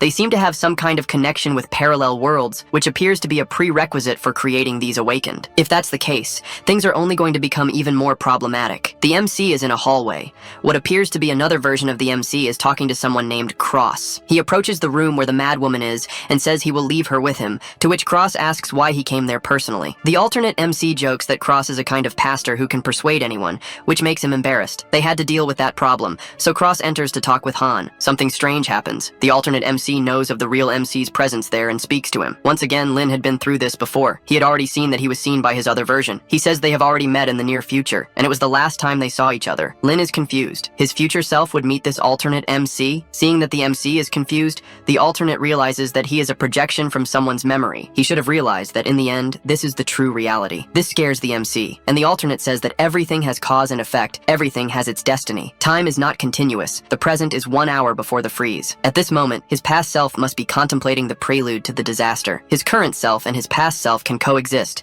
so cause and effect can be reversed. These words leave the MC in shock for a moment, and he remains silent. Finally, he speaks and asks what the hell his alternate self was talking about. Laughing, he apologizes for forgetting that he couldn't understand this yet. In the end, reality was harsh. His current self was still pathetically weak. Annoyed, he tells his alternate self to repeat what he said. The alternate tells him to calm down, as he knows what he's thinking right now. At this moment, he was nothing more than a projection in that timeline. He was not physical like the alternate. He couldn't interfere with anything there, even if it was his past, because of cause and effect, and that made him weak in the end. It was obvious that the original MC still didn't understand it well, so the alternate says he will give an example. After thinking for a few moments, he has an idea. Just like that time, he could only watch as he was dismembered by Luo Dalong. He was unable to even offer resistance, and had to slowly watch his own death. That was a hilarious way to die, so weak and pathetic. These words irritate the MC more and more, and he curses his alternate version. Confident, the alternate says that was a great expression. He still wants to tell a little more about what happened next. The Luo Dalong he eliminated was a mere counterpart from another universe. The alternate asks the MC if he had understood that yet. If he eliminates him for revenge, then he eliminated the wrong person. Laughing even more, the alternate asks what he thought about that. If he continues just seeking revenge, he will always find the wrong target. Lin is speechless. He doesn't know what to say, but is very angry. The second one then approaches and says he has good news to share. The guy who eliminated him the first time has already become an empty husk out there. In other words, this meant the MC could still eliminate him. All Lin 2 wanted was to offer his help to Lin 1 and asks for his trust. With his face close to the MC, he then invites him to join them. Lin 1 looks at Lin 2 and asks if that was all. The alternate then notices something strange. Lin then says that Lin 2's attempt at provocation was useless against him because it was so obvious. Trying to control him with anger? This kind of cheap trick only works on children. Lin 2 shouldn't underestimate him. Still confident, Lin 2 then apologizes for his presumption. The MC then says that his present self is no longer his past self. Luo Dalong was not the true cause, only the effect caused by the freeze. If, as he says, cause and effect can be reversed, then his true target for revenge was precisely this cause and effect. This brings another smile to Lin 2's face, who says that this was very interesting. The MC knows that the alternate was seeking to accelerate the freeze even further. This makes him furious. furious to the point of saying that stopping Lin 2 was the first step of his revenge against the Freeze. Without losing his composure, the alternate finds the MC's attitude very good. He is pleased to see that the MC was really much better than before, not letting himself be controlled by emotions. This Lin was completely different from the others. Confused, the MC asks who these others are. Putting his hands in his robes, he says he will give the MC a reward. He removes his cloak, showing his left arm, which is larger than his right, probably from continuous use if you know what I mean. Showing his true nature, Lin 2 will tell him something even crueler. If an awakened wants to become stronger, he had to do one thing. The parasite appears, and, impressed, sees that his arm has become like Danzo's. The MC becomes furious, which gives the alternate an opening to attack him from behind. Turning quickly, he manages to defend against the blow in a hurry. Whispering in his ear, he repeats Luo Delong's phrase from the beginning of the story to the MC. The weak are prey to the strong. If he really wants to get stronger, he had to go out and devour other awakened. Opening a portal to leave, the alternate welcomes the MC to the survival of the fittest. The MC was thrown into the portal, and now had his other self's last words in his mind. He needed to find this source of power, and then he finally returns to reality. Even back, he notices something different. He had returned a few seconds before entering the madwoman's memory, and this confuses him. Again, he prepares his final punch to defeat the girl. As he clenches his fist, he thinks that he can't do the same thing as before. If he does everything the same, it could put him in an infinite loop. Lin then decides to bind her with the chains, instead of using his final punch. Right after that, he realizes that this might not have been his best idea. She creates a spear tip from the palm of her hand and prepares to pierce the protagonist. The girl, freaking out, screams, asking why he is distracted at this moment. Raising his arm, the MC uses the chains as a shield against the attack. It was two monsters fighting each other. The pressure of the blows and defenses was enormous. Excited again, she says he can't lower his guard in a fight. Bringing her face close to the MC, she says she will devour him soon. The girl's snakes begin to move towards the MC, ready to attack. Hissing, they open their mouths, their fangs poisoned with antimatter. The MC quickly conjures new chains from his back. Several of them begin to emerge from behind him to help with the defense. The battle was now being fought on two fronts at the same time. The snakes against the chains, and the MC against the psycho. The MC was getting the upper hand, defeating the snakes one by one. This surprises the girl. She starts to get nervous about being subdued. Lin then takes the opportunity to attack in conjunction. Finally, it was time to end this fight once and for all. Several chains are conjured at the same time he places his hand on her face. He then uses the chains to subdue the other awakened. Will he follow his alternate self's advice? Smiling, she asks what he was waiting for. Is he going to give up at the end of the fight? He gets confused and asks if she heard his conversation too. That voice echoed in her head, so she could hear it too. The voice was yearning for massacre and destruction. The MC trembles a little upon hearing this. The madwoman says the MC was just like all of them, and the parasite warns that it was a distraction. Looking at him, she asks why he was still hesitating. Lin says she can't die yet. He had questions to ask her, so he asks her where the speaker was. The voice begins to enter his head, telling him to satisfy himself and fill the void in his heart with massacre. Resolute, the parasite says it's no use. She won't tell him anything. He screams at the voice in his mind to obey him immediately. Death was not the end, but her body begins to deteriorate. The madwoman was trying to self-destruct using antimatter. Seeing that he had no other alternative, the MC then uses his power to finish her off for good. Headless, the body falls to the ground, inert. From afar, the truck with the humans was still nearby. Marguerite says it was finally over, and Joanna looks on, stunned. Lin watches the body, which now looks like an empty husk. His only clue to get revenge against the Freeze was gone. That voice continued to echo in his mind, talking about satisfaction. He looks at the parasite, who is confused by the boy, but it wasn't her voice saying these things to him. All things have a cause and effect. The MC turns to leave, accepting that he will need to find more clues to achieve his goal. But wait, a hand appears from inside the empty husk of the madwoman's body. She had not been completely defeated yet, and the MC thinks that all this has only created more questions in his head than it has given answers. As the madwoman moved,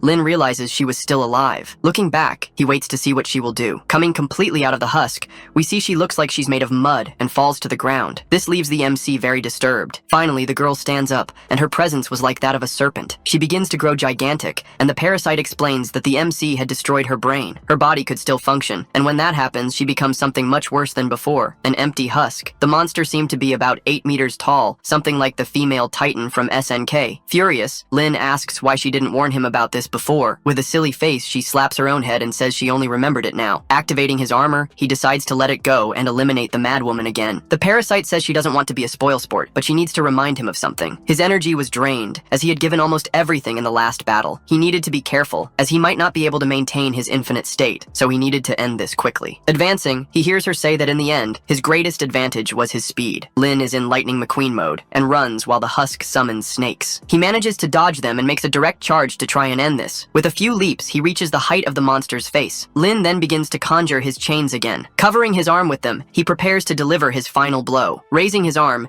he leaves his hand open to use a piercing strike. The husk seems to have identified this movement. With a movement too fast for its size, it grabs the protagonist in midair. He is confused and wonders when this happened. From afar, we see that she used a rift to grab him in a blind spot. Lin was trapped, and she opens her mouth to use an antimatter cannon against him. The MC gets nervous. He had no way to escape that. The human's pickup truck starts to accelerate. We see that the cannon is charging. This blow has the potential to be fatal for the boy. Someone loads a rifle and takes aim. The shot hits what should be the monster's temple, but it's enough. The distraction makes the husk release the MC, who falls to the ground. He manages to land without difficulty, right at her feet. Looking from afar, he sees the car continuing to approach them. The shooter doesn't lose her aim and continues to target the empty husk. It also tries to hit the car with its antimatter beam. The car is not hit directly, but the impact throws it far away. The one who was shooting had to jump from the car. Her landing was very beautiful, I have to admit. Smiling, she gets up and says the MC can't do anything without her. He is surprised to see her. The person there was none other than Dr. Joe. Teasing him, she calls him her dear test subject. Lin is startled to see the doctor there. He approaches her nervously and asks why she was there. Still teasing, she asks if he isn't happy to see her. He quickly says no. Looking at the overturned car, he asks who the driver was. The system begins to speak and says that it was the one driving, which impresses Lin Mo. Cutting the small talk, the system then warns that now is not the time for conversation. They have something bigger to worry about. The car is kicked away as the empty husk approaches the two of them. Lin manages to grab the doctor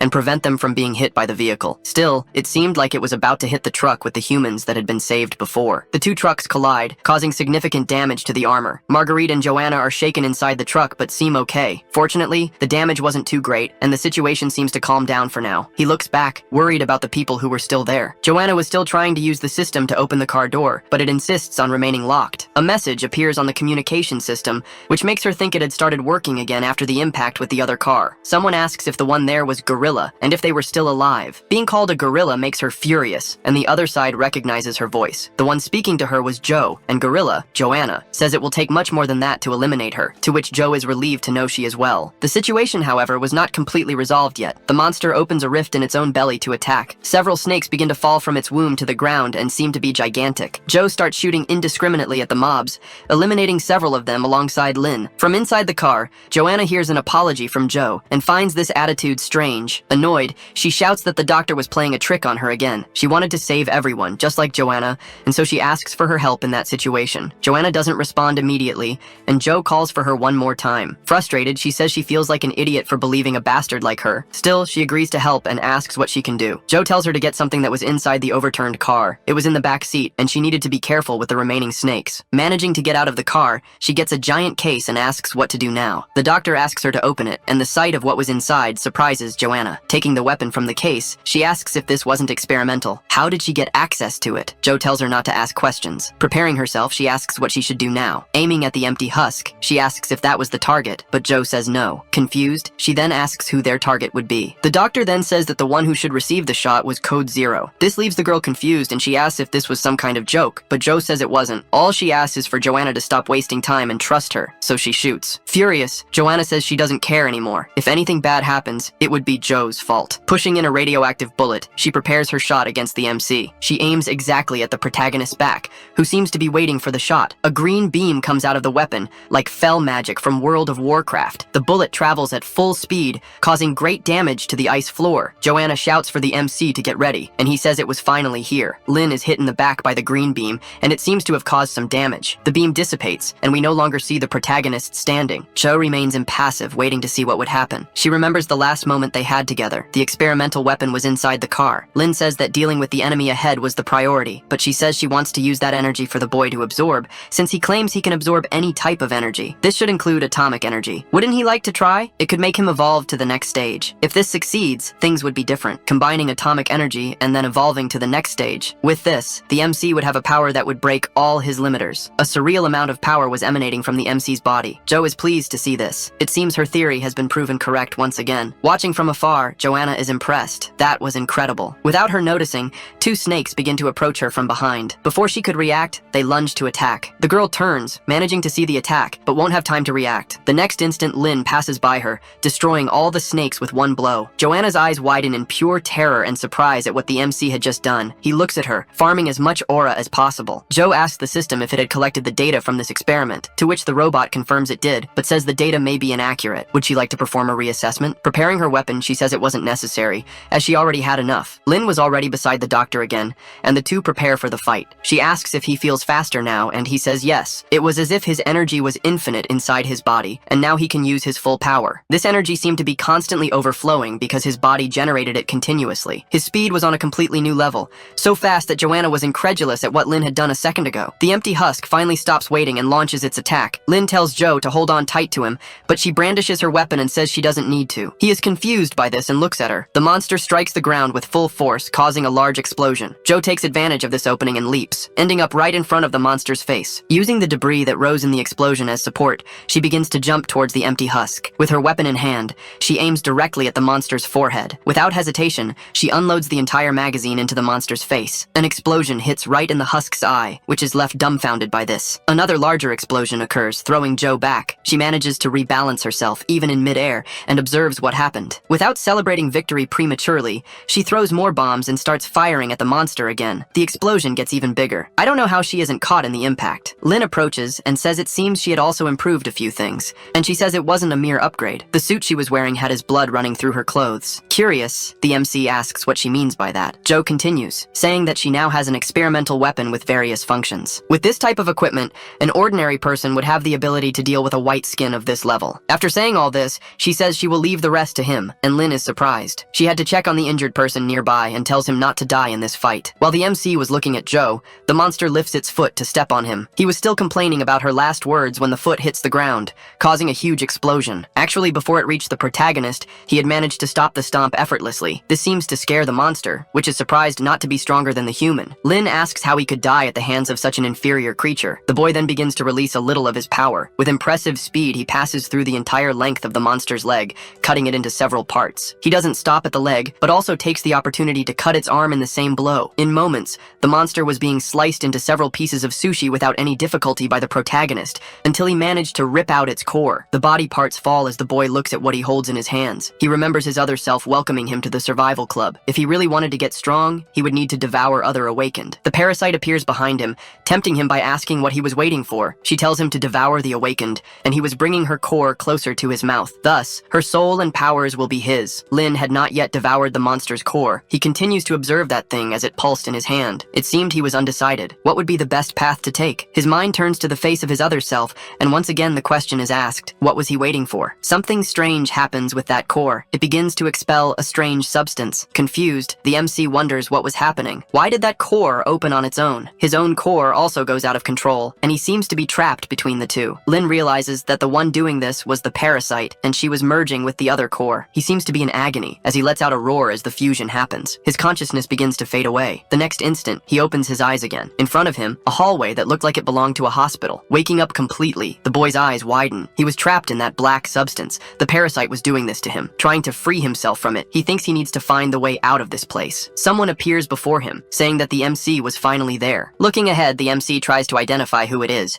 but their face is still in the shadows. Soon after, we can see it was the psycho madwoman who fought against him. He initially thinks he had gone to the past again, but realizes the situation was different from before, and can't understand the current situation. The girl starts to run, and he extends his arm, asking her to wait. He tells her not to run, but the girl doesn't listen to him. Finally, they seem to arrive in a surgery room. Stopping her run, she stands still in front of a gurney. The MC reaches her and seems tired from this chase. The girl then says that everything would be different if that car accident hadn't happened. She would probably be giving birth to her child in the surgery room. Confused, the MC asks what she was talking about. Turning to him, she asks if he was also there to eliminate her for good. Lin asks what she meant by also. She apologizes for saying something so strange. Judging by his expression, he probably doesn't know. The one he eliminated before was the same woman, just on the outside, but her true self had always been in here. Calmly, the boy asks if she had a split personality. Unfortunately, that was not the case. Her inner and outer self were always the same person. After experiencing those things, wishing to protect herself and fill the void in her heart, she chose to escape. She created a hard shell on the outside with a broken core on the inside. She was aware of what her outer self did, but she had already chosen to escape, so she did nothing against it, and gradually let herself become the person on the outside. Curious, she asks if he wasn't there to hear her story. Opening her arms, she asks him to finish her off, since that's how battles ended, according to the speaker. The weak are the prey of the strong. He must understand this principle well. Lin clenches his fists, repeating the phrase she had just said. He then says he doesn't think she understood the situation well, and she is confused. The boy asks if she never thought about revenge against those who caused this to her. Her current situation was also experienced by the MC before. His survival instinct was reduced by having pushed away his sense of self,